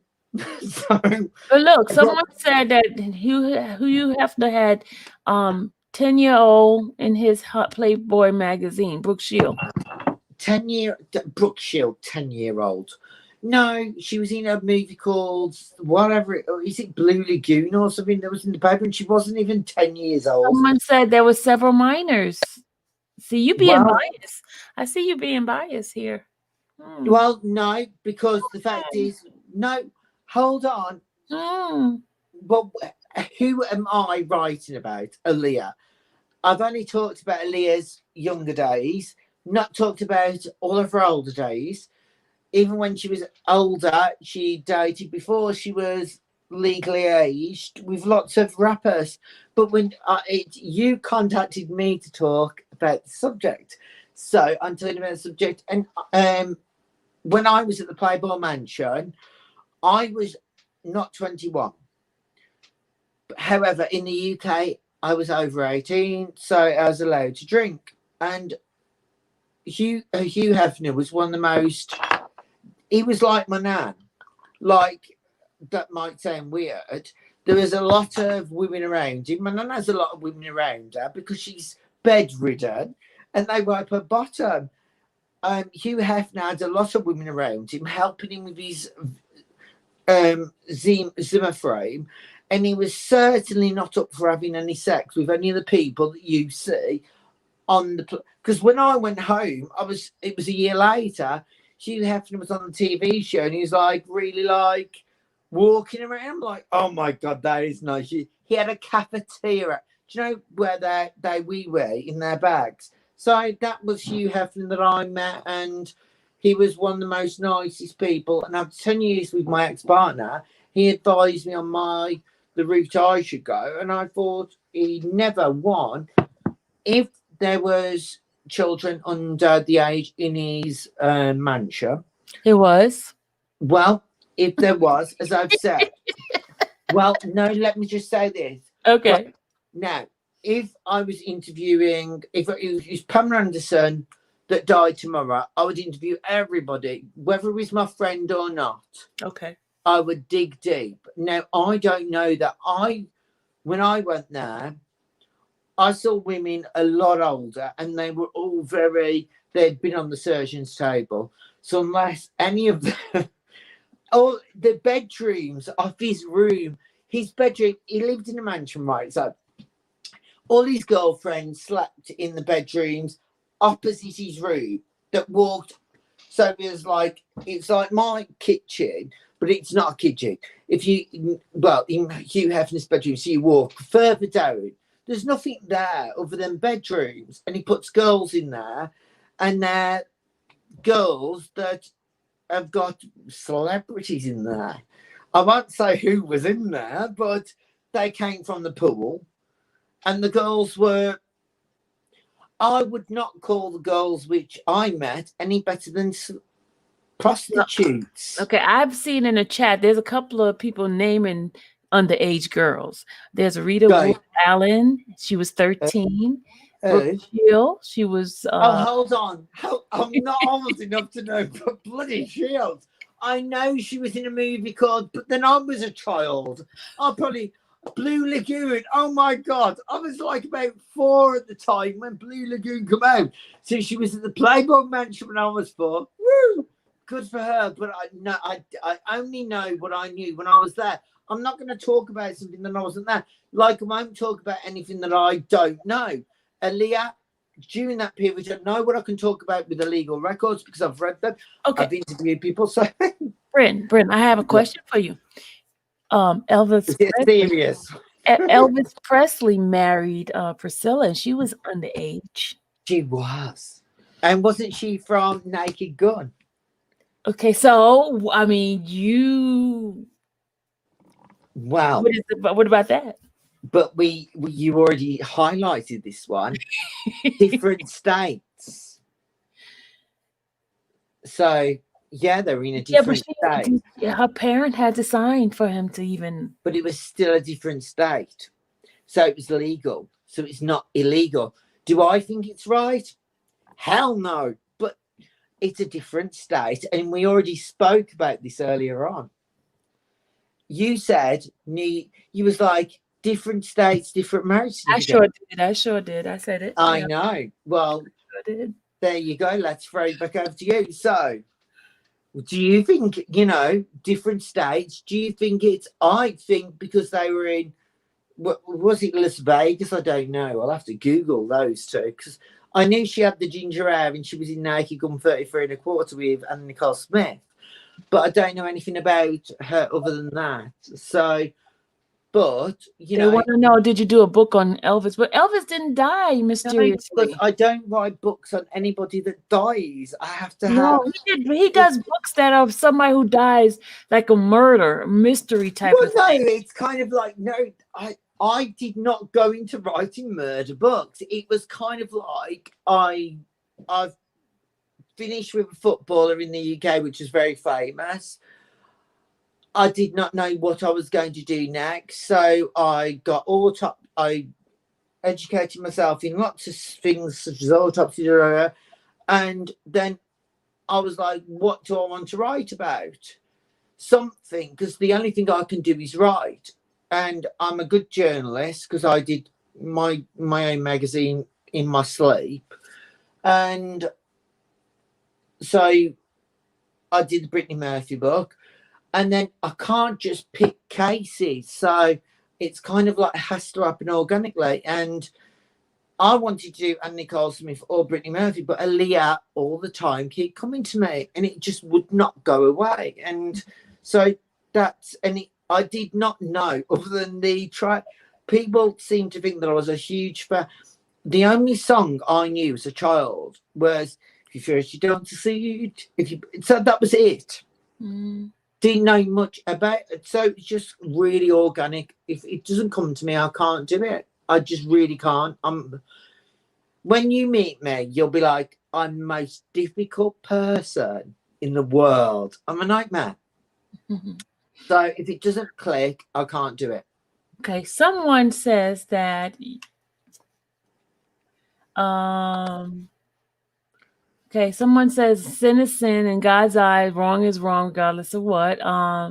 I mean, I'm just adding on my own thing. Someone said he's lying. I'm lying. It was out before Brandy. Who is he fooling? The what? Sorry. Has he even listened to what we're talking about? I don't know. My first albums, I don't even know what the guy's smoking. Bless his cotton socks. Oh my gosh, maybe you should go back to playing marbles. No, I don't even know what the question was. Something is very off. Someone says something is very off. Oh, well, I've been accused of hanging around with Barry, which I think he's a douche. I don't even know I've even showed you live now that I can't even get Demetrius's book online. Oh my God. Maybe you should ask me users to switch their VPN to UK. Maybe they'll be able to find out whether they can get the book in the UK or not. Oh my God, I wish they would stop typing before they actually use that. Someone said Barry's sitting in front of you. Oh my God, that would be delish. Oh my God, bring him online. Okay, right. Okay, Barry's online. Okay, right, Barry. if this is true, right, Barry, I called you, did I not, a couple of months ago? Wait, not that. After the fax machine, because I said, do you know what? I'm not going to go into it. So if this is true, right, Okay, I'm going to ask you if Hugh Hefner is sick.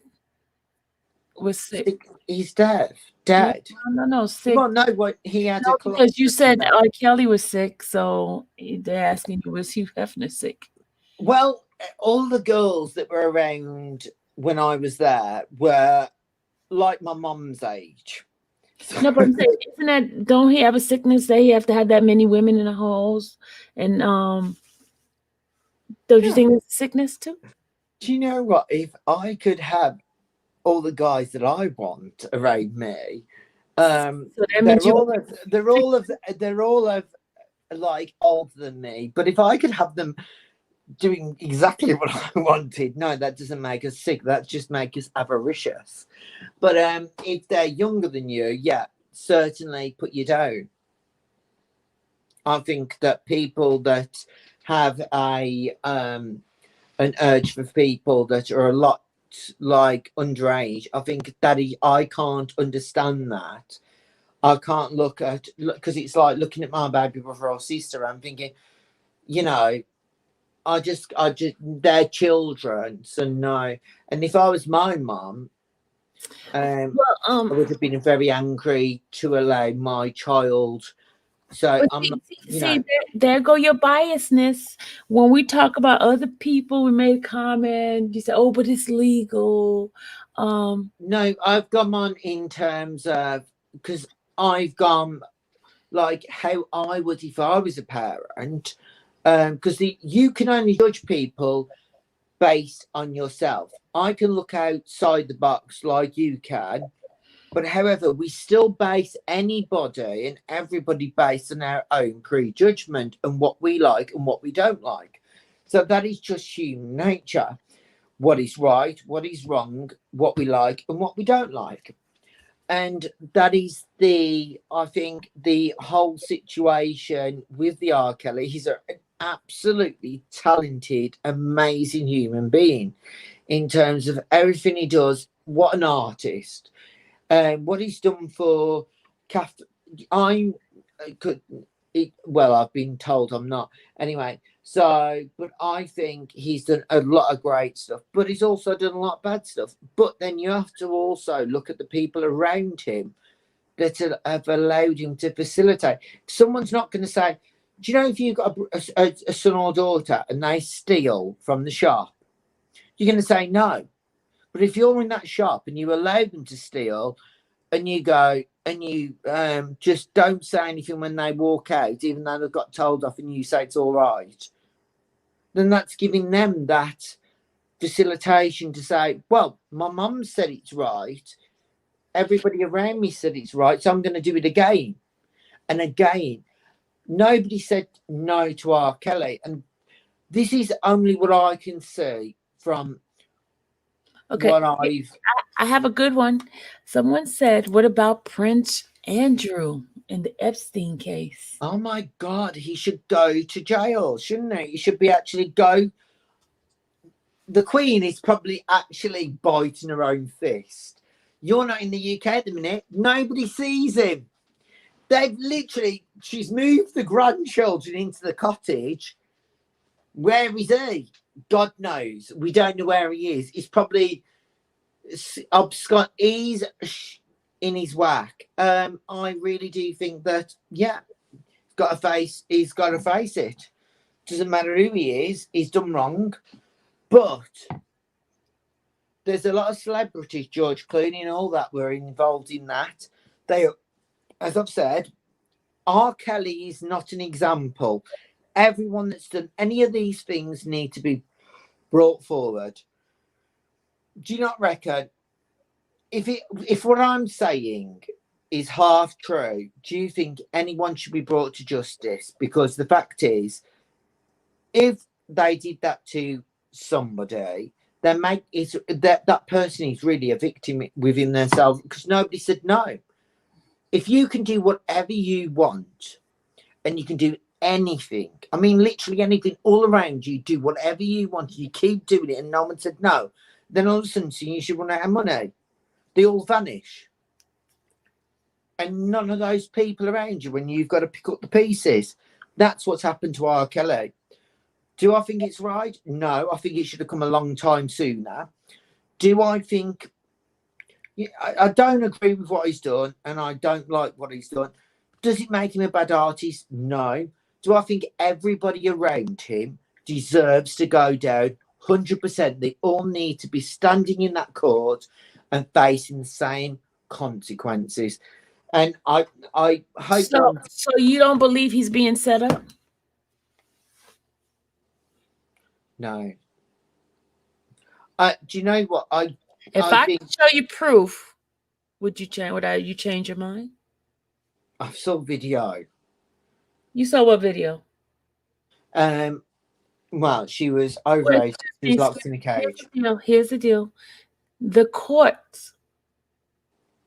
If it's not illegal, I can tell you, if you can show me anything other than what I've already saw that change, I'm the first person that would be like, yeah, geez. I'd be the first person that says it, but I think it'd be really hard.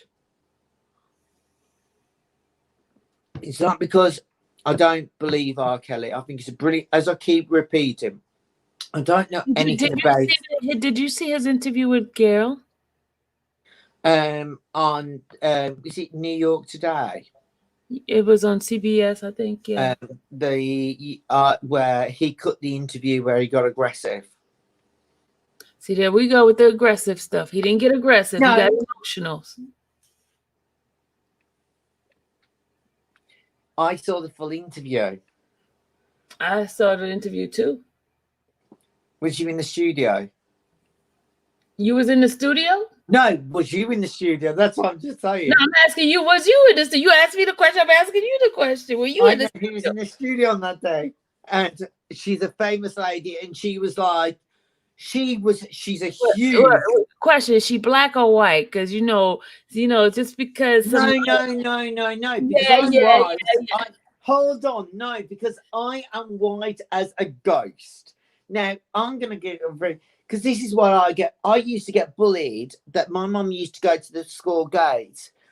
And when my mum banned my nan from seeing, I did Midsummer's Night's Dream, my Catholic school. My nan paid for it. And it was really embarrassing because I was not allowed to bring my mum was like, no, because I come out white. That I think that is, and I found that exceptionally. My sister is obviously from a different dad. She's got the Mexican hair, but that is not okay. And I'm like, I'm not Mexican. You know, my dad, I know what my dad is because I did the DNA test because my dad was like, hello, who's white as a ghost? And that really annoys me because I'm like, for all my life, I've been victimized for not being myself. And I'm like, oh my God, what? And it's like really, really annoys me because I look as white as a ghost. And what do I have to prove to myself to be in my daddies and my? I think you got, yeah. So, but okay, so friend, see, you letting the white side of you come out just because a person. I know what you're saying. Do you know what? I'll tell you what. A lot of the straight black men do like they go. And most of them are married. So you've explained that one. We're not talking about that. We're talking about the comment you said he got aggressive. And yeah, but that's me just speaking about me being just like people say I'm aggressive. Everyone says I have got an attitude that they say, oh God, this guy's got an attitude. And I'm like, no. They say whatever. I felt he had an attitude. It's not the first time. I will send you the videos. Several.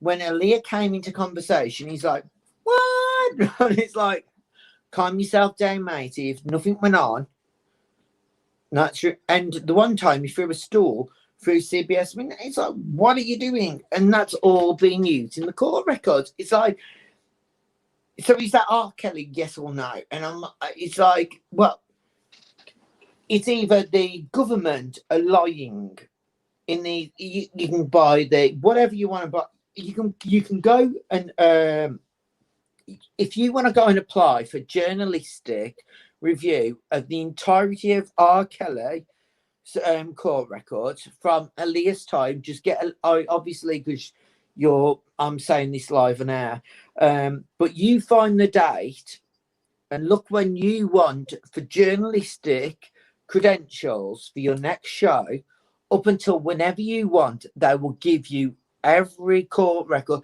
You might have to wait a week, a month, a year, depending. They'll look at your background, and once they've looked at your background, then they'll decide on that, and then we'll release them to you. And then when you read them, then it's whether you want to believe them or not. And if you want to then choose who you want to interview, I interviewed them all. I sourced them when this is what I said. They're all spread-a-gunned all across the country. Barry, if he was that articulate, he's going to be literally, it's going to be something out of a TV show. I'll tell you what, James Dean, what's he, 007? Barry is going to be one of these guys that are on 007's level. It's impossible. R. Kelly's history is prolific, but here's the deal. Okay, I know you have read about Barry, right? Barry's an awful man. Yeah, you heard the stuff he has done. Oh, I do know. Yeah. And so you're telling me that you don't think that he's still capable? I already told you early on in the show that the deal was that he would still make money off the albums. So that's the end of that. He's still making money. So, I don't know what the deal is with the Reliers, whatever it is. That it's a very unorthodox, terrible manner of way of dealing with business. However, Barry was not a great man. And if I think somebody should be in front, I think Barry should join, and everybody, well, so I think you're a lovely person. Now, the person who went on Aaliyah's tour with her, which is in the Chinese video, actually, spoke with her to... So I can go look it up. Aaliyah, all I can say is she was on Aaliyah's second album. I'll do this bit after the show, but the woman is absolutely one of the most adorable people in the world.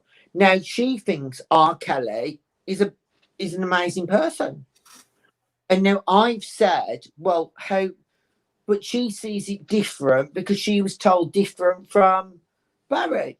Now, but the fact is, I'm not coming from one type of place. My book is a majority of everything. And Aaliyah was with R. Kelly. He beat her. He married her. That I don't think it was polite. Allegedly, because we don't have no concrete proof, because it never went to court. No, because she was bought. It was bought all out. So, but I can say that. What did you just say? It was all bought out, wasn't it? What does that mean? Well, on the day, I don't know. I'll send you after the show, so then you'll be like, yikes. But obviously, you won't be able to say anything on this, so you must stay static ever since from. You'll be like, hello. Yeah, but see, it's all alleged. There's nothing that was concrete. Not when no. What you're around when you sign a deal, to how much you're paying to keep silence, that's not a deal. That's a silence. But when the person's dead, how silent is anything? Nobody's silent after court records become available. It's 10 years. Aaliyah's, anybody can look up Aaliyah's court records now and her marriage. Anyone can do it. I was the one that did it, so that's why it's in my book. But it's only because I was writing a book on Aaliyah, and it wasn't very nice. R. Kelly wasn't nice to her, I'm not going to lie. But however, he did create Aaliyah. And what do you want to take from that? Like, I'm a creation of every person that wrecks my life, but what do you want to create from that? It's like you've got to find something positive. I feel that with R. Kelly, somebody needed to say stop, and I think that's what we need to, I don't know, whatever. He did what he did, but if somebody had said stop a long time ago, I don't think it would have gone this far. If you can go into a shop, and this is all I can relate it to, if I could go into a shop and steal every toy I wanted and no one said no, I would keep doing it. I would. I'd steal all the Disney toys, everything. I'd just keep stealing everything till I had everything, or any animal, because I love animals. So you would just keep going back if no one would say no. But someone said tell him to show hardcore proof, no hearsay, because they're saying you're saying hearsay. These are hearsay. Right. Well, as I've just said, the person, what state he lives in, needs to go and file a claim to see the evidence. That it's not this difficult. Anyone can do it. You can do it. Any other people that are listening just need to walk down to the courthouse and say, can I see the entirety of R. Kelly's court files? They'll tell you how much it's going to cost. And so how much did it cost you? How much did it cost you? For me, because I'm a journalist, nothing. It cost you nothing? Nothing, because I'm a journalist. Mm. No, it's true. I'm saying it live on air. So if I'm lying, you'd be able to find out how much I paid. But I've never paid anybody because I can get anything for free.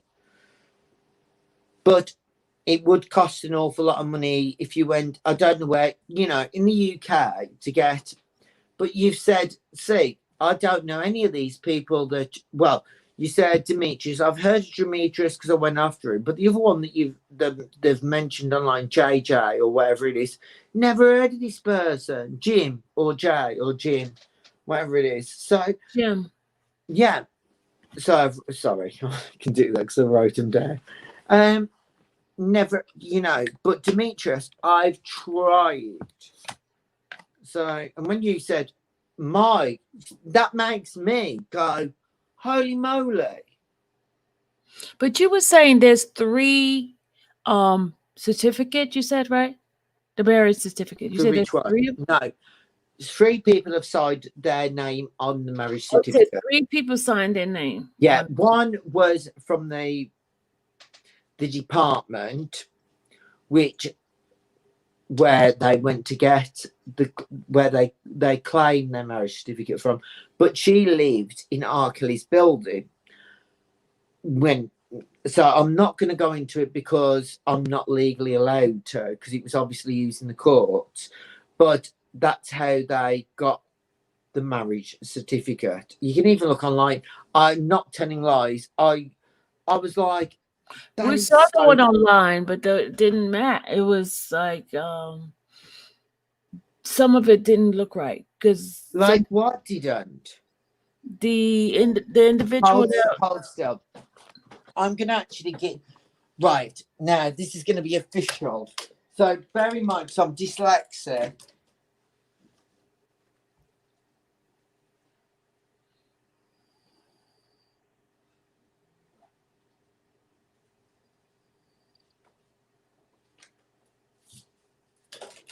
Right, so I'm going to read out.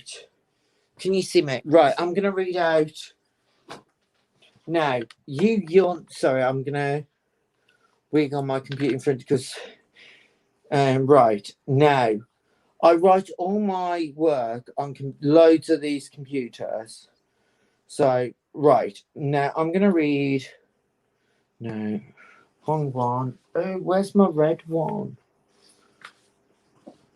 I think I've actually just had my red one. Paul!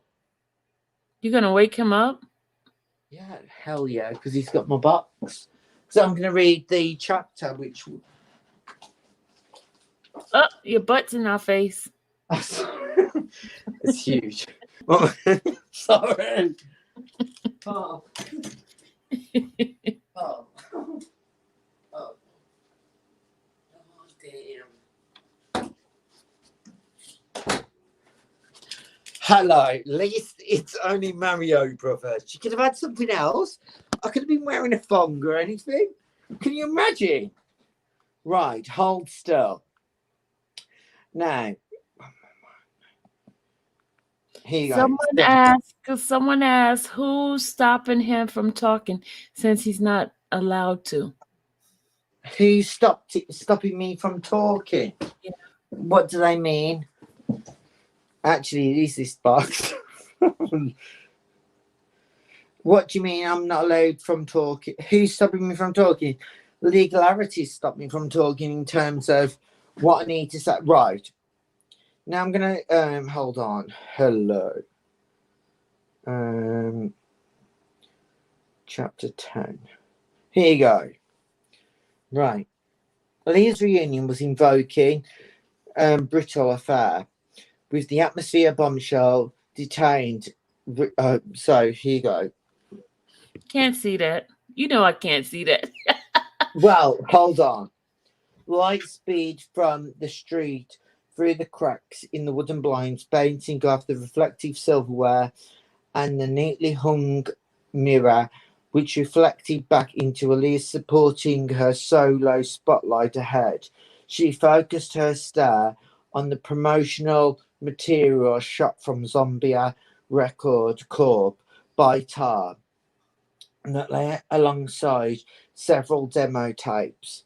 Aaliyah's rabbit hole appeared to go on forever, or at least she felt very slowly. She felt she had plenty of... Sorry, I go on. Anyway, the tension was cutthroat, but Michael's smiling eyes provided an inner comfort Aaliyah longed. The question began. How did it happen? He quipped, turning to Diane for moral support. Aaliyah's bond with her parents once felt sacred. Now there was a 15-year-old daughter's eyes challenged their unfiltered system of love and trust. See, I know all this. Nobody knows any of the stuff which I can go on. So there's loads which I can't go because I'll probably get really in trouble. But the fact is, I went into a lot. It's not just everything that I do. It's not to make R. Kelly. It's nothing about R. Kelly. It was all about Aaliyah's experience. She's dead. You can't get her real experience, but at least I can get as close enough to her experience of what it was. She was a love-drawn child, which a grown man shouldn't have took advantage of, and You keep saying that it's not. It's a. How old was R. Kelly? Huh? How old was R. Kelly? Back then, he was 20-something. How old was she? Back then, when they first got married. When they allegedly got married. No, they did get married. I've got the court record. They did get married and they did have sex, and it was not. How do you know you was there? I write about her. This is where I right.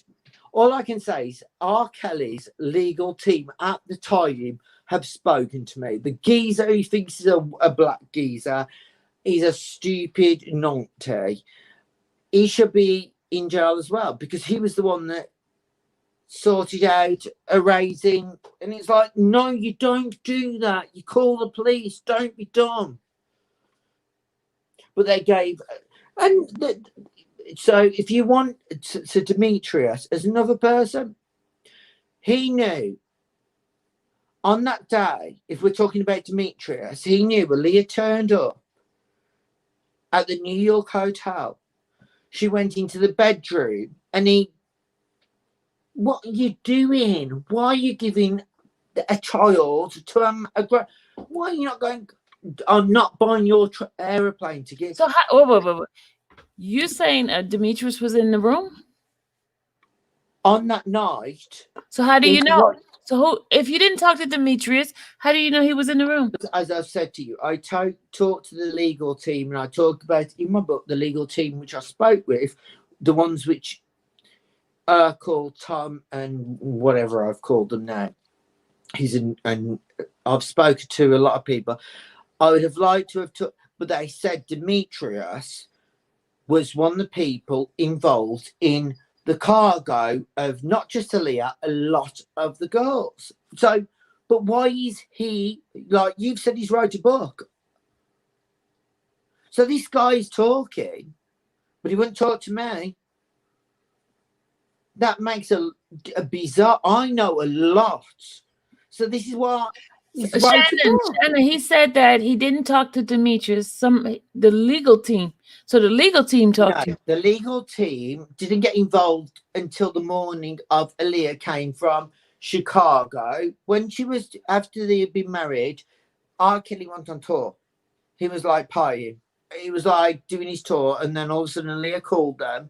She called them from the mall. I've spoken to lots of her friends that were there on that day. She was pregnant. It was a right bloody mess. So if she was pregnant, why isn't there any record of her being pregnant? What do you think? This is like deja vu.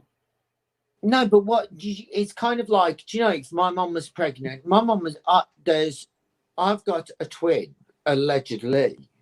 But my mum, this is true. You can even ask Paul. He's passed out in bed, but you can ask, I can guarantee you, I had a twin brother and my mum had an abortion. So where's the baby? Hello. Well, when you have an abortion, she didn't know she was pregnant still. So she actually gave birth to, which I was on New Year's Day, January the 1st, which was the biggest nightmare to my mom in the world. Oh, you're talking about you. I'm talking about, we're going back. I got to wheel you back. I got to wheel you back. Go on, sorry. I got to wheel you back. Come back to this story here. Okay, what? Somebody, I'm asking you a question from someone in the, okay, in the what? chat. They said, where is the baby? Oh, Aaliyah's baby. Well, she had an abortion. What do you think happens to abortion babies? They put down the bin in the hospital. Yeah, so it ended up. What proof of that do you have of that? Right. Now, that is one thing, which is I did contact the hospital. You know you can't get information from the hospital. Well, now this is where I'm going to finish with this one. They said, we know of Aaliyah. And I'm like, hello. Well, I know exactly what hospital it was. And, well, they were like, I know somebody who, and he was like, okay, whatever. But I did interview them, and, well, Aaliyah wasn't even in the country on that day. So I can't prove it there or no. So it does say that I did interview the people that, well, the lady said she was happy to be interviewed. So I do put a name in the I don't know what they're called, the colons in the bottom. So she did say that she was there on that day at the hospital, and yeah, but we don't know. You haven't got me anyway. You're looking, you're like, oh my gosh, I've got him. Somebody said keep drinking because you're talking a lot. Oh, I know, but you know what? I'm only talking the truth. No, but oh my God, do I look even wrecked? But see, okay, Alethea said, I'm with Alethea.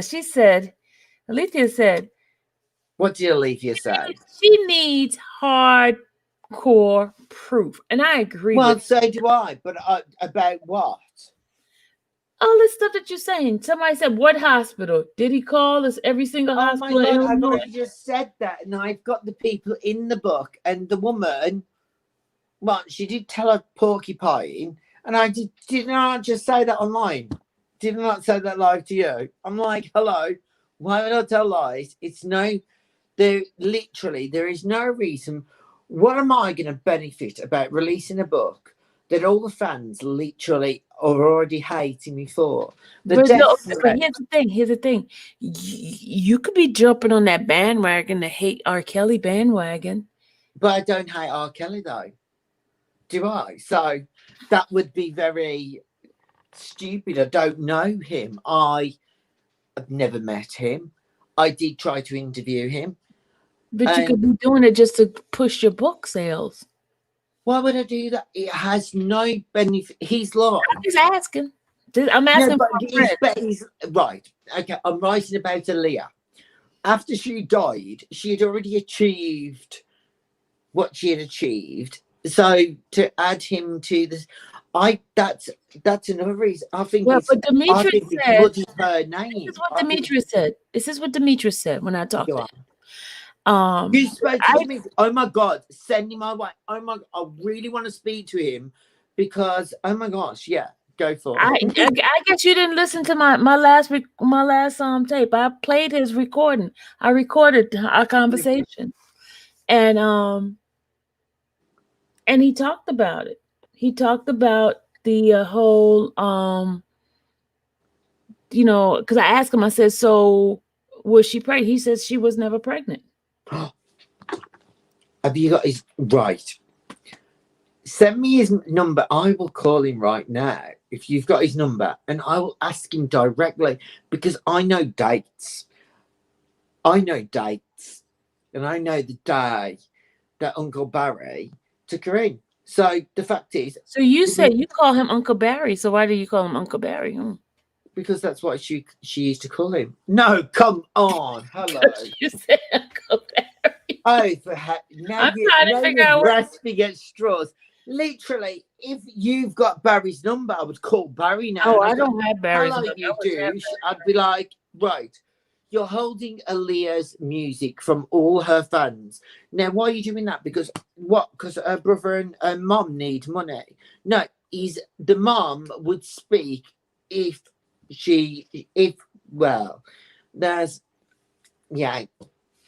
I'm saying too much about that one. But anyway, I just think Barry holds a lot more keys to the Aaliyah case, but it doesn't mean anything about R. Kelly. R. Kelly did bad. He knew about that. He's still getting money from R. Kelly. Whatever. It's like, I think with Aaliyah, it's sad. She was just a product of the industry. They're saying a lot of people are angry with you in the chat. For what for? Because you're saying stuff you don't have proof. With what? I wish it would say. Okay, look at like the pregnancy. So ask him why would they get married because she was pregnant only for her to get an abortion. I've already said this. Are the people that are listening not really listening? Right. All they have to do is go to their courthouse near themselves and apply for the court records in regards to R. Kelly. They need to ask for his full name and the full court records. It's simple. They don't have to take my word for it. It's as easy as ABC. Go to the courthouse and apply for it. If you've got to pay some cash, pay it. But the fact is, do not bludgeon me for already doing that. It's ridiculous. What would I benefit? My book is, as I've already said. But look, you would benefit because you get big. You blow up bigger and bigger. You become more and more famous. But I'm not giving people what they want, am I? Because I'm not saying R. Kelly's a bad person. I think all the people around R. Kelly during the times he was doing what he was doing are bad. I think they all. So tell me some of the people that need to go. as I said, right out there, I put them in. Oh my Okay, God. I keep. Oh my God, these people with this. Sorry, I'm not answering any calls. Let me take. Oh my God, she's so batteries. good. Huh? I'm No, taking do batteries it. because I'm tired of people calling. I'm not taking any calls. Oh my God, no, we should so take calls because that's cute. Did you say you wanted to ask the? You want to ask question? You want them to ask questions of you? I'm happy to ask them. Okay. Y'all, he's. But I can't. Okay, hold on. Okay, guys. I think let me put the link in since you want to talk. You want them to ask you questions. Hold on. Yeah, I'm trying to think that's protect you from it, but okay. You I ready? know, I'm ready for it. All right, y'all. He ready to talk, y'all. Hold on. I can't promise I'll give them anything that they already don't know. Oh my God, this is so fun. Oh my God. Hold on. Oh, they didn't answer. They hung up. All right, let me put the link in. I think probably people are probably scared of me. I didn't think I was gonna get this much from you. Well, what did you? I don't know. I'm very truthful. Okay. All right. Stephanie wants to know. He didn't let you get the whole question out? Well, You didn't that's let a me get the whole question. question out. You made me forget the question, but I was about to ask you a whole question. And I can't remember the question. Okay, what's that question? Okay, did anyone ever mention Drea to you? Well, I think you've already asked this question. I don't know who you're on about. Drea, his ex-wife. Oh God, no! I've actually interviewed her. She's the most boring person I've ever interviewed. You interviewed her? Sadly, and do you know what? Well, the lady from MTV, I'd spoken to her several times, many years before. I didn't know she was, well, it was like, and I can honestly say she's one of the most nicest people. And when I actually spoke to her, she was like, "What do you want to talk about?" And it just was not an issue. She was like, "Not talking." So, yeah, she did speak because this is a few things which and you can actually go on YouTube and there's an interview with me actually. I'm like, hi. So it's really cute. So yeah, no, she just didn't. Yeah. So why did you interview her if your story wasn't about R. Kelly? Because she was actually planning to release her own song and she was talking about parenthood and she was going to release a book about parenthood. So it was like very interesting. Well, not interesting to me because that was not my story during that time because I began my book on Aaliyah. So I had second-hand intentions during that time. I'm not gonna lie. But I'm saying, why did you even think about her to even interview her? I know you said she came up on because I had already started work on my Aaliyah book.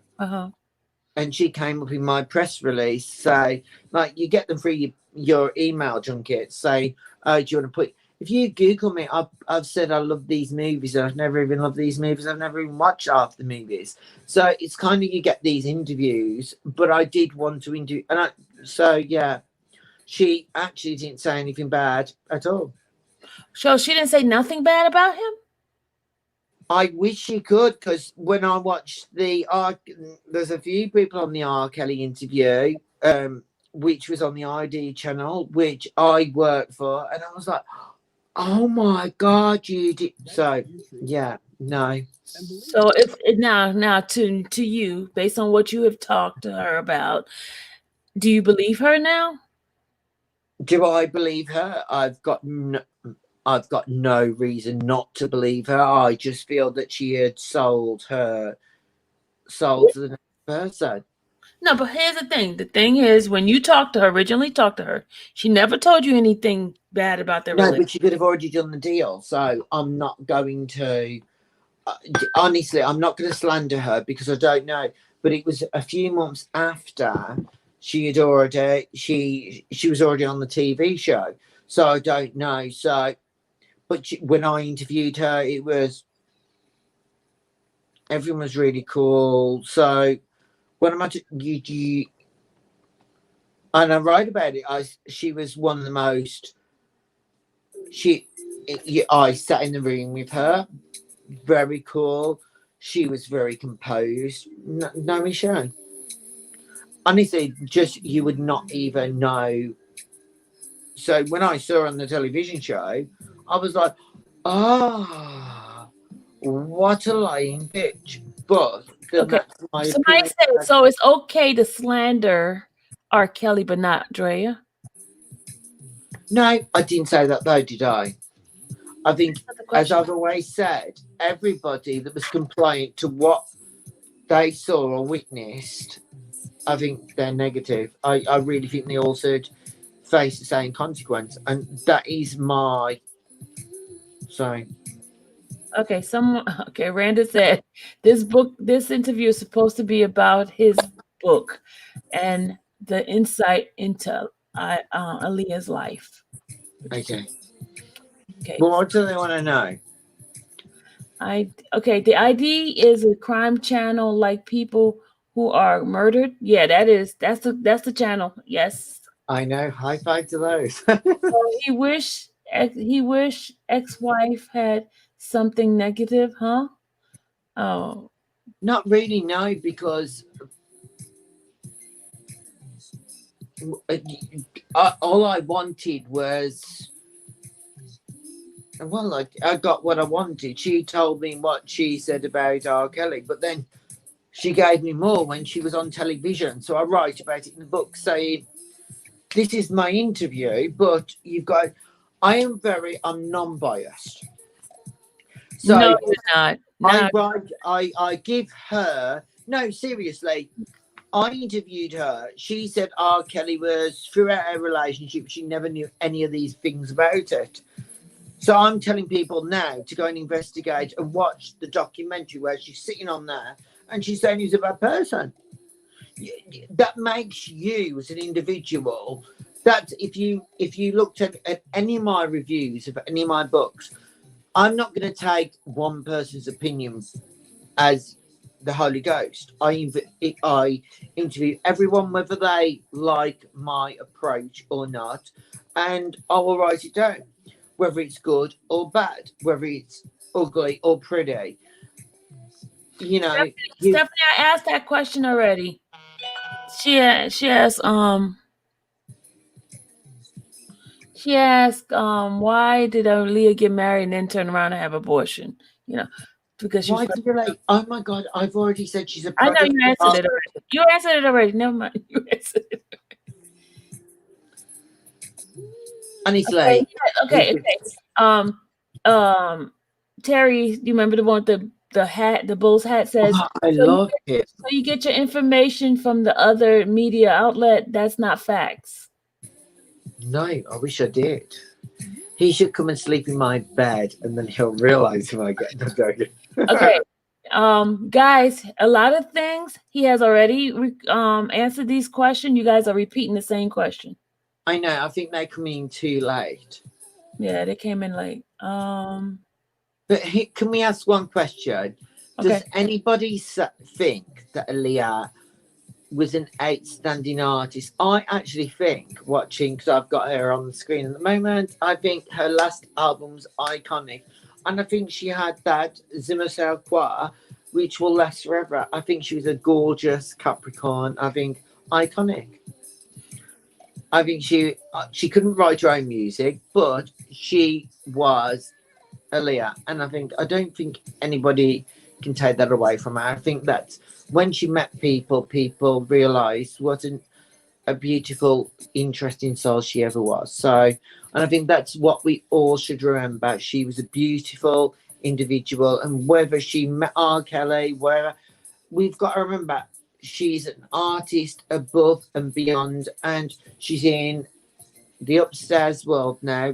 Wherever anybody wants to know what the upstairs world is or downstairs world, but she's a beautiful soul, and God rest her peace. And I think everyone should appreciate where she is now. Okay, next question. You're digging me as, what do you think about her relationship with Damien Dash? Well, there wasn't one, was there? Oh, Let's be oh, serious. oh, He that's turned no up at relationship. her funeral. He turned up at the funeral, and the family was like, "Weren't you coming?" No, this is not going to happen. And he was like, "Hello," and he brought all the MTV cameras. No, no, no, no. And I can say that no, he was not even allowed. So, there was no relationship, huh? well, there was a relationship, but what? Come on, how many people have you dated when you were a teen? She was still a teenage. Well, she was a younger adult in a bizarre world. So she was just doing dating. Honestly, not a big deal. Oh my God. And Damien Dash. Hold Go on. on. Hello. Hold on. Let me put you on speaker. Go ahead. I would love to know more about Geronda Pay. He doesn't know Geronda Pace. So wrong. Geronda Pay. Is that the what's it called? Like, I believe that R. Kelly innocent. Okay, we're not. Like, he haven't done nothing wrong. Why keep him in jail for? Okay, you're on the wrong channel for this question. He's doing the Aaliyah book. Okay, call back another time with the other one. Okay. About Aaliyah.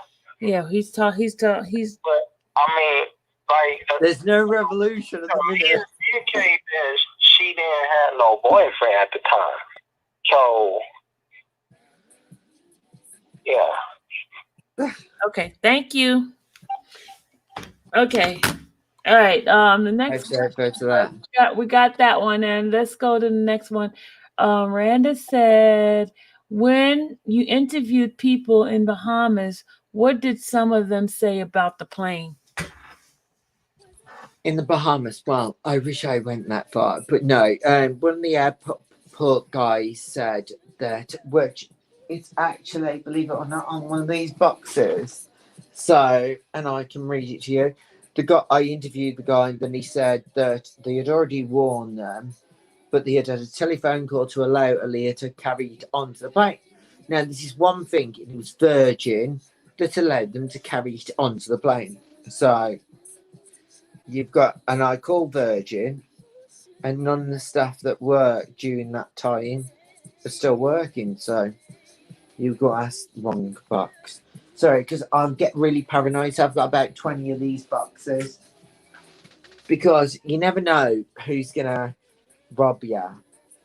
So you have to back them up on all those different devices?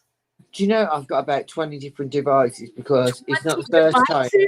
Oh, honestly, you don't. Honestly, look, I'll send you a few of these chapters and you'll be lying in bed thinking, okay, I'm not comfortable, especially with the redacted names.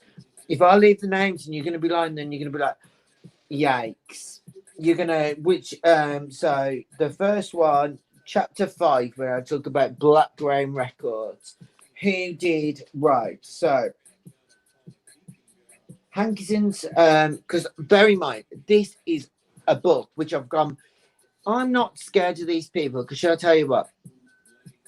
The person which used to manage me as a child is Zach, and he's been made tonight by our queen in the UK. I know that sounds really gay, but whatever. So when I am not very nice to people, which you saw in the interviews, I have real no fear, because if somebody come into my house or did something, then I would, hopefully I'd be able to, well, I usually can do. This is, my life is a bit weird anyway. Hankison's first task, after giving Aaliyah's parents the blessing of managing their daughter, and I go on. But anyway, I will send you this chapter. Okay. And Black Game Records, The Boutique Nightmare. So you can say, oh, hold on. Yeah. And two of the people from Virgin I interviewed. And yeah. Okay. I got some more questions for you. Hey, Brenda. Okay, I have some more questions for you. Okay, someone says, is he romanticizing her? She would be 40 something, not 20. Okay, I'm gonna go past that one. Okay. Am I romanticizing her? No, she's dead. I'm gay. That's a bit weird. Okay, ask him, why did Virgin terminate business with Barry after Aaliyah passed? Why do you think? That's not very difficult, is it? Who arranged under Virgin lost 2 of their bloody best staff. It's ridiculous. Okay, Now, next, any serious question? okay, next question is, did you interview Asante McGee? The dancer. Is that the dancer? The dancer? I interviewed the dancer that was on the holiday. Is that who sent? Sorry, because I've interviewed so many names. So Santa McGee. Sorry. Who was Santa McGee? McGee. Okay. Next question is. No, who is that? Whom? Asante McGee. Who is it?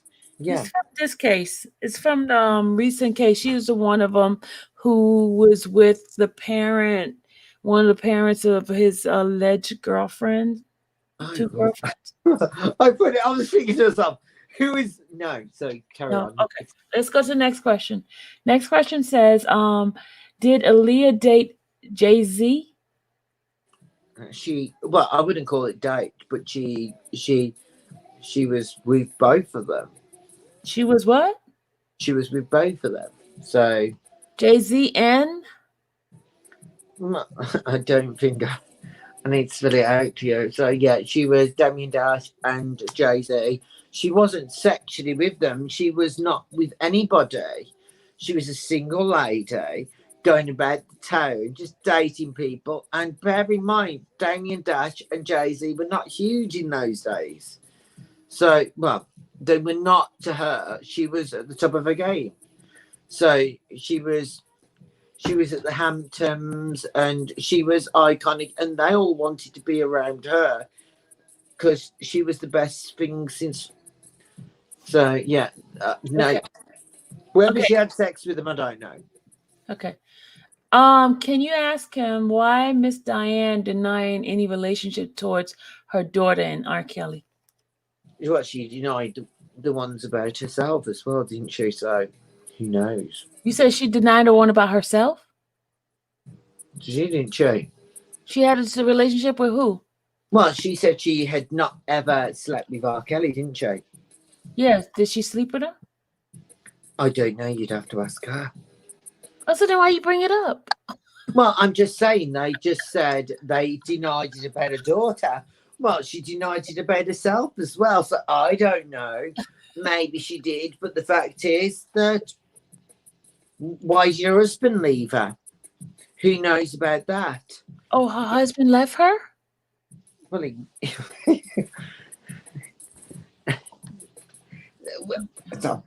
Okay. All right. Well, he was not with Aaliyah's mom on the second album. That is very strange. And I've interviewed everybody, and all I get is this. Who knows? You'd ask Diane, and I would like Diane, if she listens, to actually speak to me, because that would be nice, or Ray J, because then we could discredit all the other reports. But who cares? Ray J? What does Ray J have? No, not Ray J, her son. Razzie or Ruzu. No, Rashad. No, her brother. Bloody hell, he follows me. He stalks me, but he's blocked me from following him, but he follows me. I'm like, what? I would actually date her brother. You stop. Okay. No, this is serious. I'm like, so Chris. He's stalking me online. Honestly, I'm like, I really think he's attractive. I would date him. Okay, next question is, please tell us more about her family disliking Damien Dash. Well, the only thing I know is that he was banned from the funeral, which is anybody, you know, the day he turned up with the MTV crew, that was not appropriate. So, and they banned him, and it was like, you know, well, you just don't do that, do you? So I think he made their relationship to be a lot more than it actually was, because the day, well, which is, I got an interview with a guy that was at MTV Awards that Damien Dash said he'd spend the entirety of the night with. I'm like, hello, you didn't. So it's like, what? So I interviewed a few people on that night where Aaliyah was just on her own, just lonely. And it's like, for me, I think she was just fed up of being told what to do. So she just sat there, and there's loads of people I was spoken to during the MTV, the one before she died, where she was, it's the same, she just was on her own, very solemn and sad. And she was just like very soft-spoken when people came over to her. And that was about it. Okay. So I just think it's really sad. Okay, next one, it says, did he did a book, hold on, this thing's jumping, questions jumping, okay. All right, hold on, it just jumped. Interesting. Oh my God, are those shoes behind you? Huh? I'm looking at you behind you, right. Now, if you've got those many shoes, I am gonna scream. Those not shoes, that's a fake background. Not oh even my shoes. God, I'm like, what is, that's like, books. I'm trying to act like I'm studious, okay? Oh my God. I thought you had loads of shoes. I'm like, no, oh my God, those look like my Ugg boots in the back. I was like, oh my God, where did you get those from? It's not my shoe, because I'm not. Okay, these questions are jumping. Somebody asked, am I watching Austin Power? Oh my God. Wow. That's Okay, what do you know about Kitty Jones? Okay, guys, Kitty Jones is not. I only know people that. Who is Kate? I don't know. Kida Jones. Who's that? Kida Jones.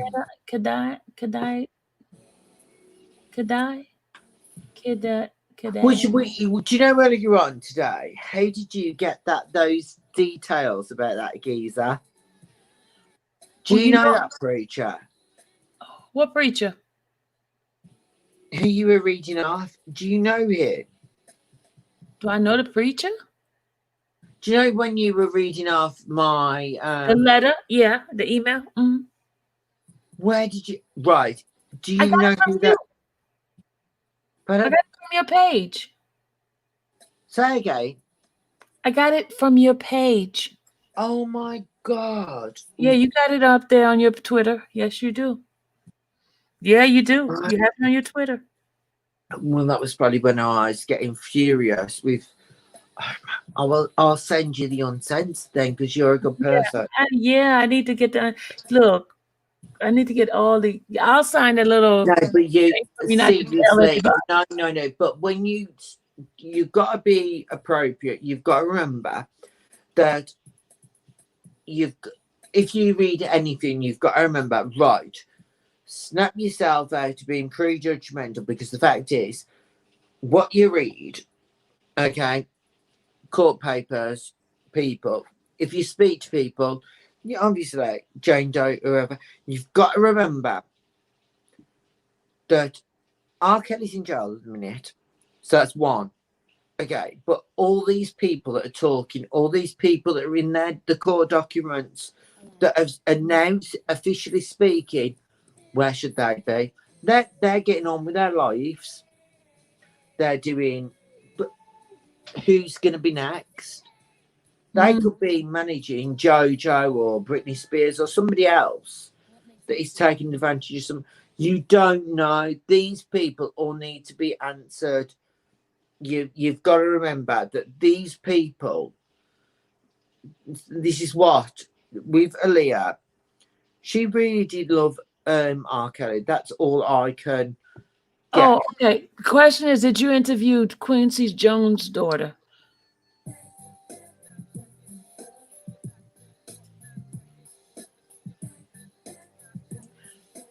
Wow. Yeah, I've got a bit of music in the background. I'm not going to answer that one.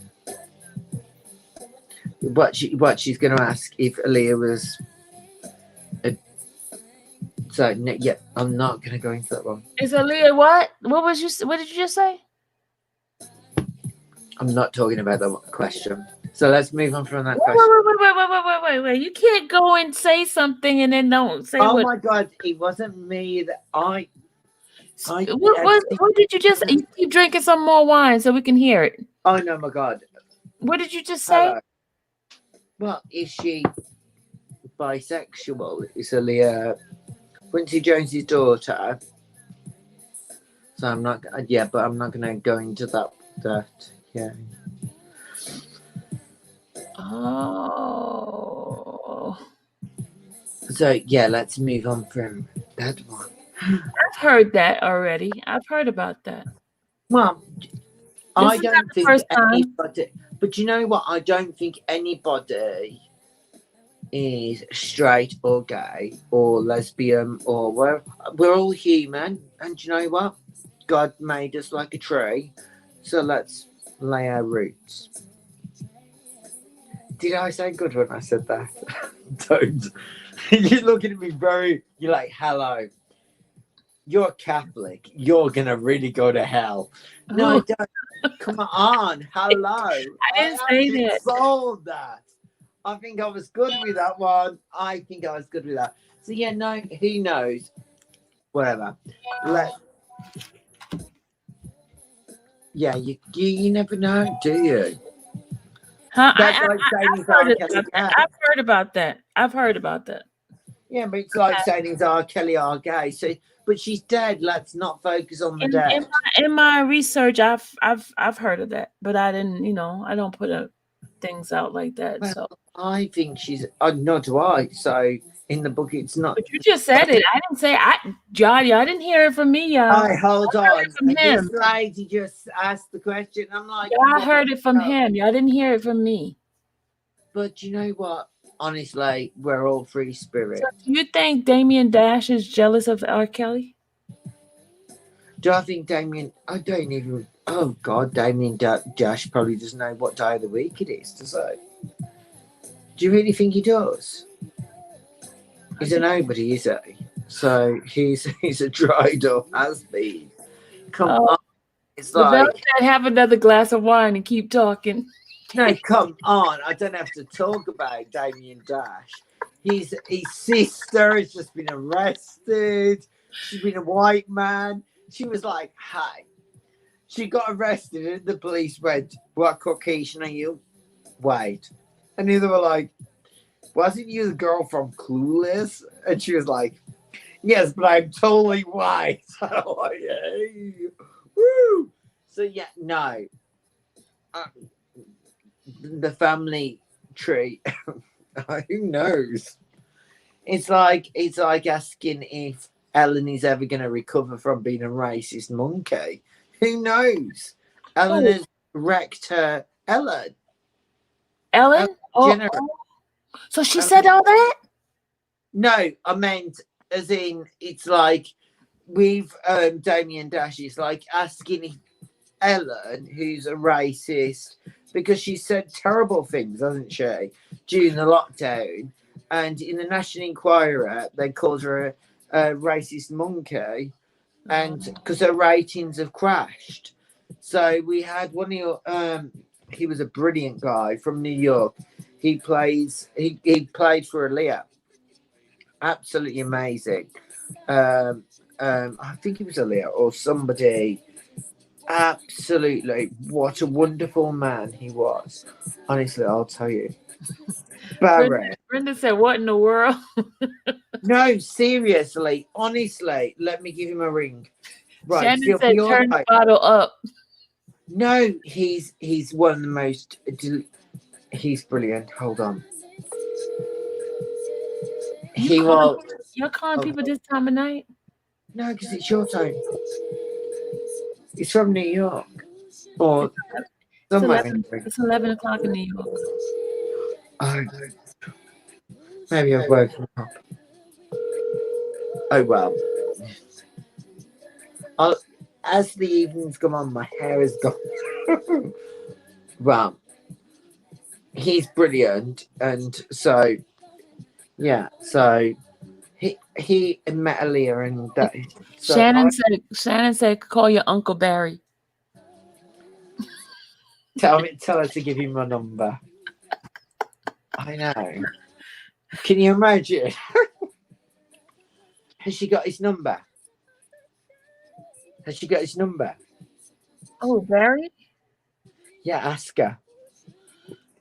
Say, if she gives me his number, I'll do a lap dance. You do a lap dance to Barry? Don't worry, I don't. I think he's drinking a little.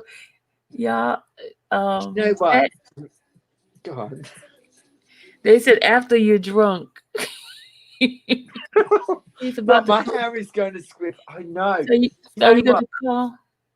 Do you know, my catty's asleep on the there. I've got like, look at all these. It's like terrible, and my cat looks like he's dead. Doesn't she? It's terrible. So, and then I've got a hedgehog. I actually own a hedgehog.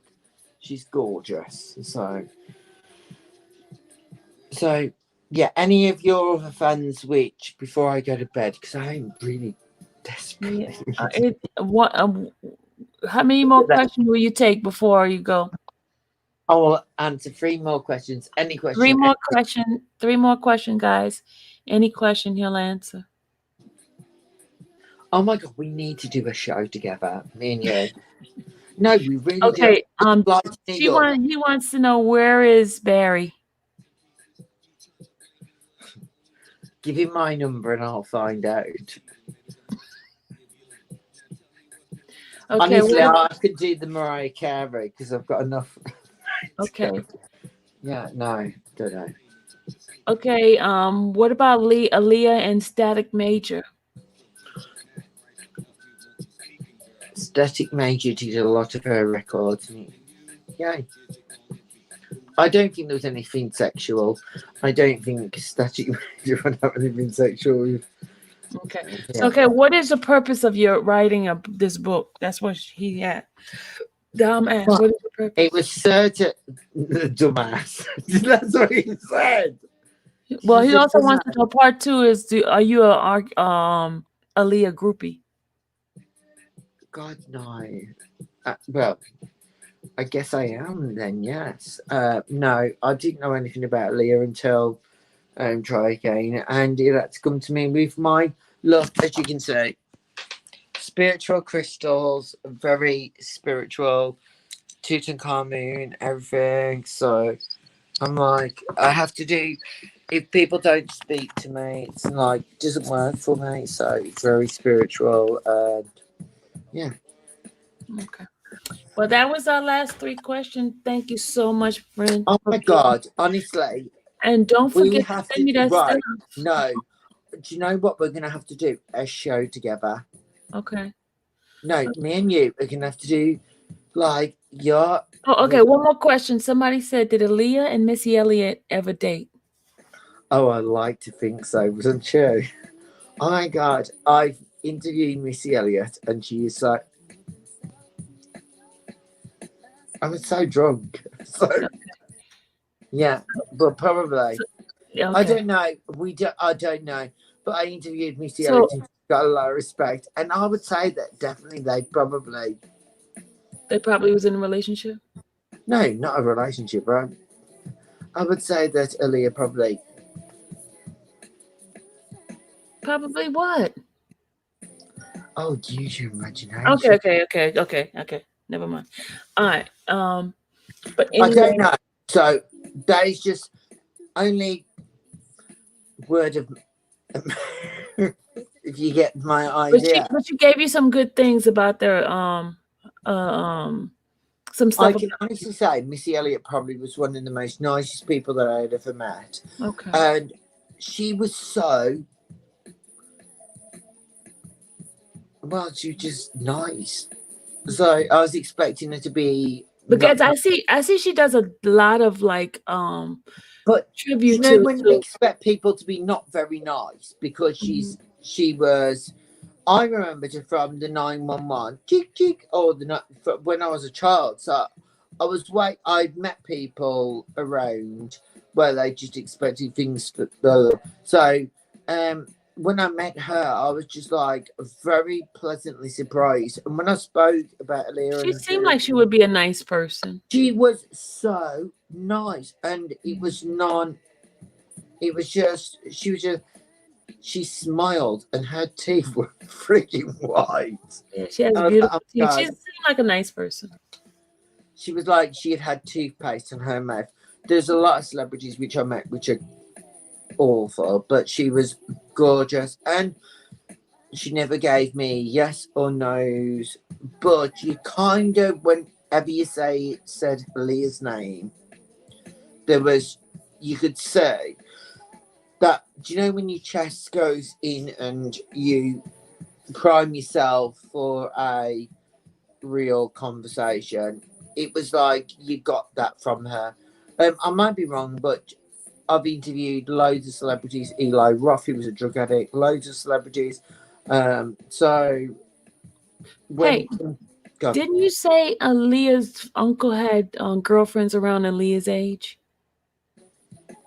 No, no. I said that he knew that R. Kelly had girlfriends around Aaliyah's age. Okay. He knew that for yonks and years and decades. Okay. So it was because when R. Kelly was a busker, that's where he knew R. Kelly from. So on the other side of the town. So when R. Kelly busked, I don't know what do you know where in the UK they call it playing on the streets? Oh, okay. That's so yeah. No, and R. Kelly had girls that thought he was brilliant, and he used to busk that. So I don't, because there's a story, which is for me. I've tried to get to the bottom of it, where R. Kelly auditioned for a show which Barry's part of. Yeah, that was in his book. That was in R. Kelly's book. R. Kelly's book, Solar Coaster. Yeah, he had a picture book. Yeah. Yeah, it's not true. What do you mean it's not true? Well, no, because R. Kelly sent a demo tape to the family record label, which was Barry's, because he was dating those. He'd already been done for domestic abuse. So this is where the smudging gets smudgy now. So, but somewhere along the line, because allegedly, oh, you're right. I've read it in his book because it's R. Kelly on there. I've got his book. Yeah, I know. Because I've read it an awful, and this is where I've tried to match a lot of all the couldn't match. This is okay. You're only halfway there. Go for it. Find where you are. Start there as a starting base. He doesn't mention Aaliyah. Right. So forget Aaliyah. You're only halfway there. You will be the same as me, a very naive person. And then all of a sudden it's going to hit you because you're like, whoa, okay. But everybody that he speaks about, you're like, what? Why are they even there? What do you? You're on the same trail. Go for it. Honestly, literally pick the people out of that book.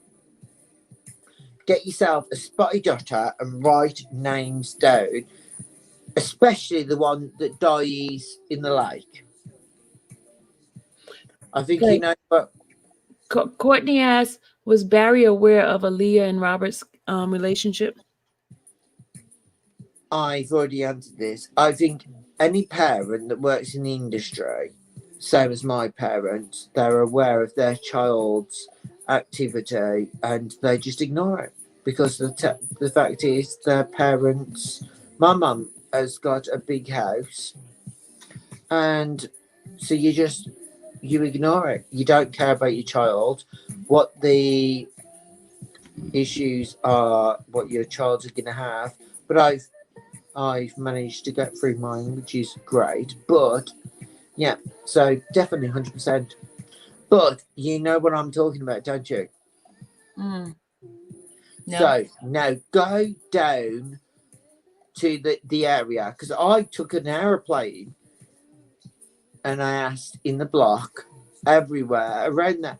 Everyone is willing to talk, and then you start speaking to people, then you find out, and then you're like, whoa, and then you start speaking to them, and everybody on the show tonight has been like, but why hasn't people started picking faults way before?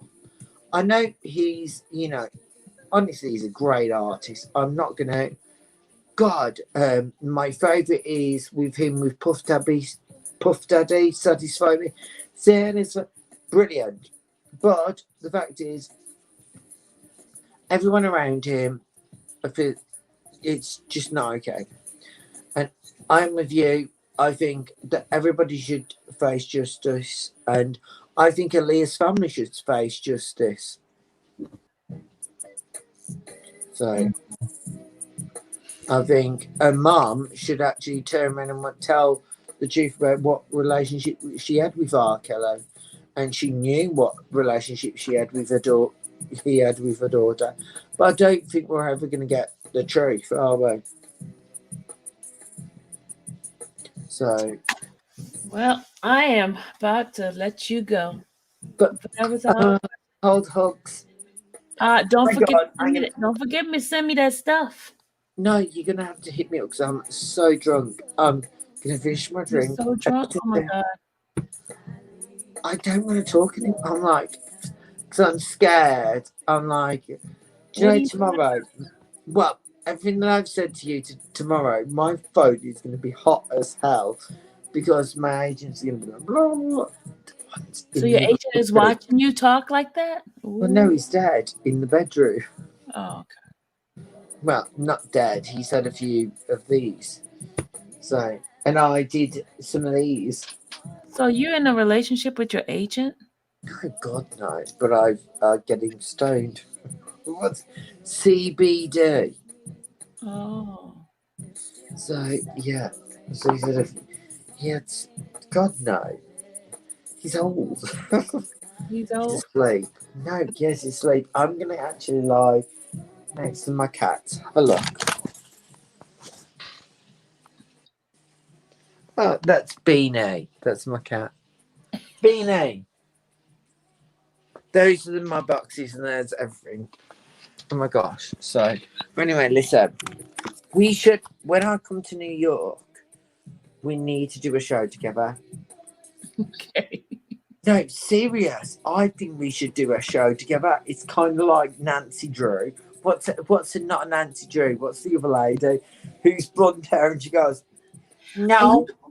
You know I'm very investigator. You know that. No, but what's the other lady's called? What's her name?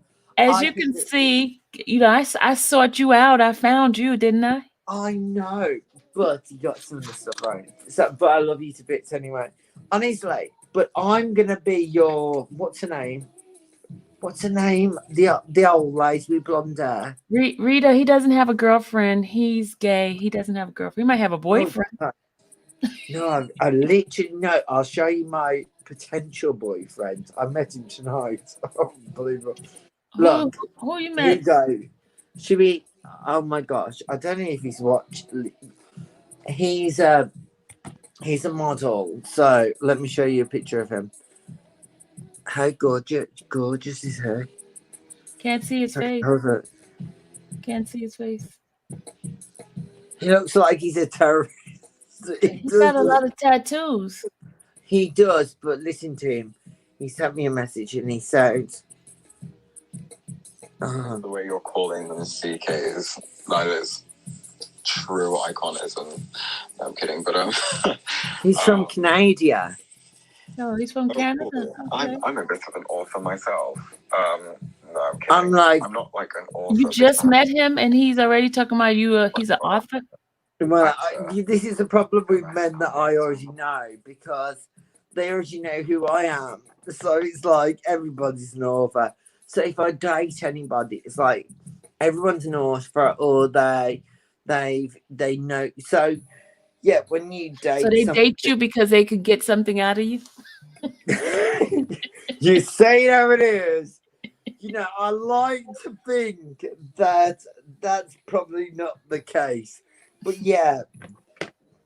Only you in my inbox that is like, that's actually all of them. Oh my God. He is. Oh my gosh. So who is that?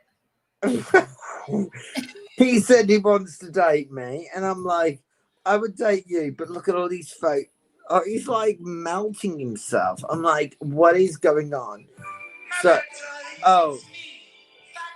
He's got a song out. So, and then my other friend, oh gosh, I could never date a man which is, you know, which has got action. Well, they all want to be actors, but well, you've saw. So you might get them in the business. You got access. You got a network. Yeah, that doesn't work though because I'm like no. So yeah, no, I don't. That's my best friend at the minute. Oh God, she bought my book. She's adorable. She's New Jersey. She's a nurse. Iconic. I love her to bits. Iconic. I think she's adorable. So, but anyway, if she can't get me, oh, my other best friend is Krista Campbell. She's a playboy. That's. I got everything I wanted. Hold on. There you go. From Playboy. Krista Campbell. You can Google her. Who's Krista Campbell? She's an artist? Krista Campbell, she did the new Rocky Bullwinkle. Do you know the Rocky movies? She produces those, and she used to be a Playboy bunny, but she has a brain. But she's old now, isn't she?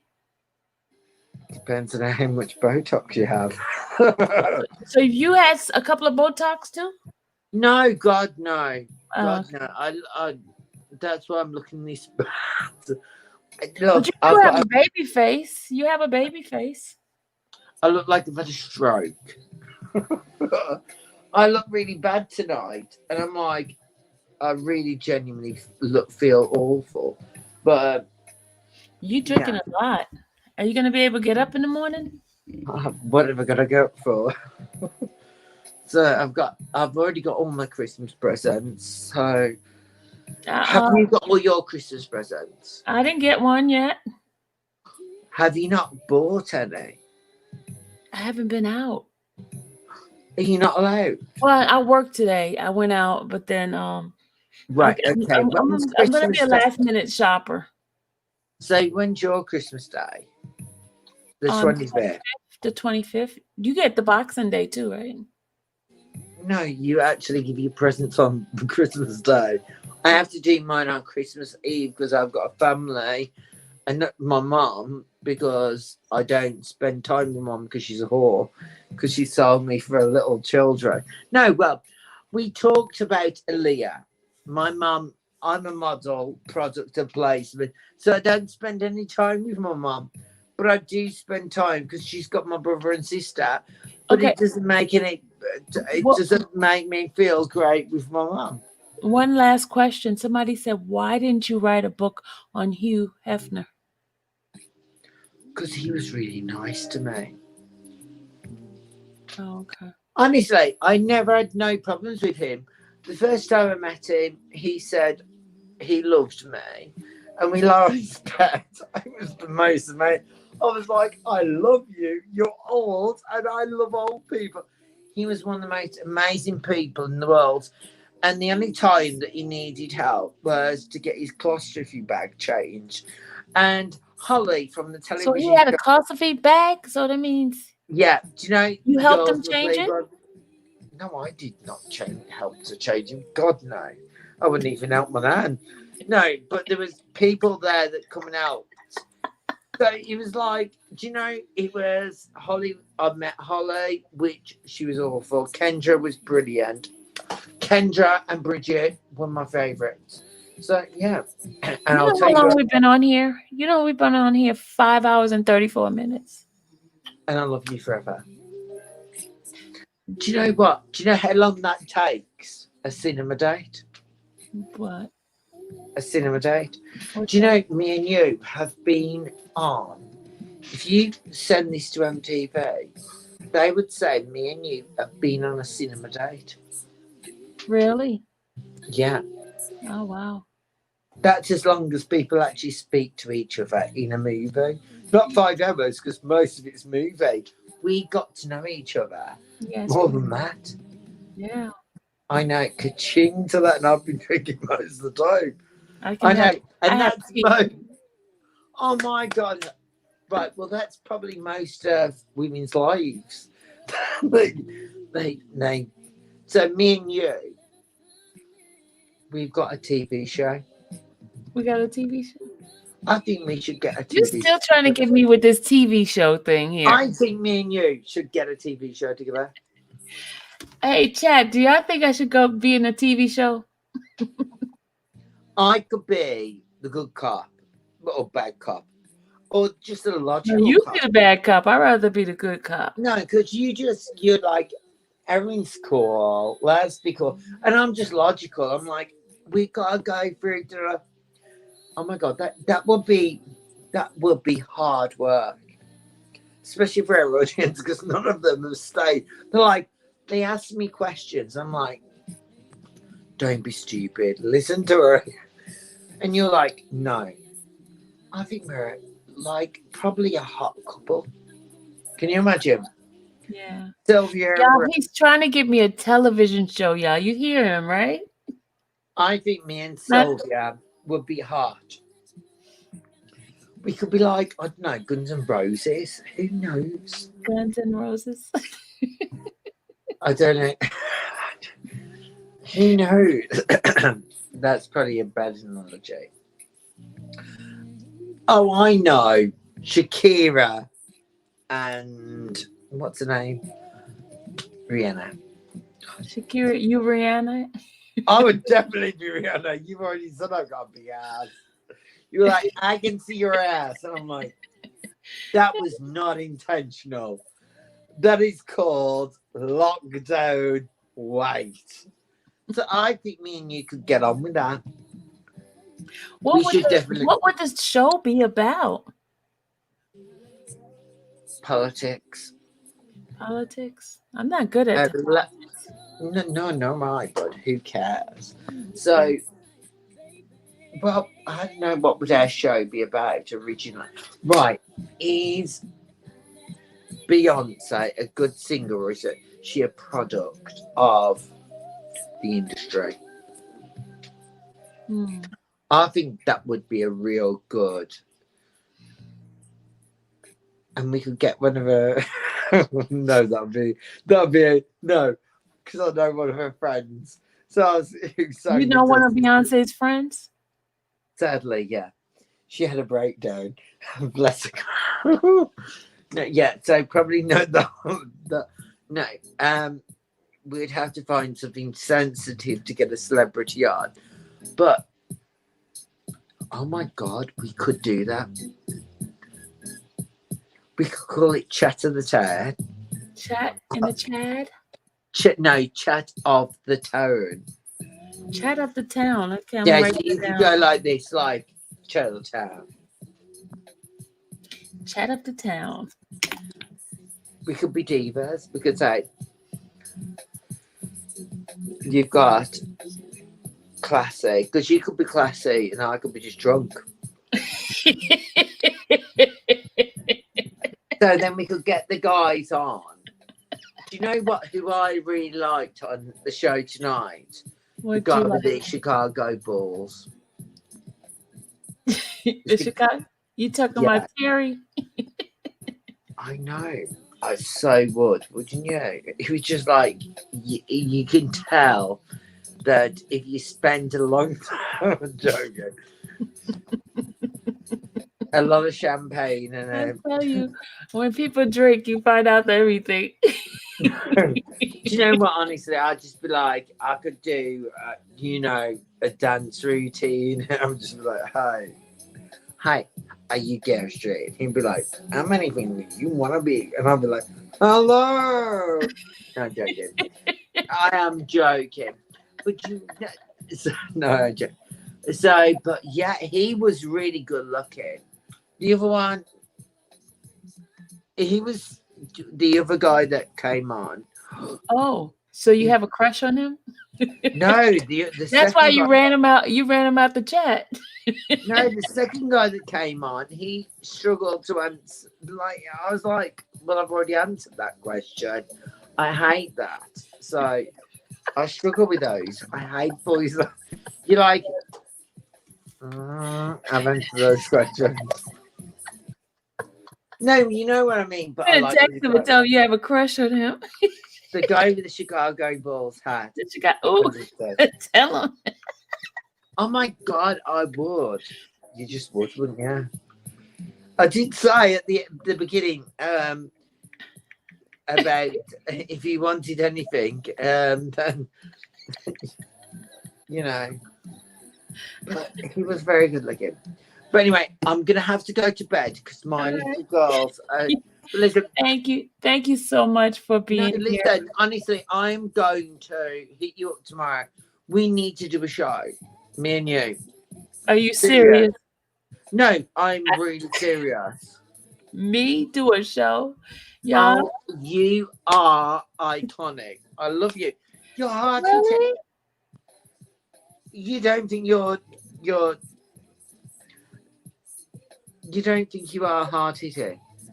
I'm a hottie. Some people think I'm a walrus. They said such ugly things about me.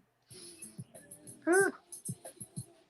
I wouldn't say ugly. I would say ferocious, brilliant, and amazing. Yes, of course. I would love you. I think you'd be great because you ask hard-hitting questions. Oh, thank you. We'll speak in the morning when I'm less drunk, but definitely love you. Listen. Love you too. Okay, bye-bye. Thank you. God bless. Bye-bye. Love you more. Love you too. All right, guys, we're about to go. Let me see. He didn't click out. Let me click him out. Okay, he's gone. All right, guys. Thank you guys for being here. Oh my God.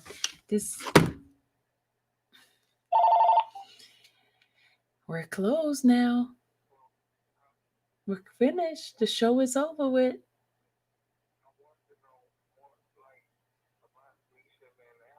Okay, we'll talk another day, okay? Okay. All right, guys.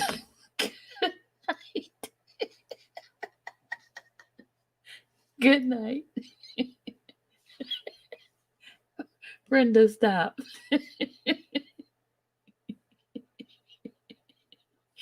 All right, good people.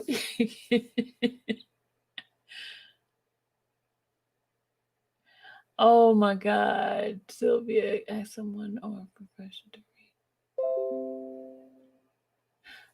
Sylvia, ask someone or a professional to read your actions. Huh? I don't understand what you're saying. Sylvia, ask someone or a professional to read your actions. I don't understand that, Fresh Chick. I don't understand that statement.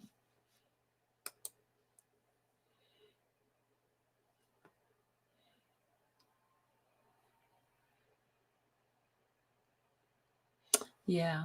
All right, guys. I'm about to say good night. Bryn, I'm gonna call you.